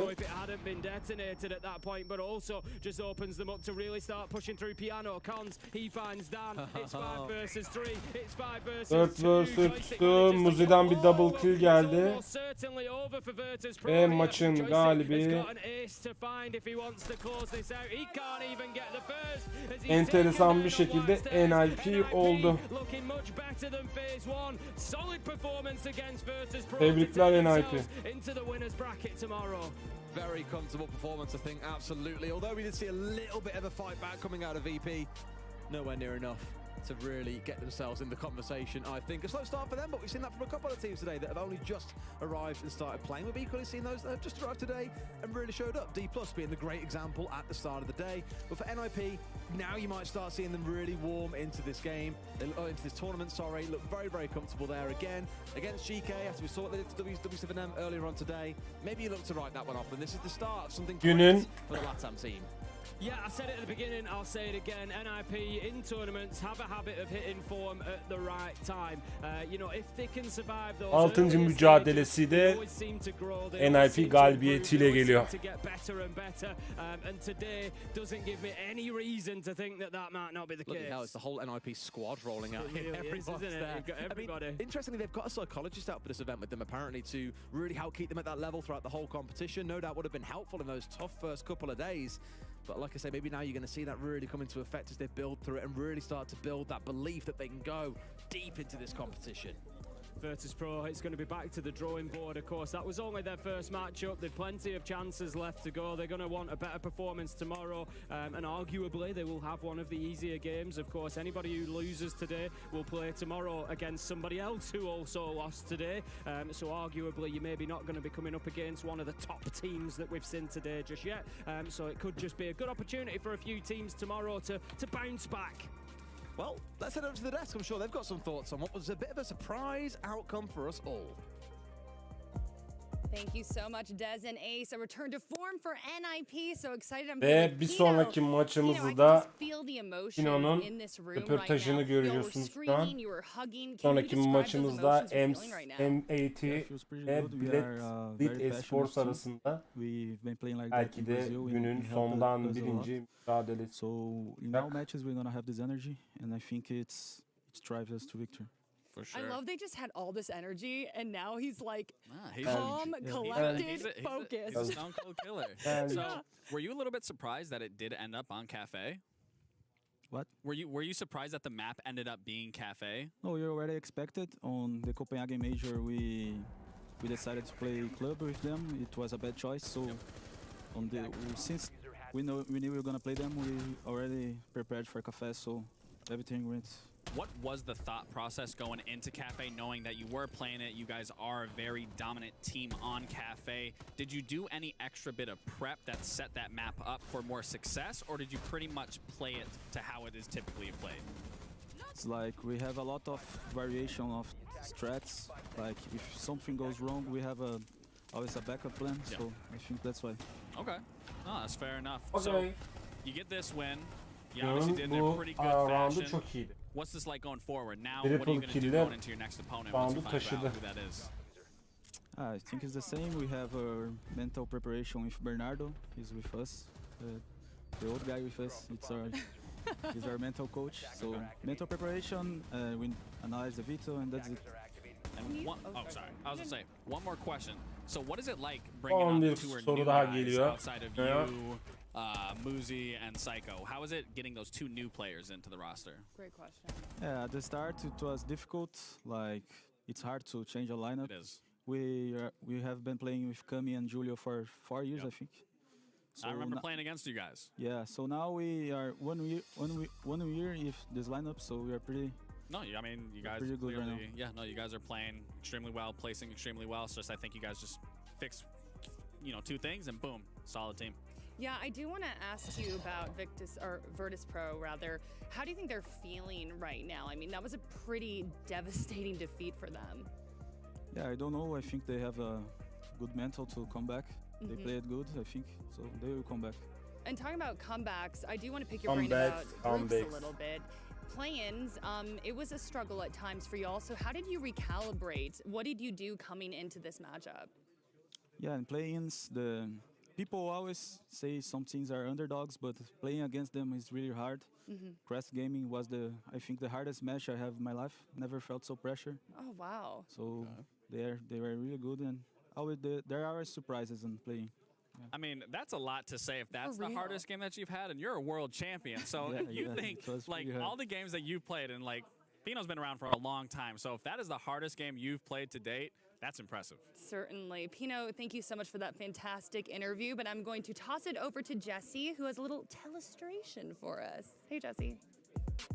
Hey, Jackie. You know, in the game of Rainbow Six, small problems often snowball into big ones. And I think we saw a great example of that on round 5 here on Cafe. What I want to highlight for you right now is this one Electroclaw. It's down inside of Coat Check, and if we press play, we can see it's actually electrifying the two walls right above it that are keeping the vertical angle closed. And what we saw just now is we see utility being played by Virtus Pro to open this up. We've got Joystick, who just threw an impact EMP, and we've got Shepard using his can opener on the wall. Now, important to note here, they don't do anything wrong on this. This is not a mistake, but it is using up a lot of their utility. That's half of their EMPs and half of their hard breach. That's called foreshadowing. We push forward a little bit longer, right? And there's one more Electroclaw that they're going to be a little bit concerned about, and that's this one on the freezer hatch. And if you'll just notice there, the last EMP was just used. And the reason why a lot of people don't like bringing impact EMPs is because, well, it missed. It didn't get the Electroclaw. The claw is still on that hatch. Arguably, well, unarguably, the most important part of the entire push just got denied by one Electroclaw. Now, there is a way out of this. It's not too easy, but Shepard's gonna attempt it. If you place the can opener right next to the hatch, pixel perfect, the range of the can opener can explode and still pop the hatch open. Shepard will try this and fail. Didn't work at all. Unfortunate for them, they have completely screwed this push up at this point. And it's these little mistakes which have continued to be big problems. Take a look at the pushes that now need to come out from Virtus Pro. They're first sending Joystick down the white stairs. They send Dan down the white stairs. They're going to send Shepard down the white stairs. The only extra bit of push that they have is Pasha coming in through the restaurant window. And it looks like spaghetti on white stairs. You don't want spaghetti on your white stairs. Let's press play. And also take a look at how good NIP are at these trades. What we see is every kill goes 1 for 1. Wizard gets a kill, does die right after, but that's okay. Everybody else then backs up. Then you get Pasha coming in the restaurant window. He goes down, immediately traded out by Pino. 1 for 1, the kills go, and then the players back up. It's the same story. We continue the clip, and we see Muzi taking a really cool position down at the very bottom of freezer. He's really just trying to get this angle on the player he knows is downed, and he NIP'nin çok kritik hamleleri var. Then Güzel they split up a yerlerde. little bit. Again, they're still in this man disadvantage. Time is ticking down. They do get a great angle onto Muzi. They get a good crossfire. But again, it's 1 for 1. Triple Shepard's kill. dying to get this pick every single time. It feels like the trade happens from NIP. They back up. They eventually do that all the way until they win the round. It's those little mistakes, again, that came in from Virtus Pro, combined with NIP having really good microplay, knowing when to back off, knowing when to trade their teammates, that made this game so difficult. difficult for Virtus Pro. So that's our match here on the main stream. But we've got more games to come. So let's throw it to a quick break. And when we come back, we'll have our second last game of the day. Last game. Günün sondan ikinci maçına gidiyoruz. 6 dakika sonra dediğim gibi Blitz M8 ile Blitz Esports mücadelesini yapacağız. 5 dakika sonra 6 dakika sonra. Might be that Gitmek one tool üzere you can diyorum. always rely on when it's time to melt through the enemy's defense. Training your sharpshooter skill.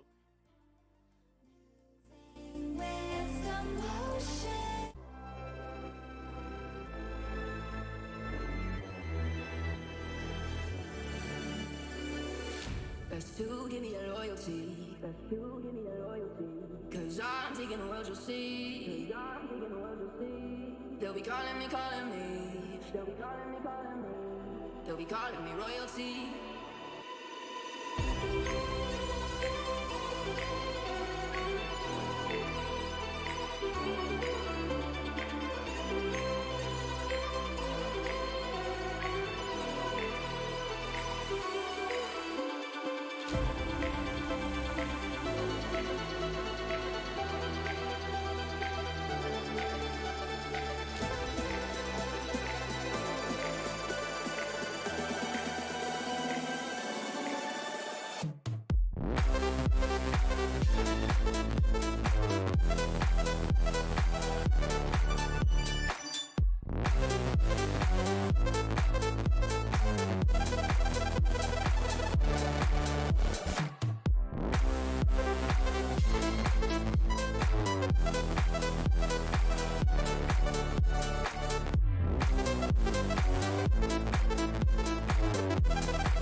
calling me royalty.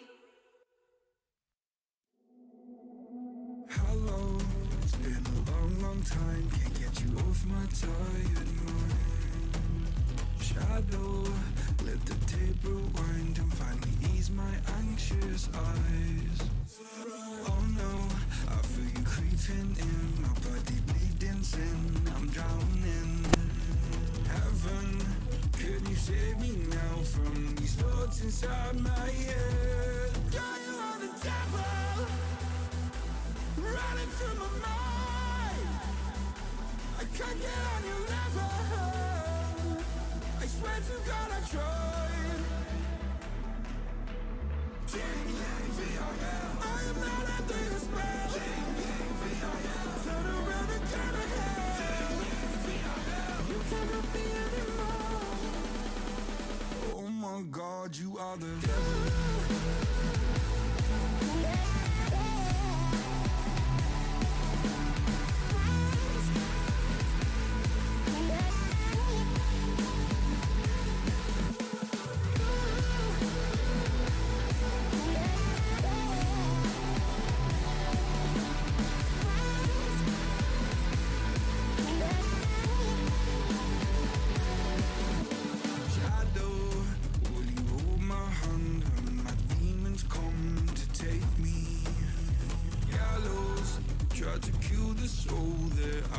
so hard to say. Hallowed by my love for you, always stop me going under. Follow every step I take, 'cause our walls are coming down. Yeah, you are the devil running through my mind. I can't get on your level. I swear to God I tried. I am not under your spell. Turn around and turn ahead. You can't help me anymore. Oh my God, you are the devil.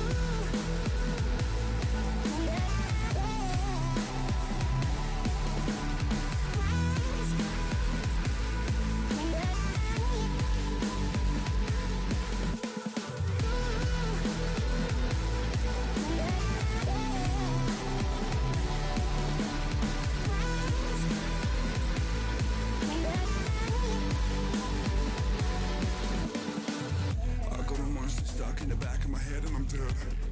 I got the devil inside me and everything there seems red. Vision's blurry, I'm in a hurry, my skin is starting to shed quick. Call up the doctor, swallow some pills, maybe I'll wake up in bed. I'm a disaster, can I move faster? Honey, I'm over the edge. No point in stopping me, I'm not your property, gotta take care of that ledge. My friends are dead, I'm losing my head, I gotta get off of these meds. I am unstable, willing and able, give you this body to pledge. Oh my God, you are the devil.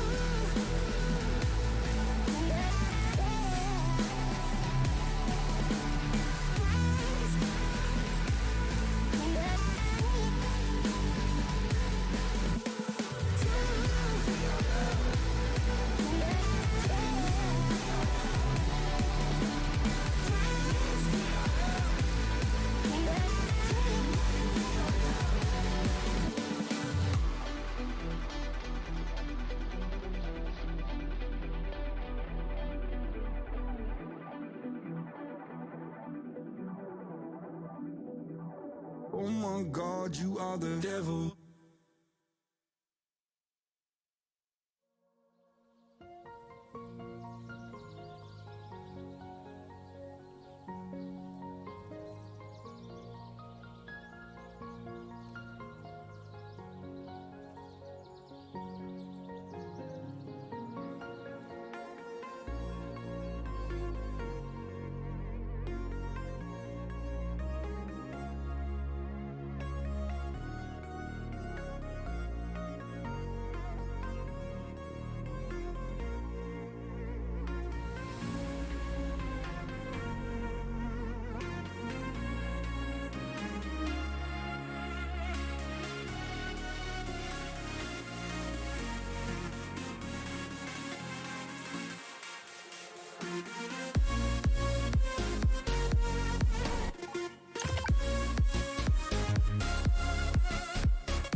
Evet hanımefendiler, beyefendiler, Blitz Espor M80 mücadelesinde tekrardan sizlerle birlikteyiz. Birazdan bir 3 dakika içinde maç başlayacak.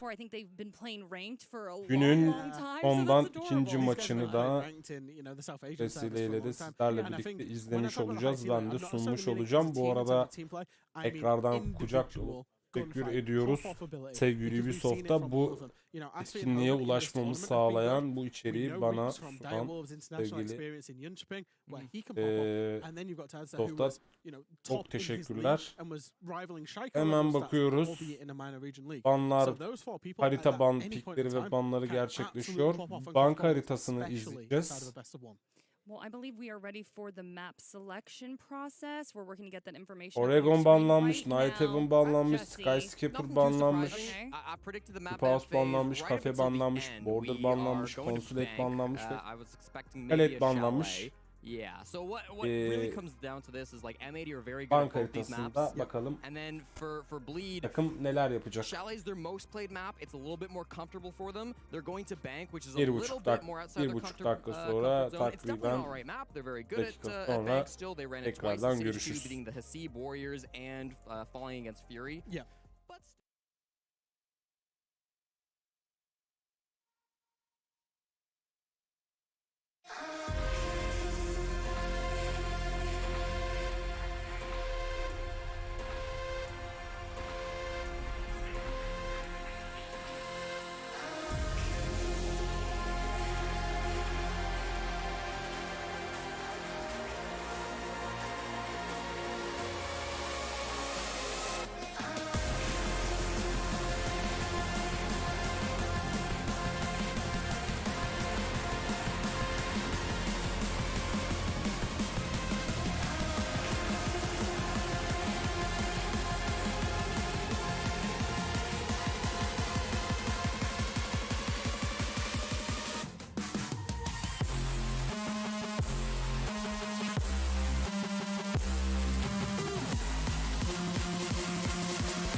Evet, banka haritasındayız. Peak Central, but against a disciplined team, will it be enough?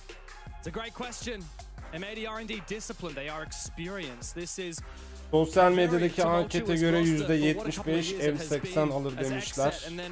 Mücadelede %25'te Blitz Espor alır diye tercihler yapılmış. Bakalım banka haritasının galibi kim olacak? Hep beraber sizlerle birlikte görüyor olacağız. none of the players themselves are actually from the States except for Iconic. Let's see if they can crush Evet, Bleed şu anda like the fans banlar expect. gerçekleşiyor. İlk banı Blade yaptı. Blade gerçekleşti. Blade Esports Ying'i banladı. Tabi birazdan da Region'u ekrana verecek. Gördüğünüz üzere de geldi. İkinci ban M8 tarafından geliyor. Bakalım hangi hero'yu banlayacaklar. Nok'u banladılar. That's very true. M80 is a roster with so much expectations, but also a lot of stakes. M80, if anything, is too big to fail. Now, I can't take credit for that. It's something that Carter said to me yesterday. M80'in ikinci banında Solis oluyor. Defans tarafında. Ve son banda Blitz Valkyrie'yi banlıyor. Takıma da başarılar. Umarım güzel, değişik, agresif, bol killi, bomba killi mücadele izleriz.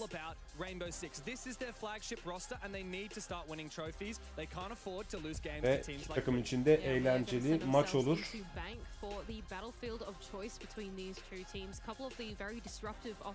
Being taken out through the band phase as well, both Ying and Nanook being taken out on this side of the attack with M80, of course, starting on that side first. It does mean that they lose a couple of options in nades. Not just that, but you've got players like Kino who will very much lean into operators like Ying or any really of your disruptive operators to try and make a play and to try and have that execute plan phase or the pre-execute plan phase go away. Blitz Sports'ta upper bracket'in yanlış söylemeyeyim. I don't really get why. I don't understand it. It has nothing to do with the Bleed organization as far as I'm aware. B grubunun upper bracketinden Loss'a kaybettiği için lower bracket'ten buralara kadar geldi ve playoff'a katılmaya hak kazandı. Ve artık birinci round sizlerle birlikte round'un başlaması 20 saniye kala duvarlar kırılıyor, hatch'ler açılıyor, reinforce'lar atılıyor. Bakalım kill hangi takımdan gelecek? İlk round'un galibi kim olacak? Hep birlikte göreceğiz. The prep phase ticking down. Really, they can't dedicate too much more. Actually, that being said, the hatches in the top floor have been reinforced off, so they are dedicating quite a bit of utility or a little bit of their resource up into this roam game. Bu haritayı ben seviyorum ya. Oynaması da keyifli. İlk fight Omen ve Spoit arasında oldu ve ilk kill Blade Esports'tan geldi. Imagine the very first round you play in phase 2 of a major and you spawn peak Spoit. Hats off, Hoven. Oh man, that is one way to make a statement against M80, but the round has just barely begun.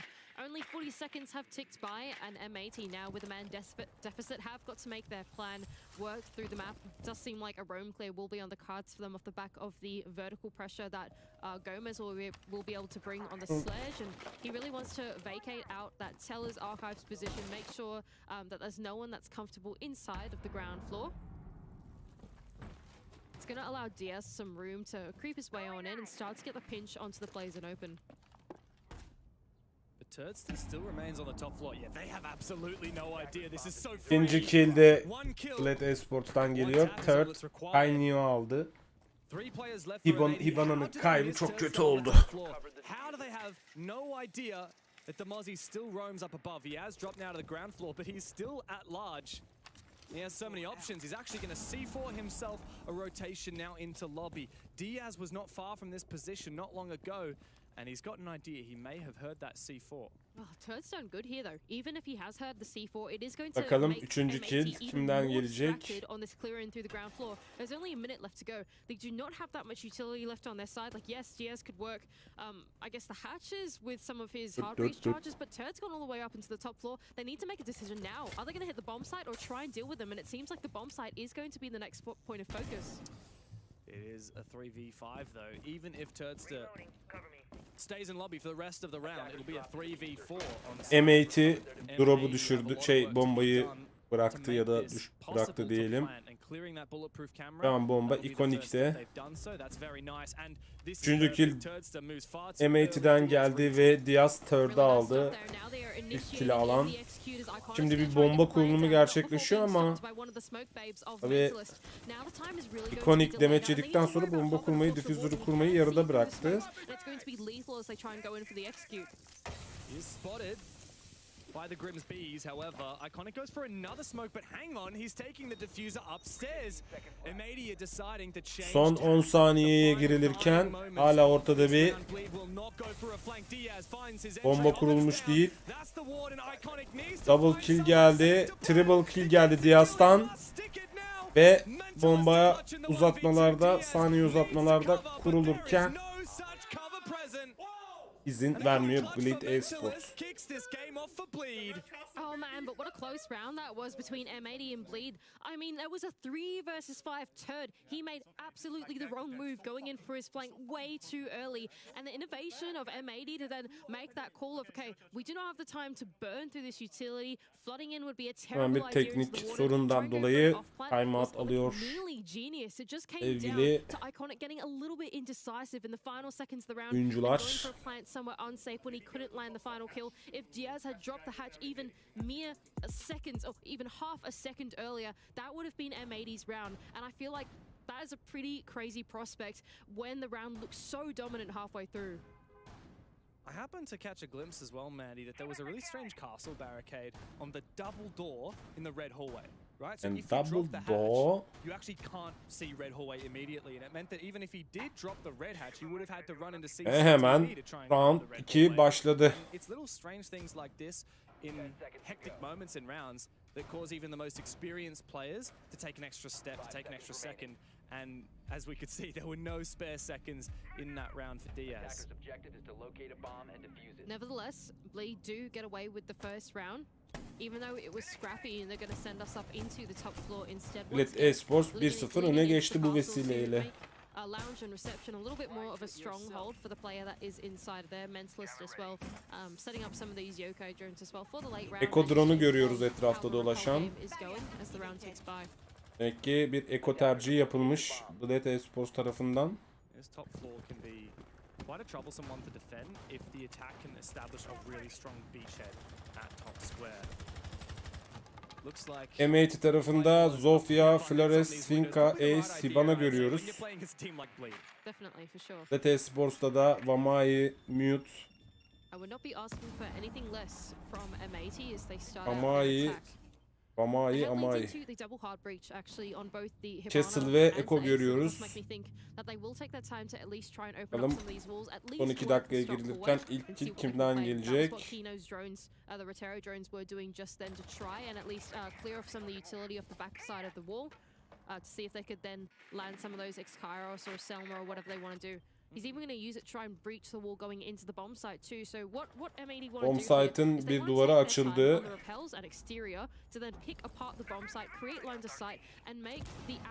Ve ilk kill M80'den geldi. İkonik SP'yi bomba kill'iyle aldı ve ekstra bir kill çıkardı. Pivotal position as well. This bomb site, Mandy, it relies on specific positions still being Eko drone'uyla Kayna'nın pencerenin dışında olduğu infosu alındı.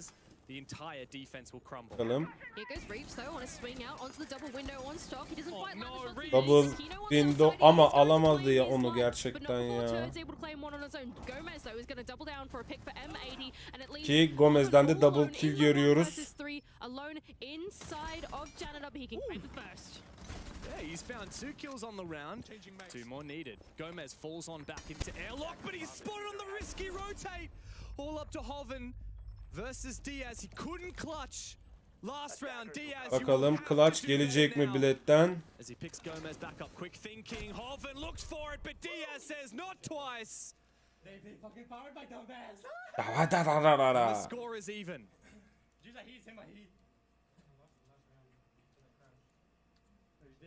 Chaotic round there for M80. 2 chaotic rounds in a row. Yeah, very chaotic. I'm really excited to see these two teams play against each other. I feel like there is such a clash of play styles with the way that these guys play. I mean, I think M80 are one of these teams that with Iconic being such a vocal player on the roster and coming from that Astralis roster that really did pioneer such a fast-paced play style, he really does bring such a unique approach to enable his teammates to really get in and do the dirty work. But I think on the side of Bleed, is that really the right approach that you want to take to a team that is so aggressive on the front line, even on the defense, where they're going to take the fight to you? Do you want to then play the disciplined game? Defans tarafında, Bled Esports tarafında ekstra bir değişiklik yok. Bir Lucian görüyorum. Mute vardı, Castle vardı. Sadece oyuncular arasında hero değişikliği olmuş, muhtemelen kullanamadıkları için. Hemen M80'ye bakıyoruz. Diaz, Gomez, Iconic, Kaino ve Spoit neler almış? Ace var, Flores var, Montaigne geldi, Brava geldi.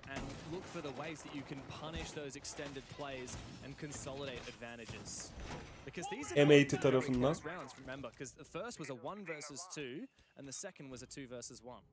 Yeah, that's exactly right. As soon as one trade comes out, the rest of the team is going to jump right in on that action.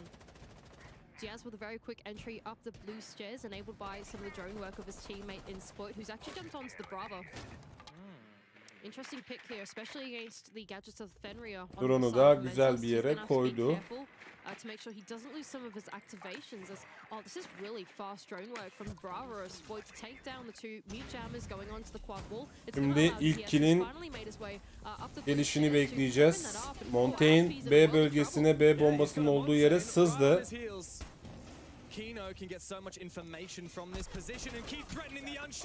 Montaigne avantajını kullanamadı bu arada M80 ve ilk ölüm gerçekleşti. HP tarafından Kaino'yu aldı. Is the key player to protect Asfi and buy him more time.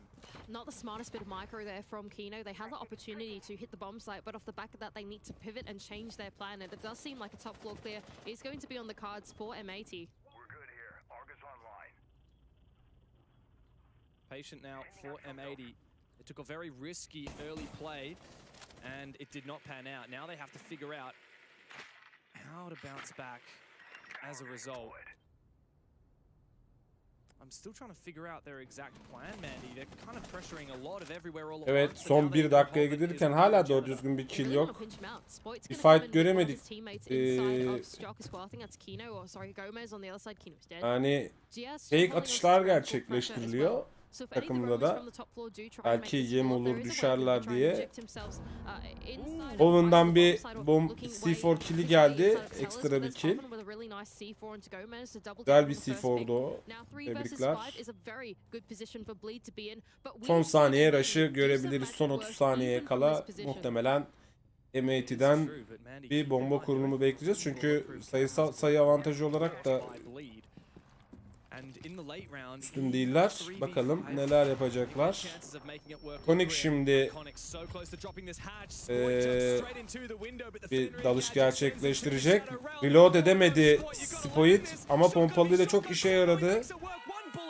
Evet, Blood bir galibiyet aldı bir roundu da hanesine yerleştiriyor. Yazdırıyor ne yerleştiriyor. Is the player that I want to highlight in particular. He was in a real rough spot inside a janitor. He was almost in the three-way pinch, and then he thought the better of it and went back down to his teammates. And because he did that, he could later land the C4 into the player that was trying to get in through the top floor. And it just feels like this time around, at least compared to the basement defense that they had, Bleed played a much more disciplined game come into the late round, and M80 just didn't have as much room to do what they wanted to do. A bit of a momentum stopper now as we go through a quick rehost. This technical pause, you'll see none of the players talking because as it's attack, the admins will not allow them to speak. You can't use these tech pauses as impromptu tactical pauses. Have some replays up here as well of the last round. I think this was really the first mistake that M80 made in the round. Kino not quite managing the micro on the Monty as well as he thought that he did, and Aspi, being that his army was in a safe haven, even though it looks like the world was falling apart around him, his little bubble inside the bomb site was safe. And even though Kino took the gamble on the 1 versus 1, he somehow landed the shots. he had the high ground, I guess, some might say. Well, that's the thing. A lot of people forget about playing shields, but if you are higher than the shield, it's pretty easy to shoot over it in most circumstances. And if you're from that shield's POV, like, it looks like there's no way they can shoot you because you see that shield in front of your face, but you have to keep in mind the perspective difference. And for Kino, yeah, a little bit of a mistake. If he had waited a little bit longer, or if he had just immediately shielded back up after threatening to shoot, perhaps his teammates would have been able to assist. Perhaps he would have scared Asfi a little bit more. But as soon as Asfi found that kill, it felt like there was a weight lifted off of Bleed's shoulders.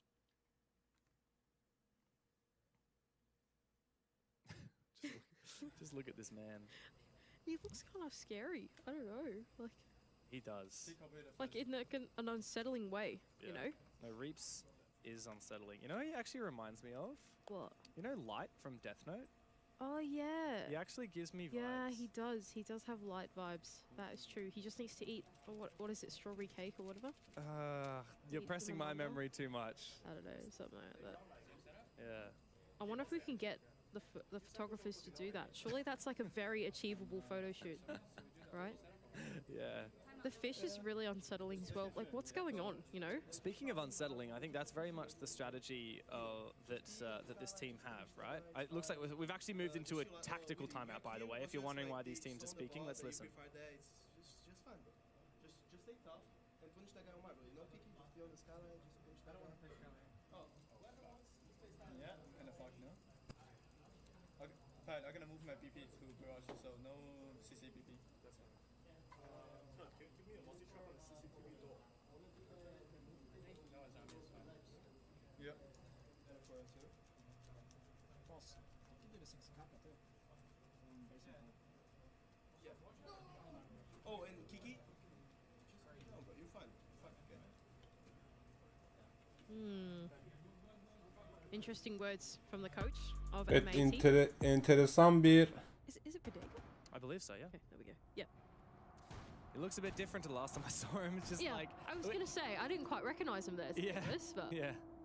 Mevzu döndü koçta muhtemelen. Both sides, actually, we got to hear a little bit from both teams here in this series, and Bleed, they have some small intricacies they want to change in this strategy, whereas on the side of M80, there are some very different words happening, right? Stuff about the mental game, stuff about the overall gameplay, like what they need to be doing to settle themselves, you know? It's a very different level of energy. 4. rounda gidiyoruz. 2-1 Blitz Esports üstünlüğü var. Atak tarafında olan M80'nin hala M80'de kili olmayan oyuncular var. Gomez mesela ne kili var ne asisti var. Spoit'in ne kili var ne asisti var. Tabi Blitz Esports'ta da Reps'in asisti var ama bir kilini göremiyoruz şu an. Bakalım burada bu roundda kimler neler yapacak. O Third'ün orada olduğunun farkında değil bu arada. Eğer ki double window'dan içeri girerse rakip oyuncu avlanma olasılığı çok yüksek.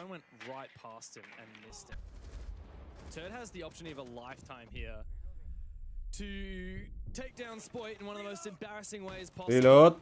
Rakibinin farkında bu arada Third. Bakalım o kill'i alabilecek mi ya da oradan avlayabilecek mi? Ki Third çok güzel bir pikle 2 kill aldı. Double kill'i ve aslında 3 kill hatta 4 kill bile alabilirdi orada ama tabii ki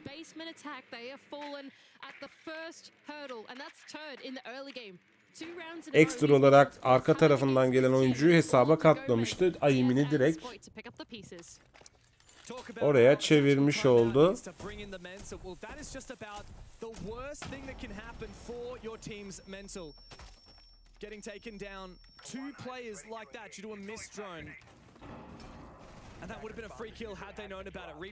M80 Diffuser'ı düşürdü. Çünkü Diffuser Spoit'teydi. 3. round son 1 dakika kala muhtemelen 3. round Blitz Esports'un olacak.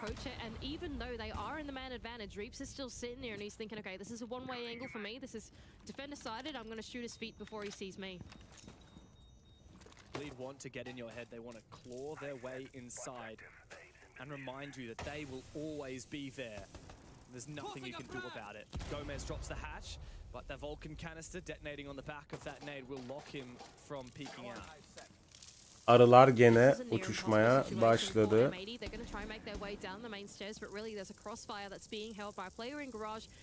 Garajda bir oyuncu var. Rakip takımın. Birlikte Esports'un. Ve 4. round'un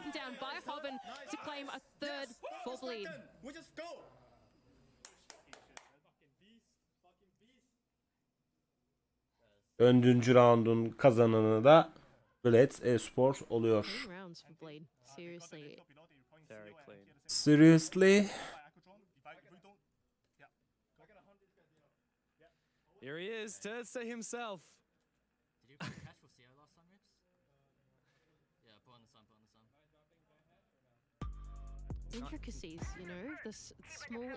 Roundlar bir tık hızlı gidiyor. Hemen 5. rounda geçtik.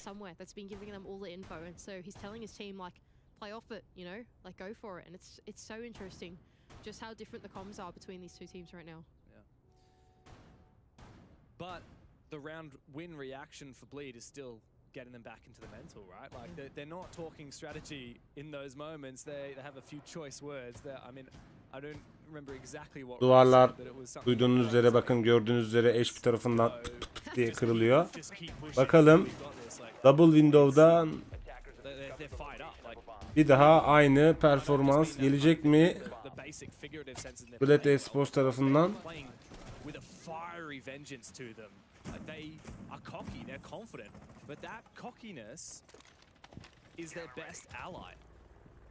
That's what eggs them on. That's what pushes them forwards. And when you've got a roster that all have that kind of energy, some would call gremlin energy, it kind of works.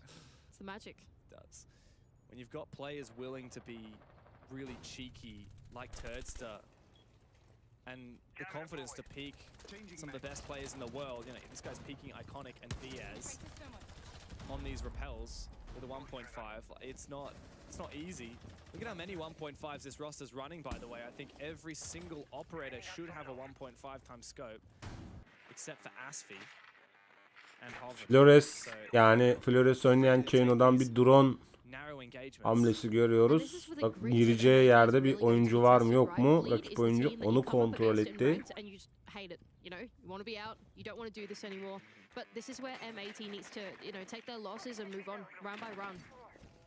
Turd now feeling a bit of pressure now that his castle barricades inside of reception have been taken down by DS. Long range on the Hibana. Doesn't quite find the kill, but at least it means that Turd is not as safe as he was before. That means Iconic can come in with his zoning utility, or they can send in some exploits utility, or whatever they need to dislodge him in his position. Can I just say, Bleed are so good at playing these very finicky positions where a wrong foot would expose them to 4 lines of sight. They know exactly how not to expose themselves. However, Tursa will be M80'den Kapitan hamlesi gelmiş bu arada. Kapitan'ın smoke'ları da iyidir. Smoke kullanımı gerçekleştirdiler. Bakalım avantajlı bir şey. Bu arada hem smoke hem şey kullanmışlar. Alevi kullanmışlar. Bakalım avantaj sağlayabilecek mi M80 tarafı? Son bir dakikaya girilirken hala ortada alınmış bir kill yok. Drone'lar fark edildi. Ready for it now. 45 seconds left remaining, and M80 have flipped. They're going for stock. I think they kind of have to, right? They've done what they can to dislodge Turd, and they haven't been able to land the kill off the back of the Capital bolt. So instead, they're going to put the pressure onto Reeps instead inside the stock hallway. But he gets the first onto Iconic. Here goes Gomez. On his attempt out. Gomez'den bir kill geldi. Aynıdan da bir kill geldi. Son 20 saniyeye gelirken Gomez'den bir double kill. And Hoven does just that. Diaz has gone down. There is nothing that they can do. How does he keep fighting these? Hoven's found 2. Çok enteresan şeyler oluyor. Diffuser daha kurulmuş değil. Kill'e oynarlarsa, ki oynadılar. Bu round'un sahibi M80 oldu. give them a bit of the taste of their medicine. Solid repelling there from M80. They did what they needed to do to make the defense feel uncomfortable, the anchors feel uncomfortable, and even though they tried to go for a pivot in through the stock hallway, the remaining players over on that north rappel found their opportunity to get on in off the back of some of that utility from Iconic, and all they really needed to do was just gun them down after that. And when you've got a player like Spoit on the roster, that's what he does. Yeah, if there was any moment to fire up, it was right there. And he did. He looks very chill. And we're starting to hear the conversations change for M80. No more of that top level, as you were saying, that very macro, mind game and psych up guys. It's back to, all right, well, they're going to play open area again. Let's attack it like this. Evet, Bilete Esports'un defans yapması devam ediyor. Şu an 6. rounddayız. Tabii bir hero değişiklikleri var. Mozi gelmiş, Müt gelmiş, Amavi gelmiş ve Castle gelmiş. M80 tarafında da Sledge görüyoruz, Sibana görüyoruz, IQ görüyoruz, Montaigne görüyoruz, Ace görüyoruz. Umarım agresif bir oyun sergilerler. That said, there's not a ton of util on the defensive side to counter that Monty. You've got 2 C4s, and that's just about it. Here goes GS, the hard breach of the squad to go and open up the Kanto wall. It doesn't Şimdi seem like Hibana'dan they're bir into the bomb site as they did last time around. They're going to commit themselves kıramadı. to the roam clear. So even though Kino, yes, he is on the Monty, it can be still used elsewhere. Turd, though, has a pretty good read of what's going on the top floor clear and already has a C4 preps. Meanwhile, Hoven's going to be the first point of contest inside a janitor, making sure those repellents aren't so safe. It's a good C4 position for Turd. How is he going to know when to detonate it? Is he going to do sound cue based on Hoven's position? Speaking of, it's a very awkward spot for Hoven. He decides Son 2 dakikaya gidiyoruz. the risk of staying alive here. Turdster really just has to listen for the sound of that repel in. Hoven's got a C4 of his own, keep in mind as well, so falling off to the ground floor means that as they do go in for the entry M80, of course, they do have to Bakalım worry ilk about kill that pressure kimden coming out gelecek? down Bu arada below, kill and dağılımlarına Kino can at least bakıyorum. confirm Kill that the top sayılarına floor is in bakıyorum. fact 4, clear with 3, the Monty 2, shields 2, 3, at bay. 3, 3, 1, Iconic as well 8, with 4. the drone over the Bilete top square. Sports tarafında Confirmed 8 that kill'le Heaven has come back Heaven upstairs, taşımaya çalışıyor takımını. presence of the roamers that were originally there. M80'de dağınık bir kill sayısı var. En azından herkes birbirine yakın. Bu demek oluyor ki biraz daha takım oyunu oynamaya çalışan ve kill sayıları takıma dağılan bir M80 performansı var. Bu arada ilk kill M80'den geldi. Diaz Turd'u öldürdü. Bakalım Diaz'dan ikinci kill çıkacak mı? Great lateral pressure from Diaz, and Kino, seeing that happen, is actually going to double down on it and push his way on into Telus and have a think about what's going on the bomb site.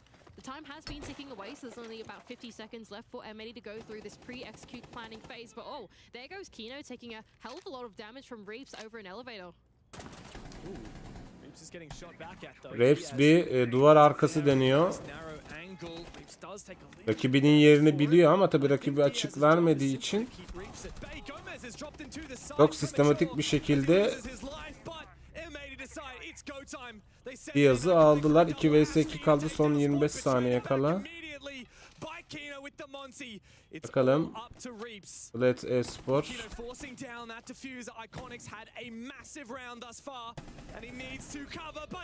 Reeps'ten güzel bir kill geldi.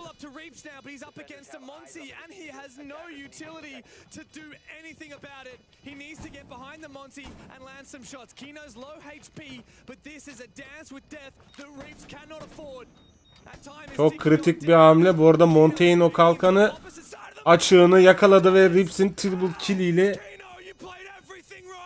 bunu çözebilecek mi? Çok ciddi bir zaman dilimi var ama 15 saniye ve Montaigne'in açığını yakalayıp takımına roundu getiren Reeps bu round'un yıldızı oluyor. Tebrik ediyoruz vallahi çocuğu. Triple kill aldı yani.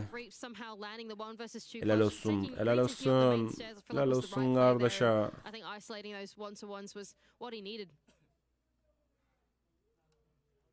Helal olsun. Well, at least Kino's still got a smile on his dial. As that is just about one of the worst ways that you can possibly lose a round. It did feel a bit unfair, you know? That felt like a very stray, Kapışmaya bak. That's the thing. I mean, these shields, we've talked about them. They can be very finicky and hard to land right. But I don't know if Reaps had the info that the player was low HP, but all it took was a single bullet, and we're likely Yani o maintain'in açığını yakalayana kadar zorladı da zorladı. Zorladı da zorladı. bring that round back though for M80. He really did. Here it is. Let's have a look for this last bullet. Oh yeah, so it's the elevation once again. Yeah, once again. Ironically, it's the exact same thing that got Kino killed last time. Yeah. Kino not quite showing the proficiency, I think, in the Monty marker that we had hoped for in the 1-2-1. It was, in fact, not so stray for bullet. Did you hear what Reaps said? What did he say? He wins that clutch and he's yelling. Evet, 7. rounda giderken durum 4-2 oldu. Blitz Esports 7 roundun 4'ünü aldı. Daha doğrusu 6 roundun 4'ünü aldı. Very much a Titan roster here in Rainbow Six, but not having quite the game that they'd hoped for. Going over to their defending half, though, they are Bakıyoruz. Bu tarafta da hero değişiklikleri var. Blitz Espor'da Finka, Gridlock, Hibana, Buck ve Twitch var. Güzel bir beşli. M80'de Mira, Castle, Smoke. Şu takım elbiseli kardeşi bir türlü ismini hatırlayamadım. Onu da hatırlarım herhalde. Son 2 dakikaya giriyoruz. Son 2 dakikaya girilirken bu yani Let's Esport ve M80'in takımın M80 Esports'un iki rakibin de en güzel olayı ne yapacaklarsa son 2 dakikada yapıyorlar yani. Son 2 dakika içinde ya da 1,5 dakika içinde yapıyorlar. Yani son saniyeleri bırakıyorlar. En azından iki takımla ama dezavantajlı konuma düşmek istemiyor. Ve sırasıya bir round mücadeleleri izliyoruz. Yani Raps'in özellikle bir önceki round aldığı triple kill'le bu dediğimde ispatı.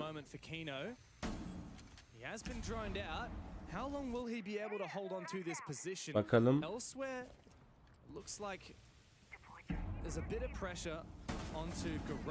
İlk kill son bir dakikaya girilirken kimden gelecek?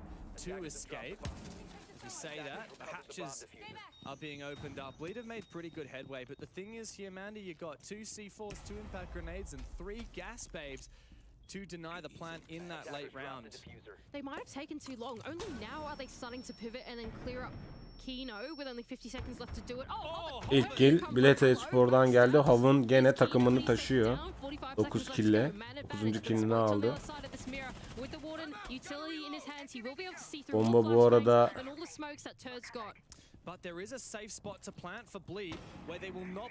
DC Room'da. Çok hızlı bir şekilde bombayı kurdu ve şu an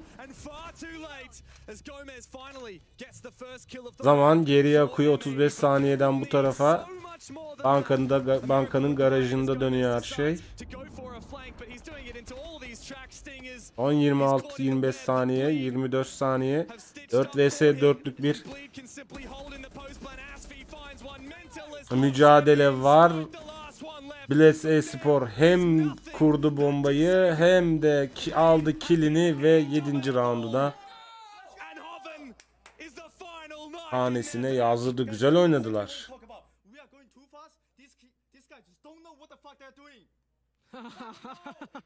Some choice words from Reaps and honestly güzel oynadı çocuklar. Allah için.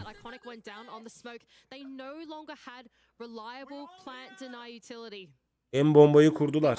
Dediğim gibi hem takımı oyaladılar hem de bombayı kurduktan sonra kill aldılar.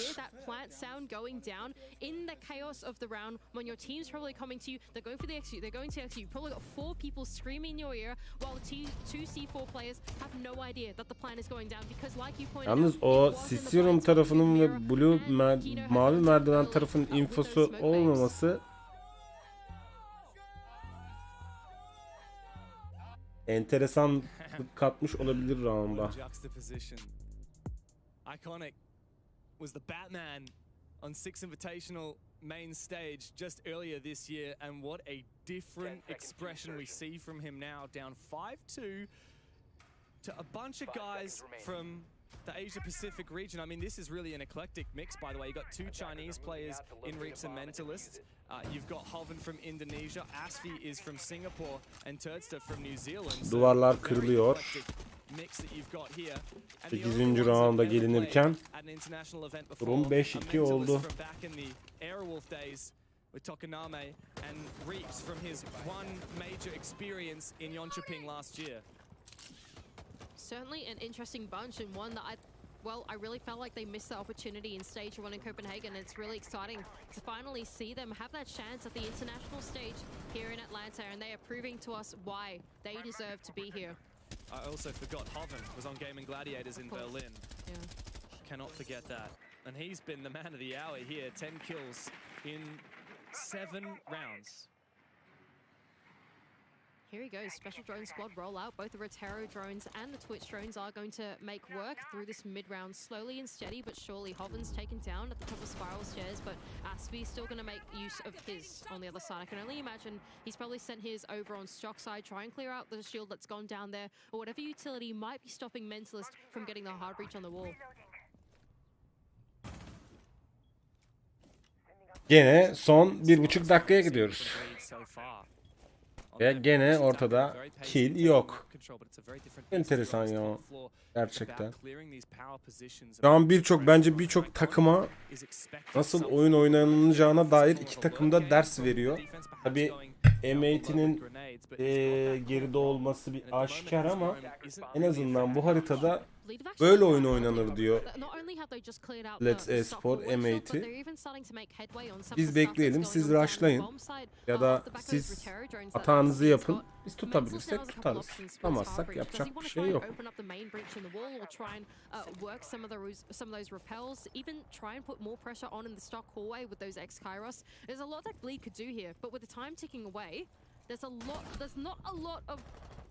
Room for them to go and do it, and they're going to try and repel it instead. Okay. Well, this is one way to get the job done. Hoven, one shot, a second shot. He is traded back, and that might make this a more winnable round for M80. They really should have won this round, and it looks like Triple kill geldi Gomez'den ve M80 2 ya da toplam 3 olması lazım. 3 roundluk mağlubiyetten sonra 3. puanı da sayısında hanesine yazdıracak gibi gözüküyor. From Bleed, I really felt like they had the opportunity to do a lot more with the bomb site before they actually hit it, especially with how much utility they had. It just didn't feel like it was totally used. Turn in the 1 versus 3. You can probably get 1, maybe, perhaps. Oh, or maybe you can't. Iconic's just going to run for it. Fair enough. Keep your KD. There you go. That's the rounds. Let's turn up, boys. Come on. Yeah, that's good. That's good from M80. They really have to be on the ball there. At some point, Bleed are going to make a mistake like that and jump the gun, and they have to be ready for that. I want to see you finish this game out. I want to see you finish. I want to see you finish. Go to 7. Go to 7 now. I want to see you finish. Go to 7. Okay. Koç kafayı yedi. What is he saying, bro? You know the meme of the cat that like looks over the fence and he's like standing on his Koç öndeler diye nasıl çıldırıyor? I would love to be a fly on the wall in that studio right now. Oh god. But Hoven and Asfi, I believe it was Hoven and Asfi, were yelling some mad smack after Reaps' clutch. And it looks like Bodega says, hey, that goes both ways. I want to see you go to 7. Exciting game this has been so far between these two teams, really egging each other on in the comms, both sides. Hoven really, he almost made this repellent push work, claiming 2, but like I said, it just felt like they didn't have a whole lot of options on the entries. Yeah, Gomez was in such a good spot. He was really so safe inside of meeting. They had a lot of options actually, I feel like, to pressure out Gomez in his position in meeting with all the hard breach they had. Even all the way top square control as well. It felt like they could have challenged it, but alas, M80 they could hold on. Yeah, they can, but they don't have forever, right? Eventually they're going to have to go back down to Locker's CCTV, and it looks like that's going to be where they go now. Will they hold on longer to this roam, Mandy? Because in the first attack for Bleed, they were incredibly quick. They took that map control. M80 forfeited, and it meant that there was a door open for a solid round, a solid Door attack open. on base. Quite like this from M80. They're being really brave here with the defensive strategy that they've brought. They've basically extended through all three floors of the map. Arkadaşlar, Not just that, duvarları but this yıkmayın. second floor or the ground floor is very much opened up to the defense as well. Lots of lines aside that's going to make lobby control really tough to get.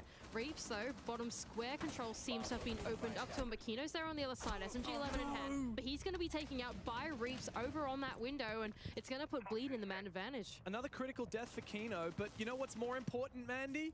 The smokes are gone. Again. With no impacts, barely any delayed time. Bleed will be laughing at that massive advantage they have just garnered for themselves. Now Spoit might Tabii ilk kayıp M80'den geldi. Bu arada çok ciddi bir plant daha geldi. Sinsice kuruyorlar. Bu açıkları çok iyi kullandı Blitz Espor ve hala bu hatayı yapmaya devam ediyor diyorlar Mi-8. Ve geri sayım başladı. M80 için bakalım defans yapabilecekler mi, ama yapamadılar. İkidir aynı tuzağa düşüyor. M80. Super ambitious hold throughout the entire map. But what was the one hole in that strategy? Bottom square.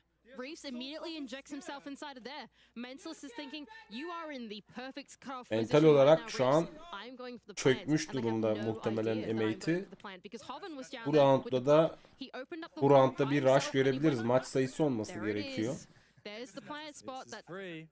That is free. That is literally what he calls to his team, and Mentalist trusted in his teammates and just went straight for it. M80 completely caught off guard. And what are they saying now, I wonder? Quiet on both fronts. M80, this is one of the best that North America has to offer, and they sit in silence, staring down 3 match points against Bleed on their major debut. Here we go, M80. Are you scared, Batman? Is that not the face of fear? I don't know. Spoit looks kind of nervous. Evet, Let's Espor için maç sayısına giriliyor. These guys are like, they're literally like, they are the villains. Bleed are like, this is the Joker arc for this squad. Yeah, if Iconic is Batman, then yeah, there's no doubt who the Joker is in this. 12 kille takımını taşıyan What is potentially their final attack onto open area, and Heaven muhtemelen will be potentially the final bomb site of choice for kill liderlığın M80. verdiği etkiyle takımına But look at Bleed. They're really having a think now with the glass in hand about just hitting the bomb bu site. maç Changing up the pace once again, exploiting the galibiyeti fact that getirecek. M80 just really aren't there. Where's the Best presence? of 1'de. Once again, you're right. Reeps has gone in. He hasn't found a kill as of yet. He's in a very awkward position, and Iconic does not want to overpeak. He has a spray. He lands the shot. The kill he will not know about as of yet, but it does put a thorn in the side for Bleed.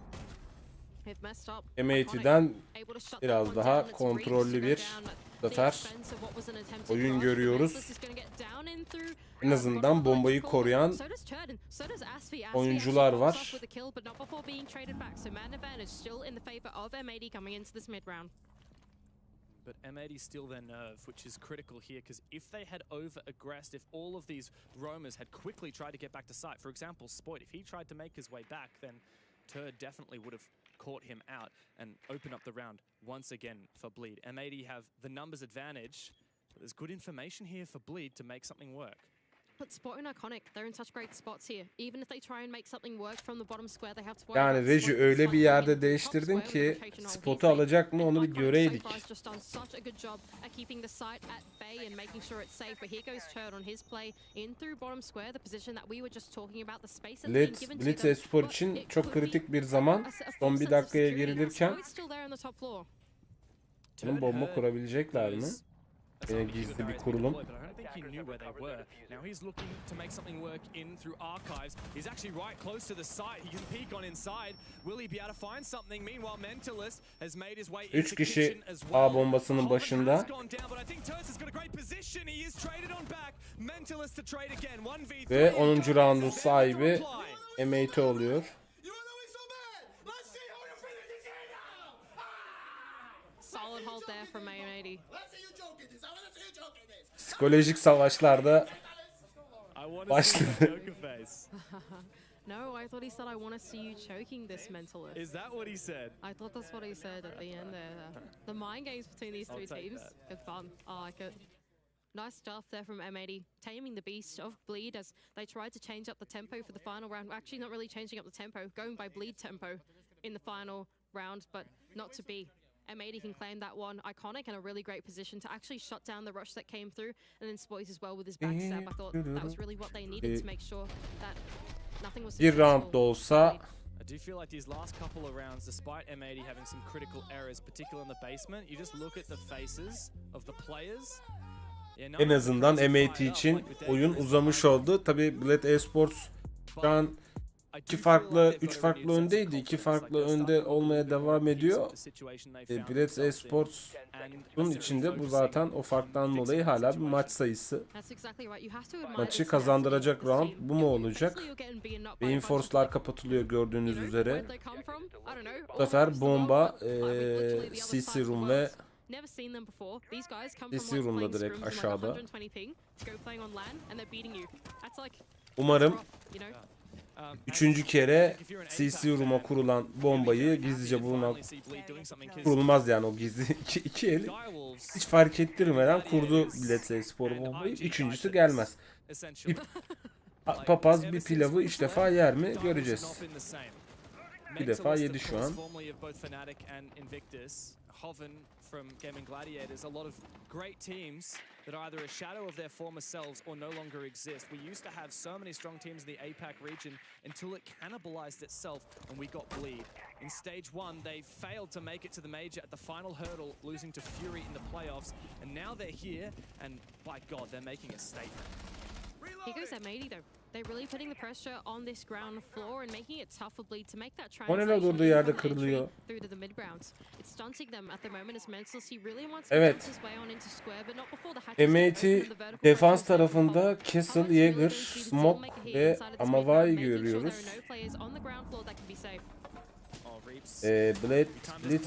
Bled Esports'da da Twitch, Bak, Hibana, Gridlock ve Finka görüyoruz. Güzel bir atak diyebiliriz Bled Esports'dan maçı kazanmak adına. Bakalım bir taş gelecek mi? Once again, I suppose the first player potentially to die here once again as the smoke, and that would be disastrous really. You don't want to lose that early. Instead though, knowing that he's been picked off a couple times is going to dedicate it to the blue position instead of playing into that roam game that his teammates were doing earlier on. Reap's doing a little bit of a dance with the player on the bomb site. That's Spoit, who takes a little bit off his HP, but his finger can heal that back up. Here's good droning from Reaps as well. He's spotted that player. Reps'ten bir Actually doesn't manage to take down the drone, it looks.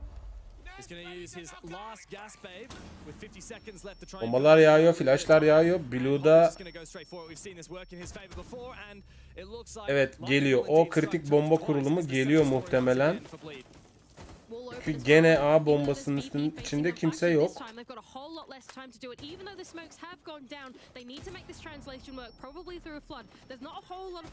İçerinin güvenli olduğunu anladığı an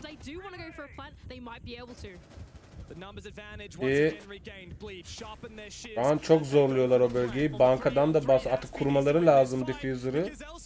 Ama diffuser düştü. Triple kill geldi Spolit'ten, double kill geldi Terp'ten. Ve Bled Esports kazandı. Yani adamlar kazandı yani şu an.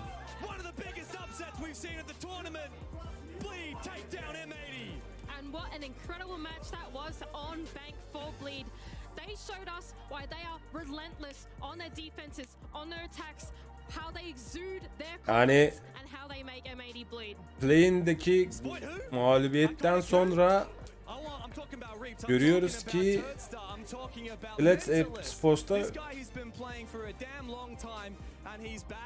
dersine iyi çalışmış ve sürpriz bir şekilde M80'yi mağlup ediyor. O da hanesine galibiyeti yazdırıyor. Evet hanımefendiler, beyefendiler. Günün son maçına gideceğiz. Günün son maçı da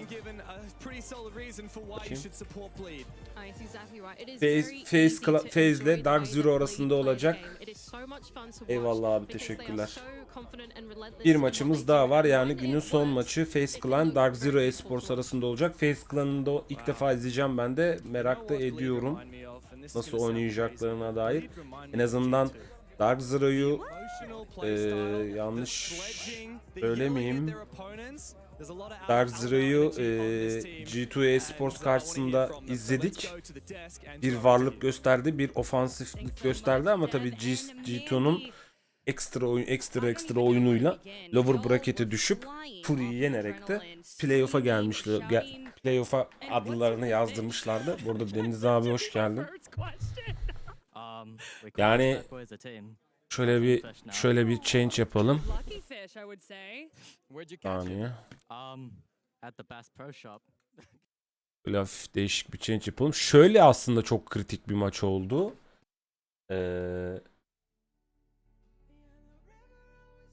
Yani CC Room'da korunmayan bir A bombası vardı. Yani nasıl söyleyeyim ben size, M80 bombayı, default bombanın alanını, odasını, o CC Room'u korumak yerine duvar arkasında beklemeyi tercih ediyor ki genellikle o duvar CC Room'un arkasındaki duvardan korunur mira camıyla falan, ama tabi bütün oyuncuların odağının asansör tarafında ve garaj tarafında olması, bir defa üst üste bu arada çok sürpriz bir diffuse, yani bomba kurulumu geldi Blitz Sport'tan ve nereden baksanız 5 vs 5'ler, yani son 2 dakikaya girilmiş, son 1,5 dakikaya girilmiş ki şu an ekranda da göreceksiniz onları.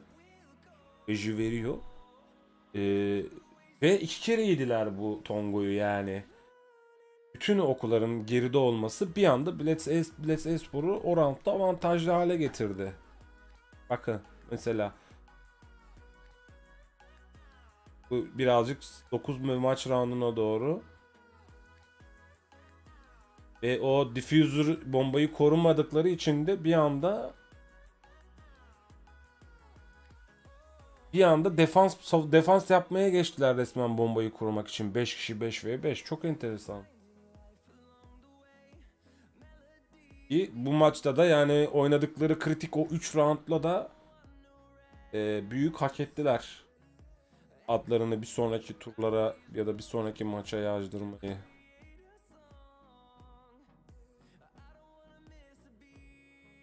Keşke o görüntüleri verseler.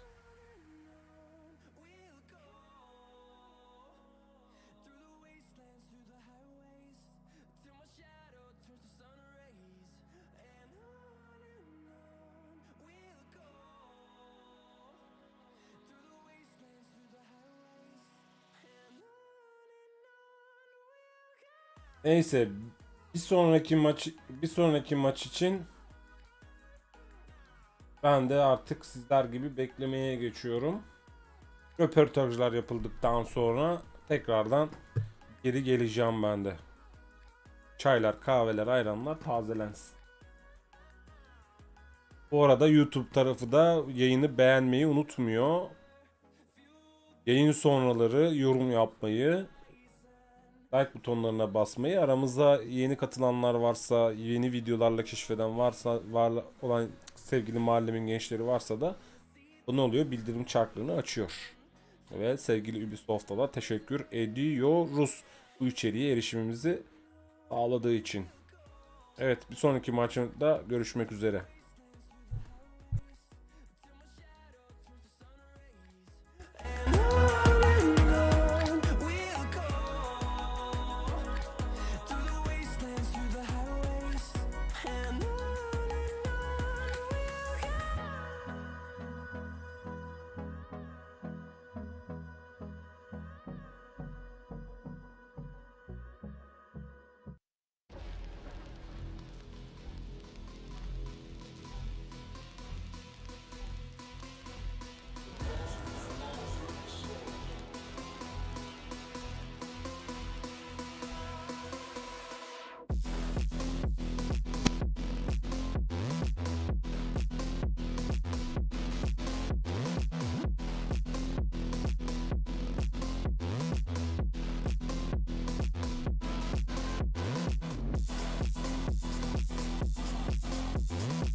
Hello, it's been a long, long time. Can't get you off my tired mind.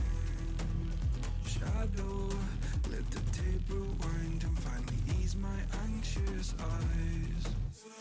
Oh no, I feel you creeping in, my body bleeding sin. I'm drowning. Heaven, can you save me now from these thoughts inside my head? God, you are the devil, running through my mind. I can't get on your level. I swear to God I tried. I am not under your spell. Turn around and turn ahead. You cannot be anymore. Oh my God, you are the devil.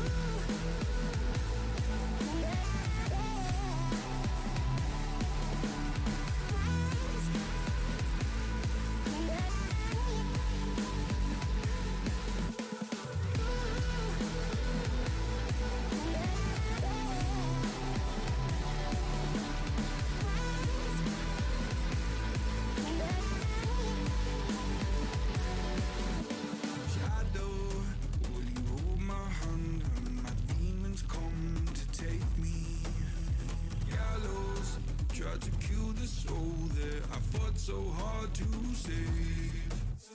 Hallowed by my love for you, always stop me going under. Follow every step I take, 'cause our walls are coming down. God, you are the devil, running through my mind. I can't get on your level. I swear to God I tried. I am not under your spell. Turn around and turn ahead. You cannot be anymore. Oh my God, you are the devil.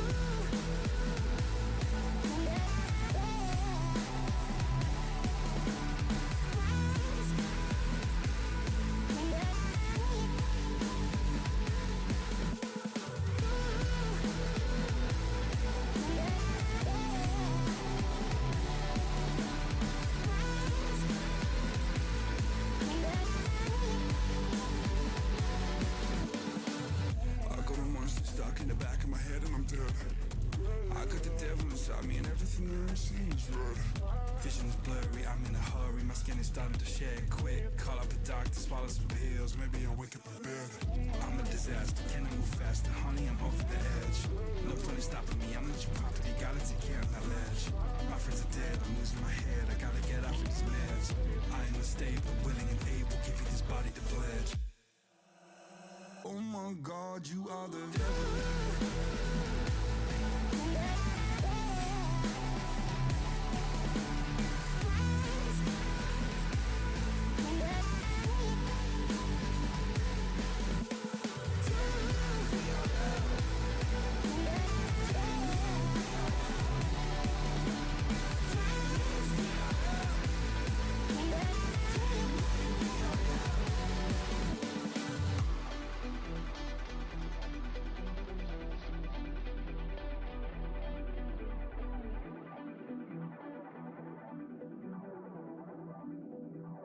Oh my God, you are the devil.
This one is a knocker. Step in on the dance and I just my dance. Everything's scattered. Right?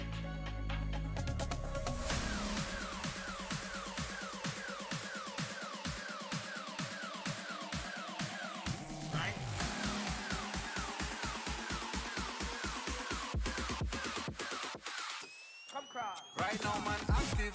Down with the game like a bandit. Me bring the flame like a matches.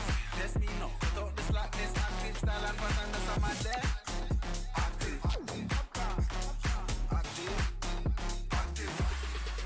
Wanna live life massive. Talking up and off the brandish. Touch road and hold the world hostage. When I start the bumper clad mash pit. When me step out, whole face get active. Active. Active. Active.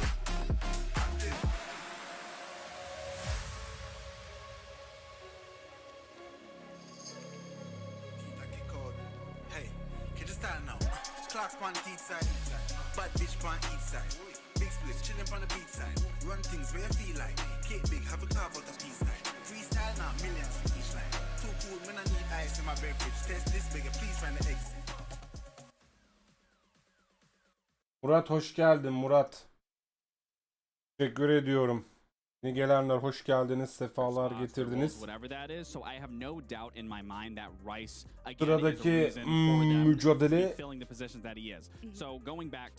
Dark Zero Gaming Blaze Clan arasında gerçekleşecek ve günün son maçı olacak. Artık her şey playoff'un ikinci ve üçüncü maçlarına kalıyor olacak.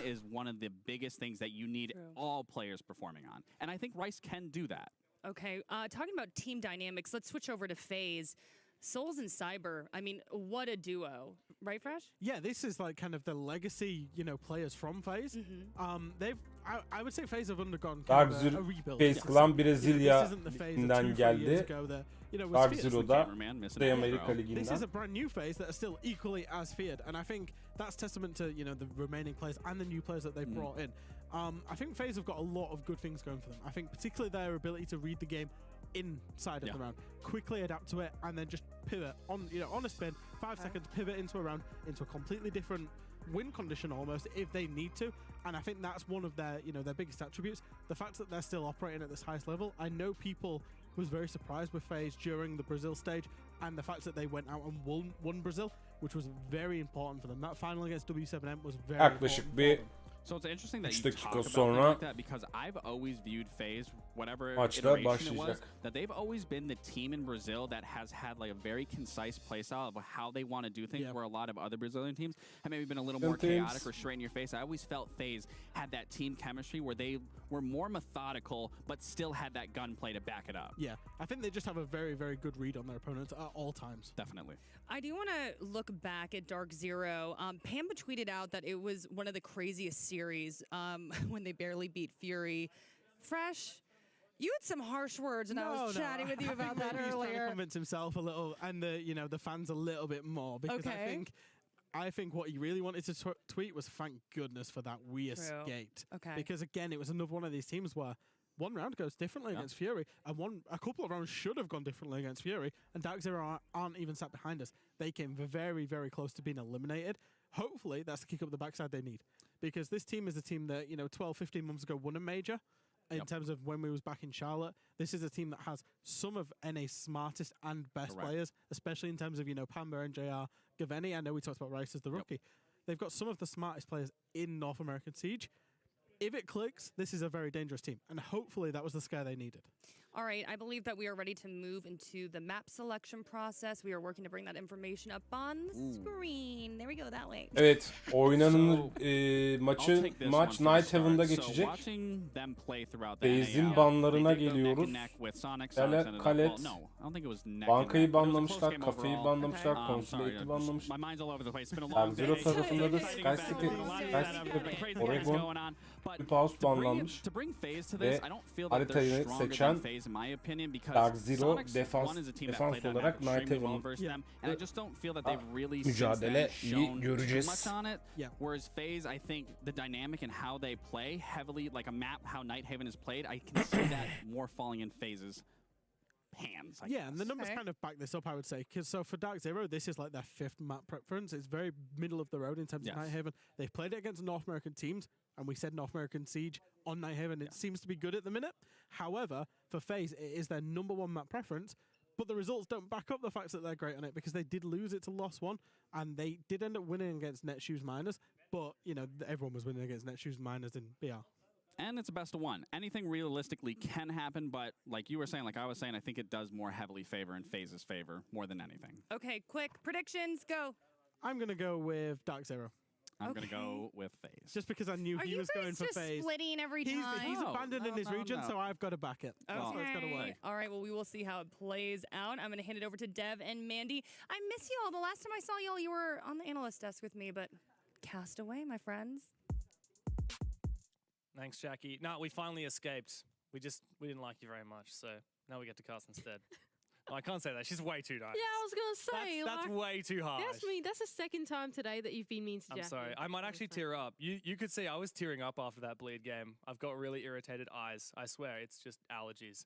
But this game will certainly give you something to cry about. If you're a fan of FaZe and they lose, or if you're a fan of DZ and they fumble the ball here, this is not exactly a David and Goliath matchup, but this is, in a way, two major champions of the past going head-to-head. It's been 2 years since FaZe won in Sweden, in Gävle, in 2021, and about a year and a half Nighthaven since Dark Zero laboratuvarı. raised the hammer. Bugün ikinci kere bu harita seçiliyor. Very different roster though for FaZe Clan. For Dark Zero, pretty similar. I feel over the past year, really, they've only rotated in that 5th player, and it has been a bit of a it's been a hard year really. Gerçekten çok değişik harita, çok açık bir harita. Ne kadar bir laboratuvar görünümlü bir yer olsa bile. Especially in a LAN environment, and do his job.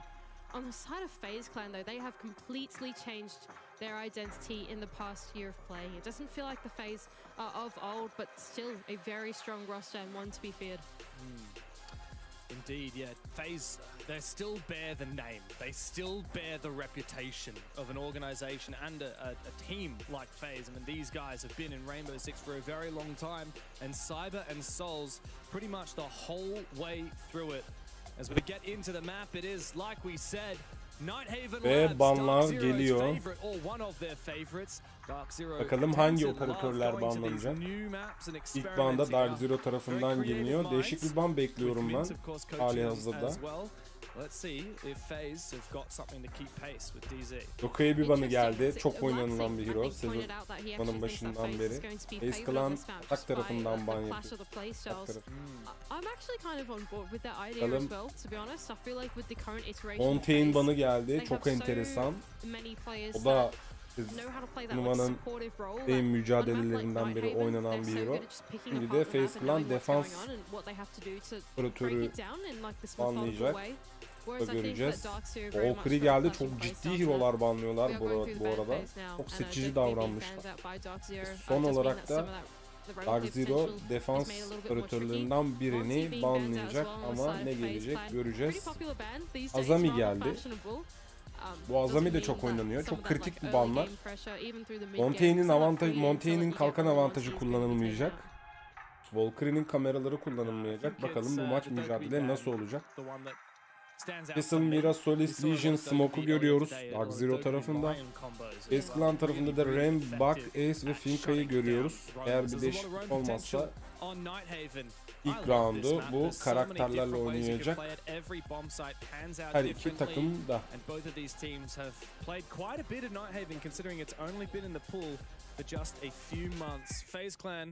Evet. İlk roundumuz 30 saniye sonra başlayacak. Dark Zero'yu Bey'in mücadelesinde de izlemiştik zaten. Turnuvanın ilklerinde. Ve Bey'in ve Kanadya'nın ekstra oyunları Dark büyük bir avantaj sağlamıştı.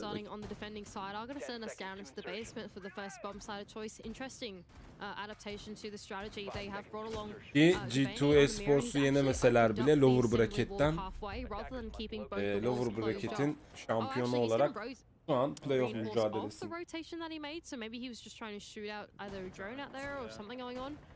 Instead, he's going to keep those mirrors internal. Meanwhile, the rest of Dark Zero do look for that extended roam through the map, aided, of course, by the solace on the captain and IGL. Base Clan tarafında Finka görüyoruz, Ace görüyoruz, Termite görüyoruz, Bak görüyoruz.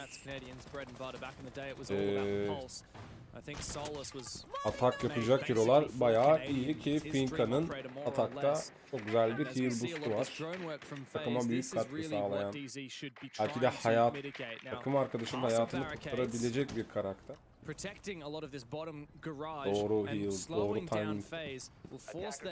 Face Clan bombayı buldu. Interesting clear of the map so far. Handy getting some quick work done on the pantry wall, and that does mean that the fall-off route for a lot of these defenders is made unsafe if a player decides to drop in. Not only that, but the entry being aided as well by one of the boogie drones. Geçe müdahale edemedi bu arada. Rolz'un özelliği. So far, FaZe Clan, even though they have slowly started to pick apart the building itself, there aren't really actual boots in the building. Finka'dan bir heal boost'u geldi. I think Cyber's now made his way into kitchen as the first adrenal surge from Finka rattles on out. Cyber very slow. This has been quite a slow and methodical push from FaZe Clan. But they are, as a result, making sure to clear all of the setup, all of the utility. A lot of goo mines have been around. Bakalım ilk kill hangi takımdan gelecek? Son 1,5 dakikanın içindeyiz. İlk kill Face Clan'dan geldi. Kanadyan'ı aldılar. Şu an atak pozisyonunda olan Face Clan bir kişi fazlalığıyla avantajı aldı. İkinci kill de geldi. Taking'den Raze'i aldı. Allah şahit. Really doesn't have a lot of options for actually falling back off into the bomb site. Now he's stuck here and has got to take a fight instead. Yeah, and in fact, I don't know whether there's a pre-placed drone, there must be, but FaZe actually have a solid read on this. As they've seen him move into kitchen. Panda is a dead man walking. KDS doesn't have to make the move. Cyber Zira Engineer'i temizledi. 4 vs 1 kaldı. Double kill geldi Gaveni'den. Ve ilk round'un kazananı FaZe Clan oluyor. Çok zor bir mücadele gözüküyor şu an Dark Zero'ya göre. Yani Zero bir tık zorlanabilir. And what that means is that you have all these players that will be really cautious in their approach to the map and be very cautious about how to break things down, because they'll always break things down by opening up a wall, throwing in some utility, and they'll do something every step of the way that aids them to get their job done without having brute forced it. And that's sort of the beauty of these support players. Vita King as well, he used to be that like fragmite, like thermite only, open up the wall, but now being sort of the primary IGLing figure on the roster, bringing in all these extra support players, he's now got the flexibility to kind of do some more calling on different operators in different roles. Gördüğünüz üzere alış bölümler geliyor. Tabii Gaveni'nin ekstra bir double kick'i Dark Zero'ya yetmedi. En azından Base'de ve Kanadyan'da birkaç kill, ya 1-2 kill daha çıksa belki de Dark Zero bu roundu kaybetmeyecekti. Aksiyon başladı. İkinci rounddayız. I must admit, I did thieve the point of Foxay, who's the real expert on this. So something that he did point out to me was KDS in particular, coming off of MIBR. He was the support player for MIBR. Now actually moving into FaZe, has then had to actually pick up some of that fragging potential, right? Because they've lost so much of it with Bullet leaving, someone has had to fill in those shoes, and that's been KDS. And yet all of these players can frag. Doesn't mean if you're a support player. Bu roundda neler olacak? Burada FaZe Clan bomba side'ını buldu. Well, good work so far as we're onto this storage and control bomb site, a lot of the map supported by castle barricades and barbed wire, and the Flores is making short work of that. Rice on the other side does feel cautious of the cutoff going into the cargo stairs, and Souls meanwhile on the other side is going to try and make his way in through the ground floor. They want to use these for terror drones, and really all of the drone work, 4 players actually on drones at the tercihi moment, geldi. to their best Face potential, to tarafından make sure bakalım that their o first drone incision into the nelere map is a sebebiyet safe one. verecek. The only player that's really off drones at the moment is Cyber, who has a tendency to be on his own doing his thing, and in fact he is the only person in the building for FaZe. Bir puan göremedi. Herkes son 1 dakikayı, hatta 30 saniyeyi bekliyor diyebiliriz. Takımına hala bir kayıp yok. Face Clan atak yaparken biraz daha dikkatli atak yapıyor. Görüyorum. Control from DZ will be felt when FaZe eventually go into that bomb site and find themselves meeting death from above. Here goes KDS, he moves in. Having to think about a player just coming down the cargo stairs, but actually there's no one there. There's one around the corner at the bottom of blue going into 90 instead. Rice has heard that. He knows that there's a player there now. But the rest of FaZe Clan, what are they doing? They really look like they are posturing to hit the bomb site. They don't want to do this roam clear. And with the time ticking away, I think it's the right call. It's just about whether DZ are ready for that or not. It's a real game of cat and mouse, but in the 5v5, Mandy, Hala son 45 saniyeye girilirken bir fight. Hala şarjörler dolu. And from below, Canadian here, KDS is looking for him, and the opening kill is for FaZe. NJR under all kinds of pressure now as Vidikin starts to move vs 4 kaldı. FaZe Clan bir kill daha aldı. He's in a great position. Is caught out by that device, but immediately he goes to plan, and the rest of the team collapses on DZ. That's too straight for FaZe. Round'unu almış oldu This FaZe feels a Clan. little bit like the FaZe identity of old, where they really just do not telegraph what is happening at all. Even though Canadian was on that info gathering operator of the Pulse, he had no idea what the FaZe players were trying to achieve there, right? They spent the entire time posturing around the map, trying to figure out what they wanted to do. They had 4 players at a time on drones. The only person that was active in the building was Cyber, and then KDS, after all that planning, just made one move, and that was go down to the basement and secure the one bit of intel that you need to clean up. And then off the back of that, the rest of the teammates completely collapsed in on the bomb site. We're going to see in the replays now. That's KDS to find the pivotal pick onto the one player inside of the basement that would have denied the diffuser from going down. And then at the same time, all of the players that were adjacent to the bomb site hopped into the building and took down the remaining players of Dark Zero as they tried to retake the bomb site. So we didn't see a lot of the eventual battle on the top Evet, floor. 2-0 FaZe Clan önde. 3. rounda gidiyoruz. But at the end of it, Cyber dropped down a hatch from the top floor right near to the site. And so I can only assume that DZ slowly pulled back their players, and FaZe eventually took that map control. Cyber drops a hatch and finds a 2K. With all these other things going on, it's just a great eventual collapse for FaZe. It felt like none of the gunfights that could have gone DZ's way did. It's a really tough call for DZ, right? Because like as the time ticks on, the gravity of the bomb site grows stronger for the attack. Duvarlar kırıldı. Musi'ye bak nereden geçti. So when do you make the call to bring back Muzi the rest of miydi your o? Neydi? defenders back Kimdi? in, Göremedim. right? If you call them back, then you leave room for Cyber to go and like run in and do something like that. But if you don't call them back, you get collapsed in on, and you don't know where from because the entire Dark Zero tarafında hala kill almayan oyuncular var bu arada. NJR'la Pambazou hala bir kill çıkaramamış. Bir de defans bölümünün defans tarafında Dark Zero. Last time around they lost a lot of these players on the roam, and that really punished them. Now they do have roamers, but they've switched up some of their players on who's doing the different operators. So this time it's Hand on the Solus instead of Canadian, and he is soloing on this top floor. He's been spotted. Cyber Zero'nun killini görebilecek miyiz? And the drone will make his life a living hell. He rounds the corner. Refire gelecek. Of. Adyon muazzam bir flankle one shot attı pompalıyla. Bugün özellikle pompalı tüfekle yapılan kill shotlar çok iyi. Takım da çok dikkatli. Tabii ilk kaybı FaZe Clan verdi. Cyber Zero'nun bile. Kanadyan gene pompalıyla fışk diye tek attı. Is the bomb site on the ground floor or the basement? I It's the thought ground floor. Oh no, it's in the basement. I'm going crazy. So yeah, Going I mean, I crazy. thought they didn't repeat the storage control like they just did. They went down to the basement, which they lost in the first round.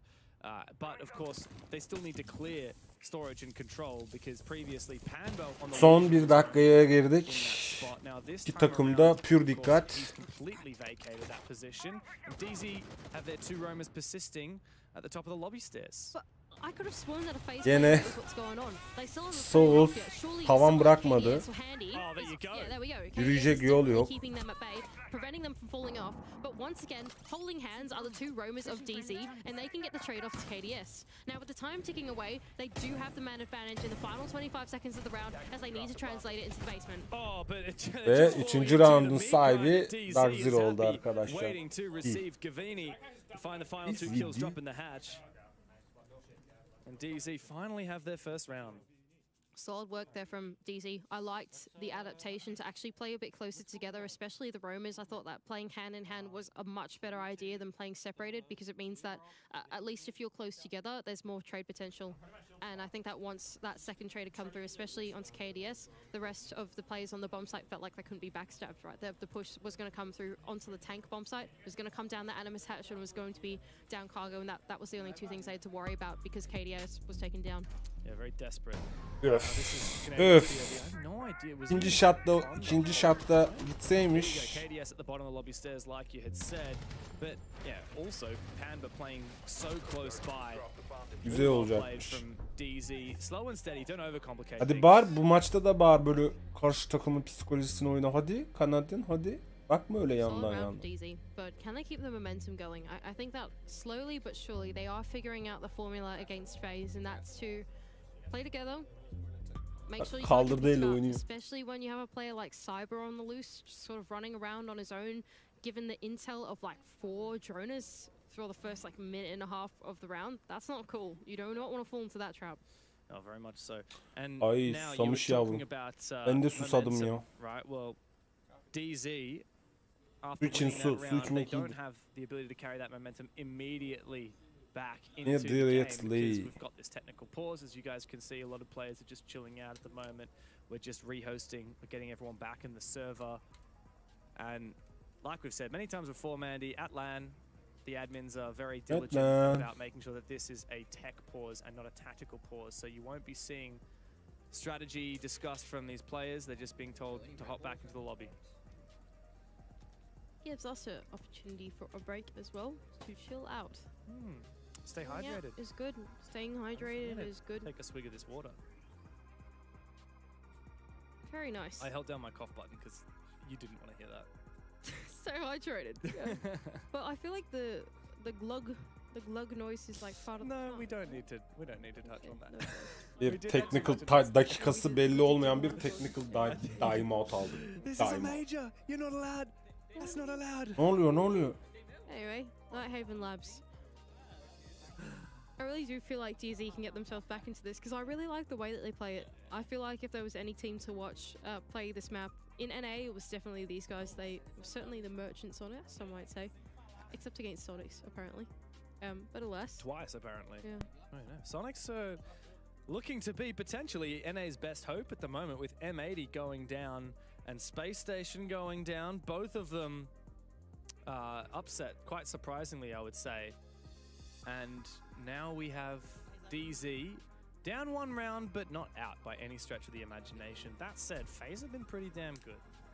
I certainly don't want to say it's like spoiled yet, you know? I feel like it's a very early call to say. These rounds have been, I can only guess they'll probably be pretty back and forth at some point. I do have a question for you, Mandy.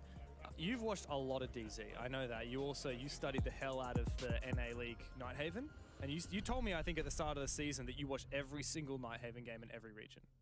Yes. Yes. That's true. So, 1-2 out of the first 3 rounds on your defense. Like, is that a good sign? Is that a bad sign? Should you really be? Is it like you should be? Server çıkmış. Should be winning half your defense? No, Should I be don't winning know. more than half? I don't know. It's so round by round, you know? I feel like, I know I sound like a broken record because I've Evet, been saying this for 4. like, all rounda the stage geçtik. too, but it's like, especially with the way that bans go and stuff like that, it's like, so Bu round by sonumda round. dursa çok I mutlu don't know. olacağım In ya. theory, it's like no matter what bomb side, no matter what map it is, it should be defender sided because like attacking's kind of hard at the moment. But you never know, especially on a map like Nighthaven, Evet. where like the architecture can lean itself into attacks like what FaZe doing at the moment, where they're really Kim breaking nereye it down, kırıyor gene? can be attacker sided.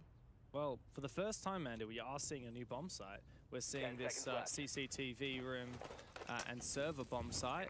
A lot of ways that this can be played. If you've played a lot of Nighthaven in ranked, everyone picks this first, at least in my experience. Face Clan'da Finka, Sledge, Ace, Lion ve Hibana To see a görüyoruz. lot of this at a very amateur level. Dark Zero'da da They have to Mute, think much more creatively. Onyx, And Buz, one example of that is there's an actual rotation here from Bandit görüyoruz. CCTV Bakalım. into the hallway. Now this is a very risky rotation because if you lose control of the top blue stairs, you are very exposed on the site. Ya, I like the tarafında adaptation neler as well from göreceğiz. Dark Series to actually bring along like triple wall denial. Not only have they brought along the bandit, but they've also brought along the Kaid and also the mute. Now the way that FaZe have been playing at the moment has been very much focused Yandan on bir opening up the görüyoruz. walls on the bomb site Belki and cutting it yerini down açığa from there. So I çıkarırız, think yeri that making belli it olur tricky diye. for them is probably the play. Bak kimse yemedi çünkü Well, the IT breach is step Dark one. Zero Most attacks on this bomb site, and that is oyuncuları pretty uyarıya aldığı an straightforward. sabit oluyor. FaZe, nice nade to try and clear the batteries. Gavini is not going for the juggle. Enforce'lar There's actually also atıldı ve no son line of 2 sight dakikaya on the con wall. Looks like the Yürüyoruz. rotate was made and now it's been reinforced over. I do quite like this from Dark Zero. It means that even though they are affording them IT control and rafters control, they're then not giving them direct access into the bomb site after that, and they're making them work for it through the mid rounds rather than working the exterior walls. Like assume the exterior walls get open at some point in the round, and then just work on the inside instead. Different approach. You can see how cautious FaZe are about this basement, how suspicious they are. Largely because they know that they're playing against Canadian. I'm not sure if they ever spotted him down there, but Canadian is a real pulse fiend. Açın So açın he will orayı açın. always O be really reinforce'u keen to be kırın diyor down adam. below where the attackers are and sensing their cardiac heartbeats and potentially looking for some C4s. But what's this in the attack? They messed up.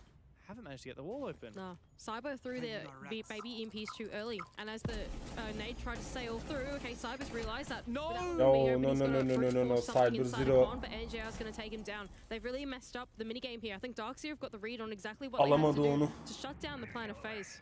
You're right, it's all about this hard breach denial, and it has denied entry from FaZe getting into the bomb Bakalım site. Dark Canadian Zero now left to his Tamam. own devices as the rest of FaZe have bigger fish to bir fry. bomba worrying kili, about double the kill pulse in the geldi. basement. Meanwhile, NJR has found his Bir second C4 hammer, kili is geldi. so lucky to be alive on the solid ground right now. Handy goes in desperate 30 seconds for Dark Zero FaZe fighting from takımından behind. 2 players in deficit. NJR on the other Ama side of this fight is Red- slightly of, angled with the shotgun in of, hand is going to be of. able to take down Handy. 2 more players now in IT. Engineer In fact, gene the pompa remaining 2 of players are going to have to go into the belly of the beast, but çekmeseydi KDS var can ya open things up. o pompalıyla tek atardı ona. Thought NJR might be good for 4 there, but he's put down at 3. Gavin's in a good position. This is nigh impossible. FaZe have no choice but to walk through this one doorway. However, it's not a crossfire. There's no one playing on their other side. Gavin, though, prone down below. Son saniye Taken down, kazanan but there Dark is Zero no oluyor. time Durumu to finish the 2'ye round for getiriyorlar. FaZe. DZ even up this score.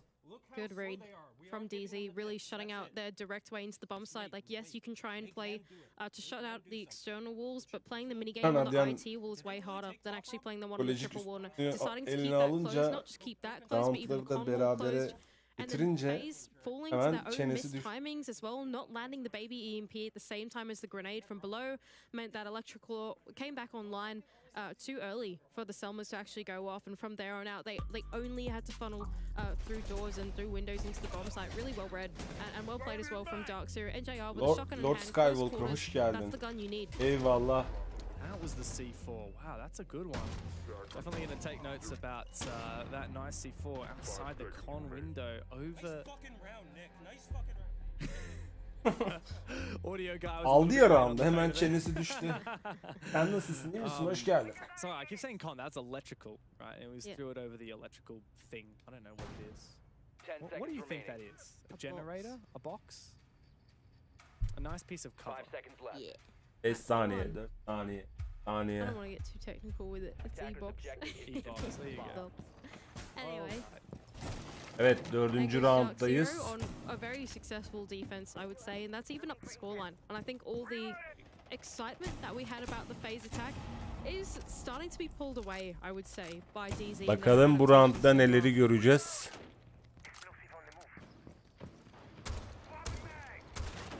FaZe looking confident at the start here. They have wasted very little time at clearing this util once again. This castle, the same as before for DZ, protecting that bomb site. Of course, we're control and storage at the moment. And here comes the Twitch drone now. This is new.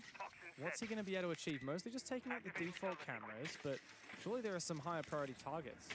Well, I mean, by taking out the default cameras, it is setting themselves up to walk on İlk the kill ground floor, but Dark Zero'dan geldi. Gene son 2 dakika kala. Pampersu able to take down the first player in handy, going in for the entry from up above, and it's forcing FaZe to look for other options. Vidaking's going to go down into the basement with his own hard breach to try and at least get some safe. İkinci kill, round'un ikinci kill'i de Dark Zero'dan geldi. Walk into the bomb site thinking that they were safe to do so.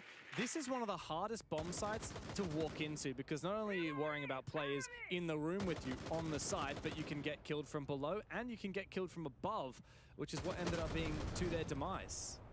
FaZe losing a little bit of the FaZe magic at the moment, and I think changing the tempo.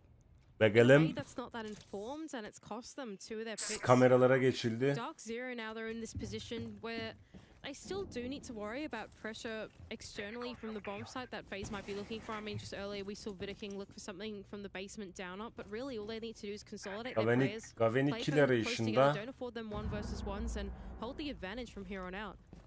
They hold that diffuser as well, which lies on the ground inside storage. Souls Arkada bir ayak sesi bottom of garage. He's moving into the site. Oh, there's a player right in that duyuldu corner. He ama sees him, but he can't quite land enough shots onto NJR. Souls Who's actually just bile gonna gas alamadı. himself into this position. Zamanı oynuyor Dark Zero. KDS decides to move on forward looking for cargo. But KDS goes straight through the KDS'ten bir kill, Gaveni'den de bir kill geldi. But DZ still have that diffuser, and so the pressure remains on FaZe. Vidaking to move on forward straight into Gavin's waiting arms. Ve Dark Zero FaZe Clan karşısında, hızlı başlayan FaZe Clan karşısında 3-2 öne geçti.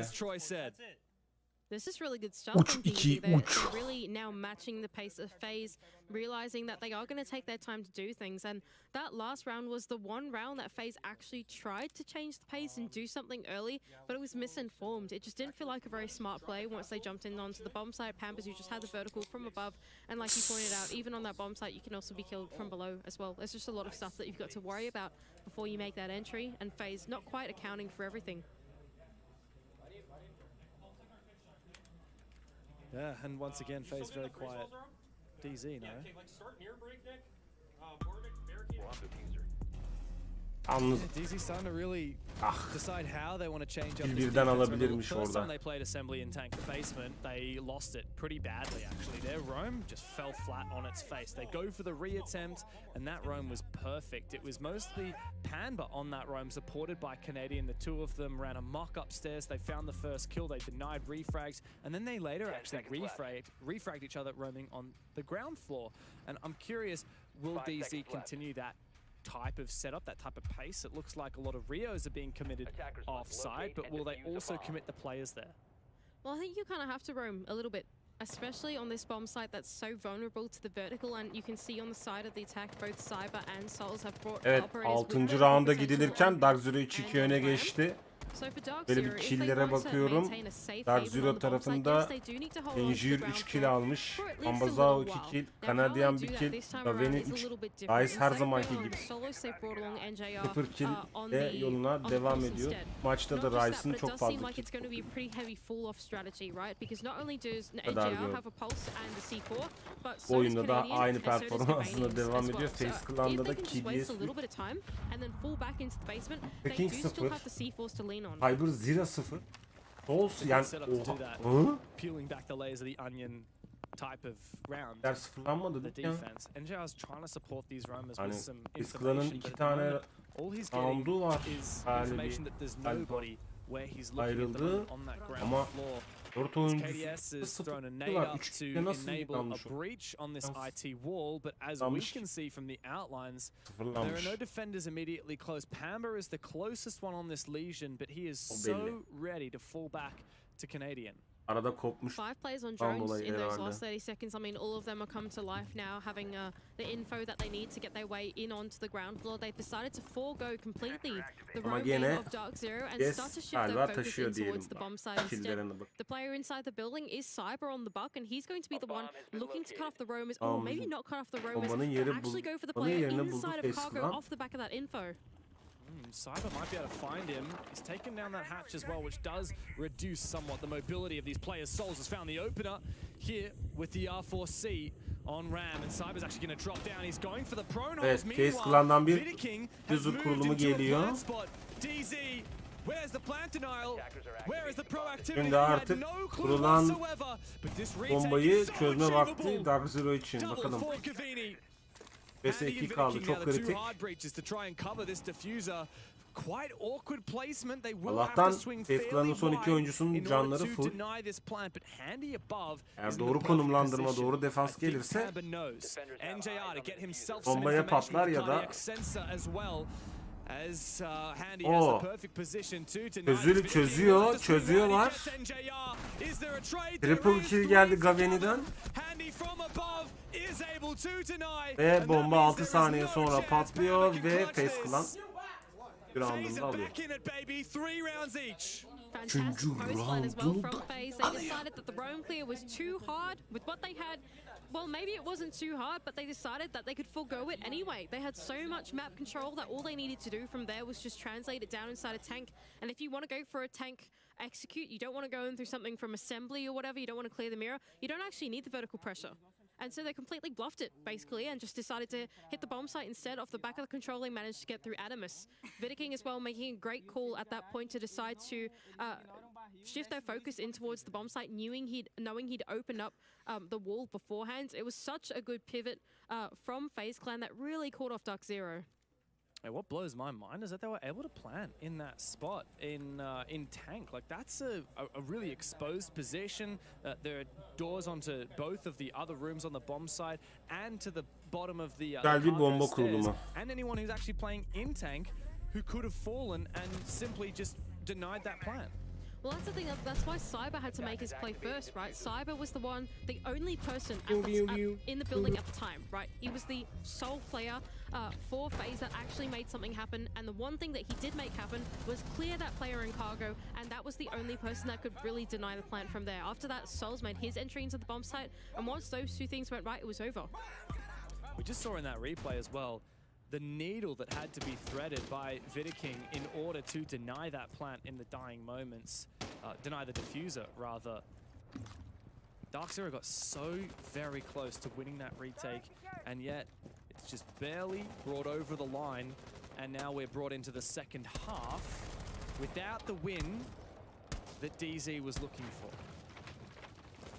FaZe Clan now swapping over to their defending hub are going to bring us down to the exact same bomb site that they just landed a successful attack on, and that's down in the basement. Souls actually, even on the smoke, has looked for this roam extended out into the ground floor. Meanwhile, Rice, the support on the other side, is going to make his work on the assembly wall. Vidiking going to try and challenge this, though, with a C4. So he's going to try and throw this out at the perfect time as soon as the wall becomes soft. Will he? Oh, no. Actually throws out a little bit early, I think, hoping that the explosive radius would go through the hole at the bottom and kill the Maverick on the other side. As we can see, no damage whatsoever. Safe work on the walls so far for Dark Zero, but 3-3. where's the rest of the push coming from? It's actually Gene son Gaveni bir and buçuk dakikaya Pamzu gidiyoruz. over on the ground floor. Two starts to make this roam clear work. There's quite a big presence on the side of FaZe on that ground floor, and Canadian's going to try and double down with a pinch. It's a nice little setup as well with that hard breach. Will deny a lot of those cheeky positions in Eyvallah Mesut, hoş geldin. Otherwise can be quite fickle, but Souls is still Teşekkür ediyorum. Nasılsın? İyi misin? nearby. He's got a couple of angles he can utilize. Handy as well to support. This is still a lot of ground floor control for FaZe. Souls is in a good spot here in storage. There's really no one that's going to be able to cut him off from actually going into garage if he decides to. Not just that, but Cyber as well in the hallway is going to support his teammate, preventing any of the players from Sesim going geliyordur from umarım. backstab into cargo, which will be the fall-off route for these roamers. Evet. 7. roundun son 45 saniyesine giriyoruz. Bakalım Dark Zero bomba kurulumunu son 30 saniye mi bırakmak istiyor ya da hızlı bir oyuna mı hızlı bir rush'a mı girecek? Bir diffuser'da B bombasına yakın. Allah iyiyim. Suçum. Ubisoft'la ortaklığımızın ilk içeriği son 16 saniye ve diffuser düştü.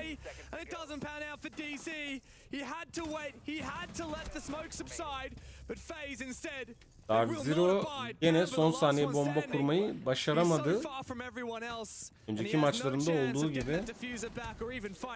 Ve round'un kazananı FaZe oldu. 4-3 öne geçti. Teşekkür ediyorum mahallemin gönüllüsü olmuşsun. Hoş geldin, sefalar getirdin.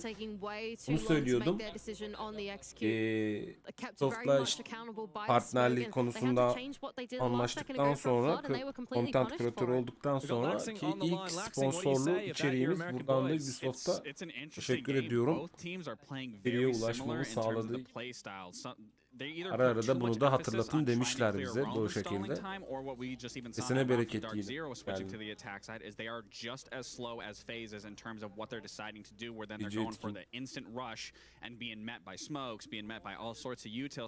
Elimden geldiğince hem bir watch party tadında hem de böyle bunun tadında içeriği de böyle yapıyoruz. More aggressive on that attacking side, and if DZ does pick up on that, I can see DZ running away with this. Thank you very much, Laxing. Good insight there, as we've just got one round into the second half. So Instagram'da görmüştüm. Alan Wake nasıl geçti? Ben oynayamayacağım yegane oyunlardan bir tanesi. Interesting spot now for FaZe. They've actually decided to jump back down to the ground floor and bring us over to storage and control room as the second yardırıyor bir bomb yandan. side of Sen choice. Having söylerken o one base, önüme düştü. I liked Laxing's comment about the similarities between their playstyle, but I do feel like Pambazu jumping on the Nook might change things up a little bit. Pambazu, he really is a true entry in my opinion. He is that player that can set the tempo. Evet, Dark Zero tarafındaki operatörlere bakalım. Termit gelmiş, Twitch gelmiş, Ice gelmiş, Ace gelmiş, Leon gelmiş.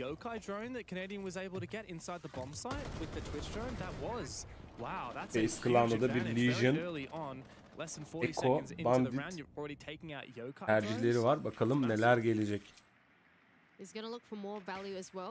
Bu roundda takımların başına.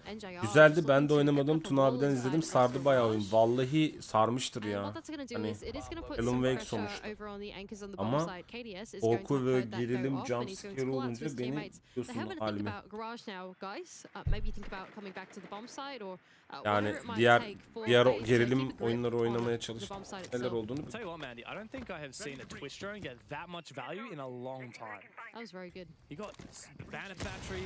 klipleri yayıldı. Bir ara. Evet, bir C4 kill'i geliyor Face Clan'dan.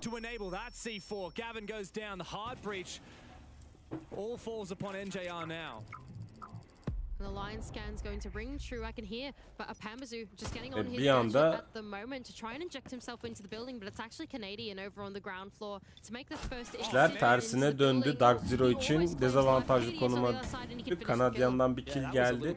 4 vs 4 iki takımda.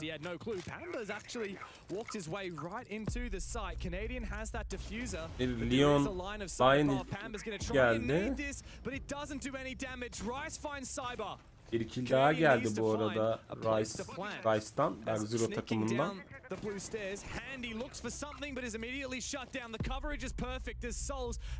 Enteresan olmuş vallahi Mesut. Ve 8. round'un galibi de Dark Zero oluyor.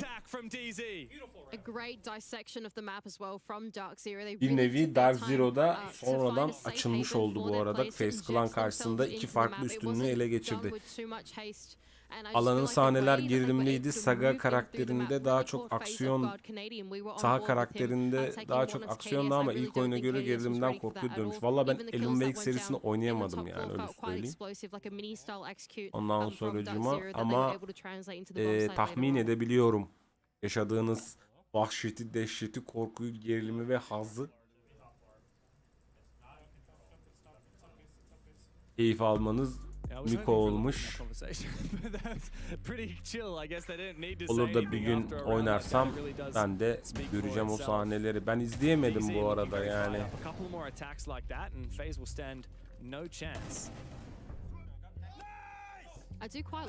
Nice diye bağırıyor. Yemiyor çünkü benim Toto. Evet 9. rounddayız. 4-4. Ay o 2'ye çıkarmamış pardon. Harika. Eşitlik gelmiş. Ben bir Evil Wind'de oynamayı başarırsam Alan Wake'i de oynayacağım. Söyleyeyim. Ben o konuda biraz kademe kademe gidiyorum. En az korku ve gerilim ve jumpscare oyunundan şeye doğru gitmeyi planlıyorum ama kim bilir ne zaman yaparım onu. Yemiyor oğlum yemiyor. Gece uykularıma giriyor ya. Mesut. Yamıyorum ben geceleri. Gördüğüm şeyler gece beni uykumda sıçratıyor. Rüyama giriyor yani. Günüm o Another One bir kill daha geldi bu arada Face Clan'dan. Bu maçlar kaça kadar sürüyor? Günün son maçını oynuyoruz. İzliyoruz. Ondan sonracıma 3'ü ile 7 arası yani bugün ve 7'sine kadar maçlar devam ediyor. Sonrasında çeyrek final, yarı final ve final için 10-11-12 Kasım'ı bekleyeceğiz. Yani burada zaten 31 Ekim'den itibaren başladık. Öyle canım zaten yayın içinde. Ben gece rüyama girdiği için sıçrıyorum yani yatakta. İstem dışı. Evet bir termite göreceğiz şimdi. Ve muhtemelen B bombasına yakın bir bölgede.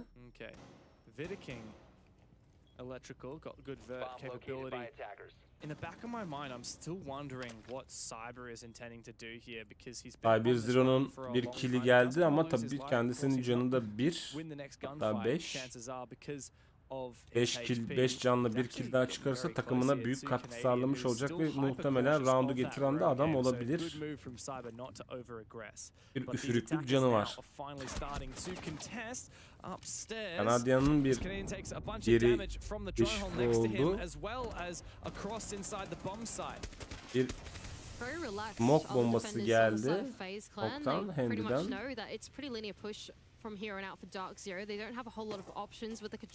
Kanadyanın canı da 5. Şu an 4 vs 2 diyebiliriz baktığımızda. Triple kill geldi Cyber Zero'dan. Ve triple kill aldıktan sonra NJR Cyber Zero'nun işini çekmiş oldu. Hala sağlam oyun ve dirayetli oyun devam ederken yazdıklarınızı okuyacağım Mesut. Öven'i bir kill çıkarmak istiyordu ki çıkardı ama NJR'a hedef oldu ve double kill alarak NJR'ı bu roundu da kazanan Face Clan oldu. Rüyanda hikaye devam ediyor. Evet işte devam ediyor ve işin kötü tarafı ben hani boyum uzun ya. Ve ben yataktan bir sıçradım mı yatağa olan temasım nasıl söyleyeyim? Yataktan bildiğin sıçrıyorum ve böyle 1 santim yukarı falan kalkıyorum. Ben de oynamaya çalışıyorum ama oynadığım zaman o oyundan sonraki 2 günüm 3 günüm harap geçiyor. Sonra ben korkunca tabii hanım da korkuyor. Hanım da korkunca kumuz kaçıyor. Karışık şeyler ama elimden geldiğince oynayacağım. Yeah.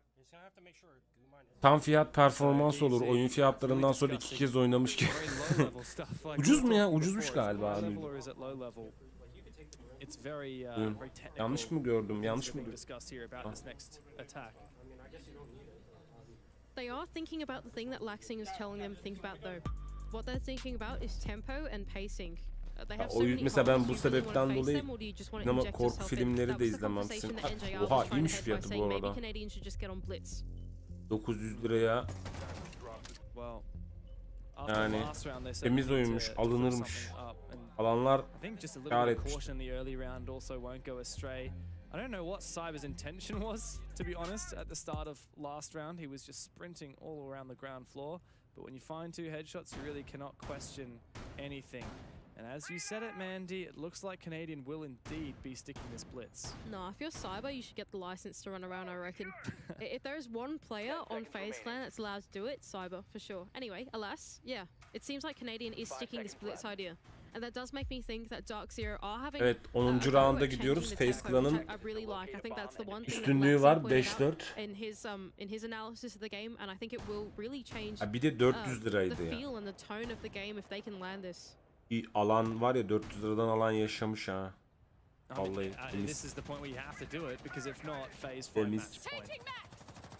DZ did not have an easy run to get here into Phase 2. They, of course, almost went down to Fury. It came down to an 8-7. Temiz paraymış. And there was some damn devilish İlaç gibi gelmiştir well. alana. This is also the same team that Kapış took kapış. G2 to overtime. Yemin ediyorum DZ have fiziken satsalar o fiyata muhtemelen millet sıraya girerdi. Bu açılış mağazaların açılışındaki sıra gibi var böyle koştuklar içeri. Bir şey yaşanırdı yani. Clear of the assembly wall. Once again, Vida King on the other side reckons he's got a better angle for the C4. See if he can land it. Yeah, he's gonna rip it. C4 kill'i mi gelecek acaba FaZe Clan'dan? Takımda hala aşırı dikkatli oynuyor. Avantajı kaybetmek istemiyor iki takımda. Round 6,5 saate gidiyoruz. İlk kill geldi FaZe Dark Zero'dan.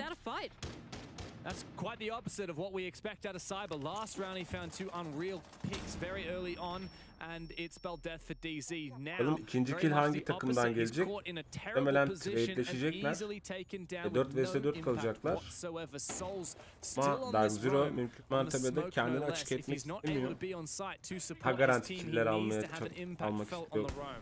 It might not matter. This round really might not matter. They might just have the cutoff off the back of the Nomad. All they need to do now is send the blitz in down through EXO and once again go for the safe plant in the blind spot. The smoke isn't there to cover them this time. It's really going to be on the onus of Pambazu to make sure that his teammates are safe when they go for the execute. Yeah, this is super dangerous. As you said, the smoke is offside. Edge patlatıldı. Doğrusu Edge değil de Reinforce patlatıldı. Şimdi son 45 saniye kala bomba killleri görmemiz gerekiyor. Görebiliriz de. Kritik böyle yerlerde. Şu an bombasının başında Kanadyan var. Hatta Kanadyan yok. Bir FaZe Clan oyuncusu var diyelim. Mümkün mertebede FaZe Clan ön tarafta tutmaya çalışıyor. Bombadan uzakta tutmaya çalışıyor. Ekibi. Bakın bombalar harcanıyor. Reji biraz daha net gösterse. User'ı düşürdü. Kanadyan. DS Kanadyan'ı öldürdüğü için. Bir kill daha geldi. 2 vs 2 ya 2 DS triple kill aldı. Dark Zero eğer ki başarı ve sakin kalırsa bir zamanda bitti. FaZe Clan roundu aldı, avantajı aldı.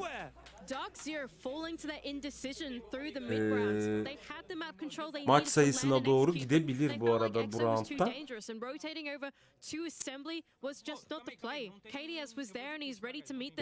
Güzel bir round izledik. Gene Dark Zero son saniye bombayı kuramadı.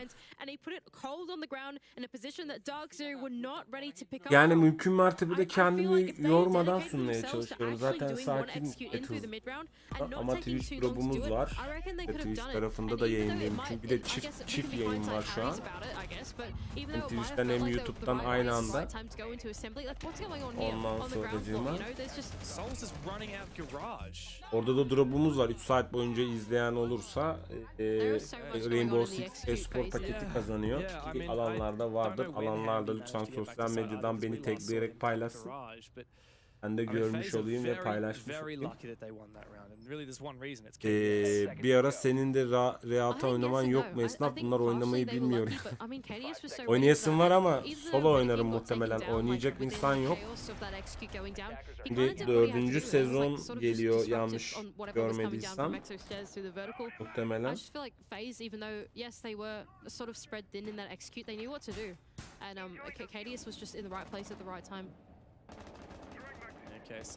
Bir bakalım ne diyecekler. Muhtemelen bir ara ben de Rainbow oynayacağım. Bir rank kasmayı deneyeceğim ama çok uzun zaman oldu ara vereli. Oynayabilecek miyim bilmiyorum.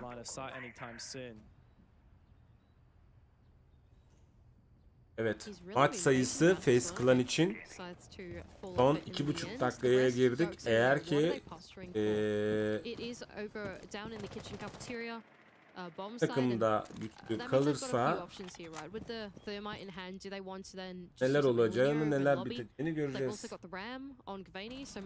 Yani şu an Face Clan farkla üstün. Bu avantajı iyi kullanmalı. I mean, in conference, it's such a dangerous place to move into. However, Gavin being on this round, like you said, it's the perfect operator for dealing with pre-placed Dark Zero tarafından B bombasına doğru bir yönelim var. Mira camını gördü, NGR bir rakibi gördü. Drone'unu da hemen sakladı. Bakalım Dark Zero'dan nasıl bir atak gelecek?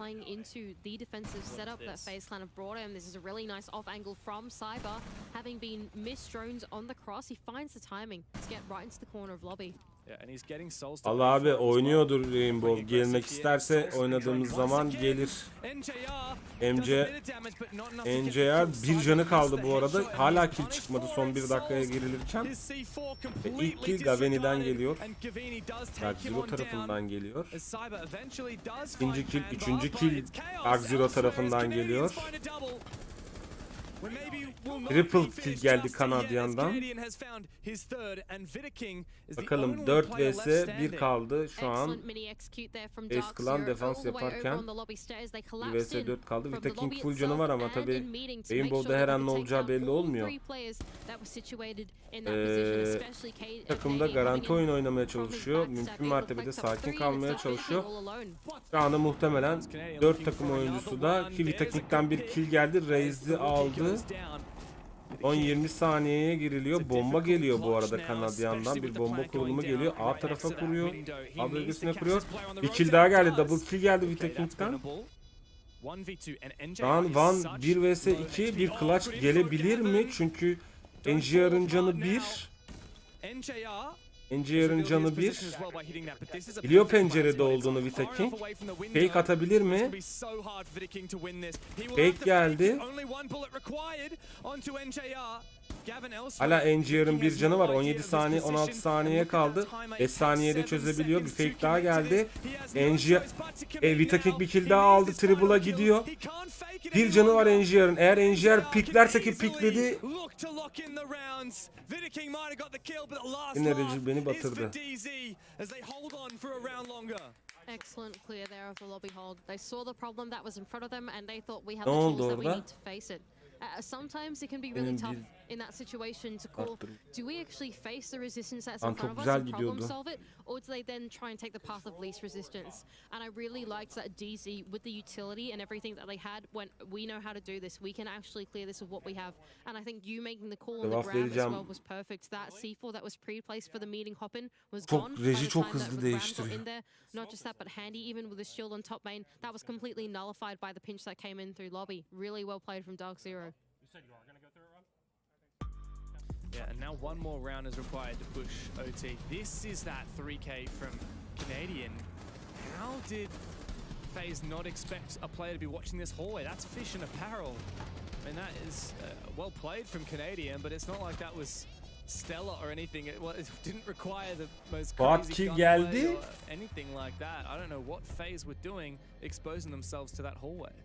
Ama atak tarafı kazandı. Bombayı çözemedi. Zaman yetmedi. O yüzden de 12. rounda gidiyoruz. Gene bir maç sayısı FaZe Clan için 1 saniyeyle kaybettiler bu arada yani. Roundu 1 saniyeyle kaybetti.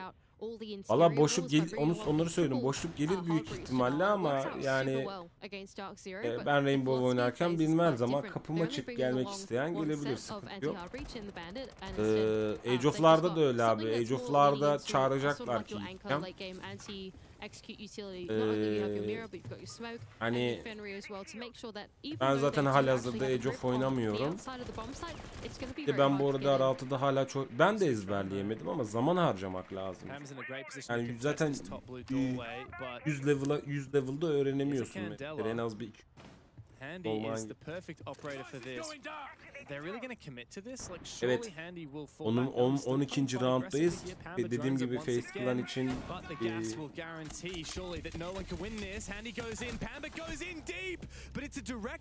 maç sayısı çok hızlı bir başlangıç oldu bu sefer. Son 2 dakikaya girilirken 2 geldi. Biri Dark Zero'dan, biri FaZe Clan'dan. 4 vs 4 kaldılar. Bir tarafta defans yapan FaZe Clan var. Bira görüyoruz. Bandit görüyoruz. Frost görüyoruz. Smoke gördük ama Smoke'da öldü. Dark Zero tarafında da Termite var, Ink var, İ var, Ace var ve Teacher var. Değişik bir 4 tercihler olmuş. Bakalım FaZe Clan defansı yapacak mı? Şu an en azından ilk patlattı Dark Zero tarafı. Bakalım neler olacak. Yani şu son 2 maç özellikle bu ve bundan önceki maç çok güzel derecede ya bayağı iyi bir maç oluyor. Çok heyecanlı oluyor. that DZ will be able to flush out these site positions. That being said, FaZe have now flipped their setup. They've realized that it's not safe to play in the actual control room itself, and now, sorry, what is it called? The command center. Yeah. I know, there's so many things that start with C. Anyway, the command center itself, and they've then gone and flipped it inside of blue and in through the hallway instead. So, nice adaptation from FaZe, but they do have to worry about the backstab that comes through from the back. Attackers have recovered their diffuser. Yeah, onus is on DZ. Gavien'i tekrardan geri aldı. Bu arada 11 kill ile Gavien'i takımını taşıyor. Ve gets that kill despite the Fenrir's Dread Mine. There is another player on the other side. Soul's looking to get aggressive, looking for a refrag, but the flash will force him back. Gavin finds a big pick on the KDS as the Bees restrict KDS's movement. And so double kill geldi Soul'dan. 2 vs 1, 2 vs 1. Bakalım. Ve Dark Zero durumu eşitledi. Böyle bir şey işte Rainbow. Bir saniyeyle 1 saniyeyle bombayı çözemedi. Çözemediği gibi diğer roundu verdi ve bir an şu an durumlar eşitlendi ve B'ye gitti maç yani. Patmalara gitti. The timeout got shut out for them, right? So this time around, because they were more successful in the early round, they had the redundancy in numbers to then send a few players over top blue and actually make the pinch work out. Yeah. Really well played from DZ, despite losing a player early, right? Like they did get 1 kill, but it cost them a player to İnanılmaz hareketli geçiyor Mesut. I'm impressed that they were able to do what you're saying. Yani Rainbow'da aynen dediğin gibi hep saniye farkıyla değişiyor her şey.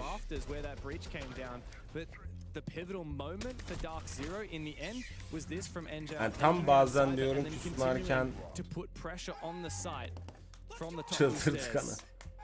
Tam diyorum ki böyle diğer takım aldığı killerle avantajı sağladı derken bir saniyede dönüyor diğer takım avantajı. Evet. FaZe Clan yine defansta. Bu sefer Legion, Kapkan, Castle ve Smoke görüyoruz. Tercihlerini görüyoruz FaZe Clan'da. Dark Zero'da da Maverick, Nomad, Ace ve Bak'ı görüyoruz. Bakalım. Bu kaybettiği kaybettiği avantajı geri alabilecek mi? Here goes DC on their roam clear off the map. It doesn't look like the strategy has changed all that much on the side of Faceland. I mean, Cyber is actually Vallahi şu an çok kafa kafaya gidiyor maç. Tabii ki Face Clan'ın isminden dolayı Mesut önde benim için ama yani Dark Zero Play'in mücadelesinde yani ilk iki mücadelelerde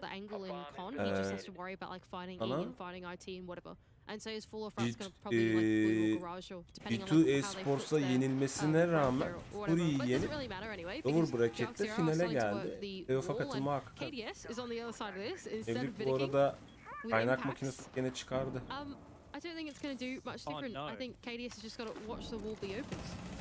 Vision onun farkında. Oh, he's made a rookie mistake. He's missed a tiny bit of that wall with the Maverick torch, and now in order to get it, he will have to cross that line of sight, and he's low HP already. Vidiking also here with a C4. O yüzden bir tık Face Clan alır gibi gidiyor ama şu an en azından hani böyle ekstra double kill'lerle, triple kill'lerle oyunculuğunu ön plana çıkaran ya da bir bomba kill'i göremediğimiz için Face Clan'la şu an avantajı yitiren ve eline geçiren, yani avantajı yitiren bir Face Clan, morali yüksek bir Dark Zero var. Bu arada Cyber Zero'dan bir havan arası fire geldi. Ve 5 vs 4 atakta olan Dark Zero takımı için bir dezavantaj oldu bu.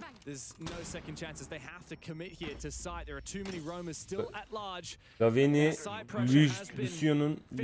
Lucian'ın 2 trebini de yedi ama oradan kurtarır kendini muhtemelen. 5 vs 3, 5 vs 2 KDS'in triple kill'i geldi. KDS'in. KDS bir kill daha alırsa ultra kill'le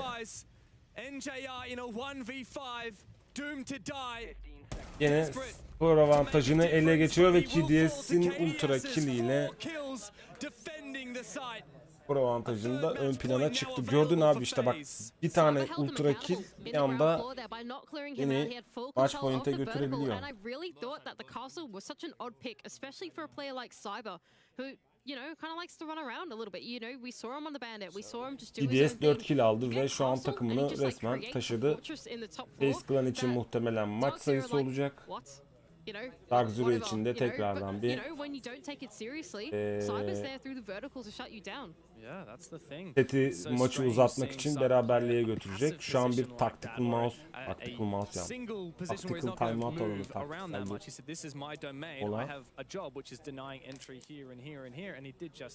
son taktikler alındı ve artık 10 saniye içinde maç sayısına giden roundu oynayacağız. İzleyeceğiz. Çok ortada ya. Bu arada Face Clan falan, Face Clan işte Virtus Pro ve bunun gibi birçok adısını duyulmuş takımlar davetli galiba. Onun bilgisine ulaşamadım, öyle tahmin ediyorum.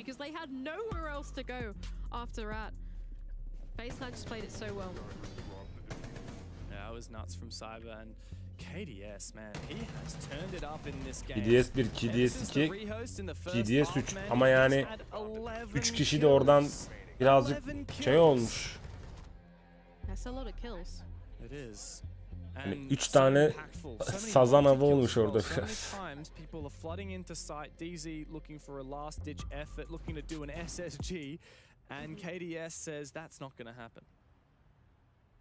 Potential final bomb site for Dark Zero. They're taking us over to storage and control. Set up on the ground floor, aided by the castle barricades of Uzatmaların maç sayısına gidiyoruz. He really wants to lock out the control inside of garage, right? Those two castle barricades that are going down inside of the hallway really mean that even if the attack does eventually get garage control, they have to translate it then into storage, for example, and the rest of Dark Zero are looking to extend their way out across the map instead.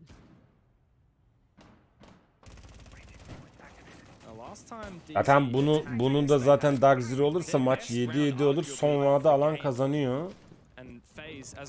Ama şu an mesela 12 kill'le Gavin'i takımını taşırken son round'u ile birlikte 11 kill'le KDS takımını taşıyor. Tabi hala her şey kafa kafada. Dağılımına bakacak olursak 11-4, 9-7-4, 9-6, 6-12-3. Eğer ki Dark Zero bu round'u almak istiyorsa Ryze'ın ekstra kill çıkarması lazım. Takımına katkı sağlaması lazım ekstra kill'lerle.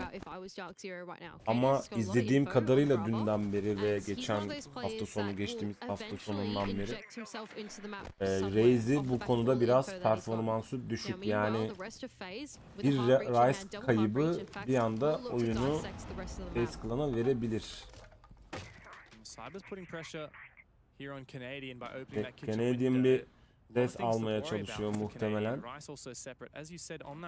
A bombasının başında Oğuz var. Bakın. Evet, Reis gene bombayı koruyor. Son adam olabilir. Takım da çok dikkatli. Bugünün son maçı bu. Evet.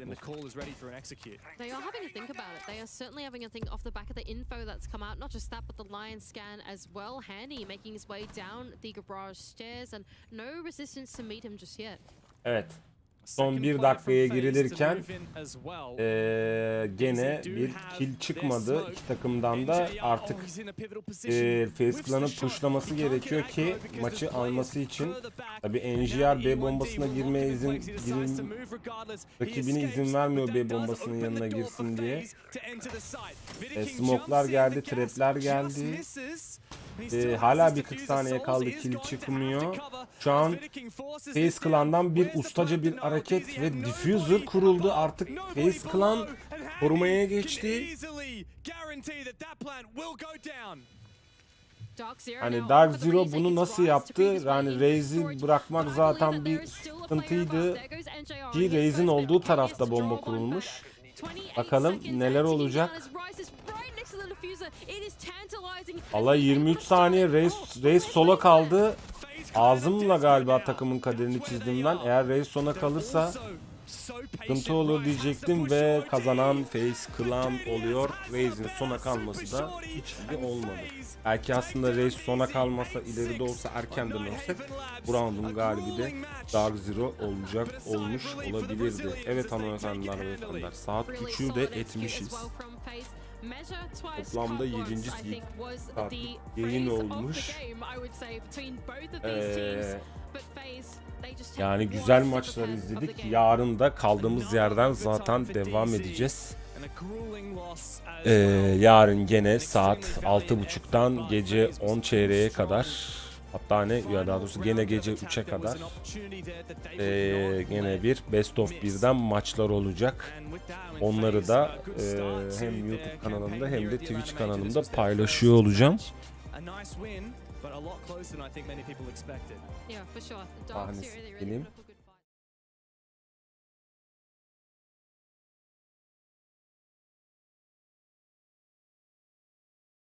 Onları da zaten yarın da turnuvanın kaldığı yerden devam edeceğiz. Bakalım yarın nasıl maçlar bizleri bekliyor olacak. Şöyle yapayım.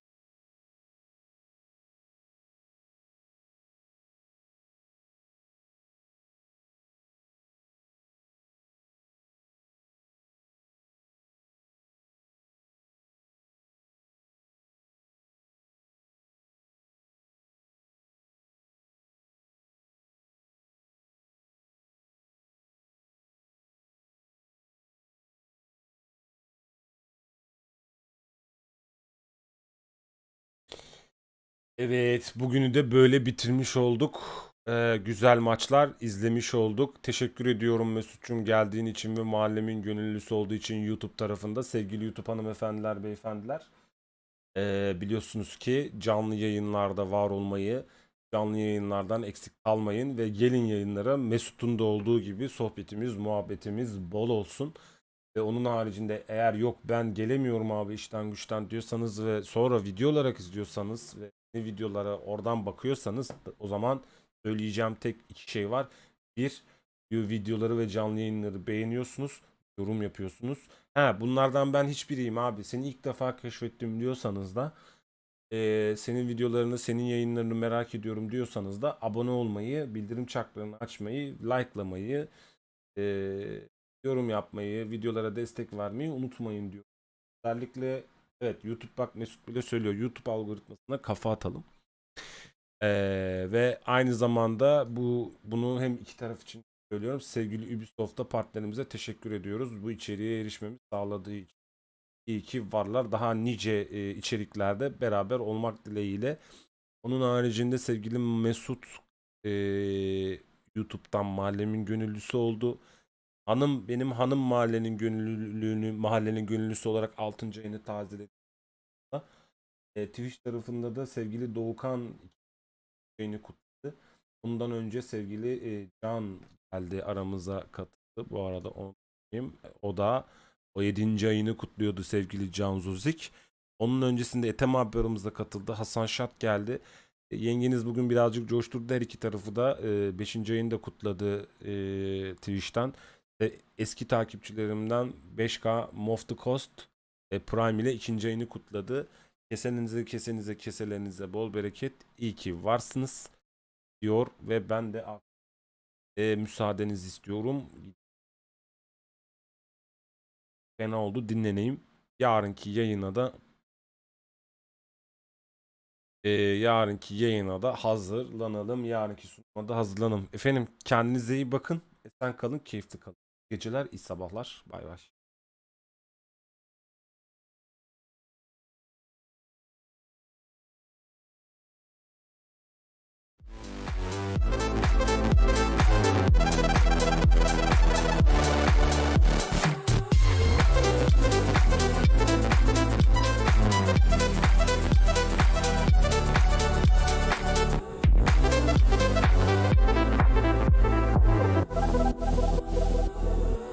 They'll be calling me royalty.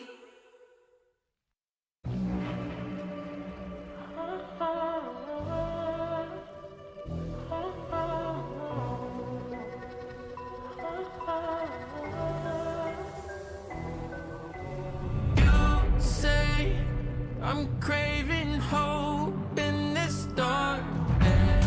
You say I'm just a joke.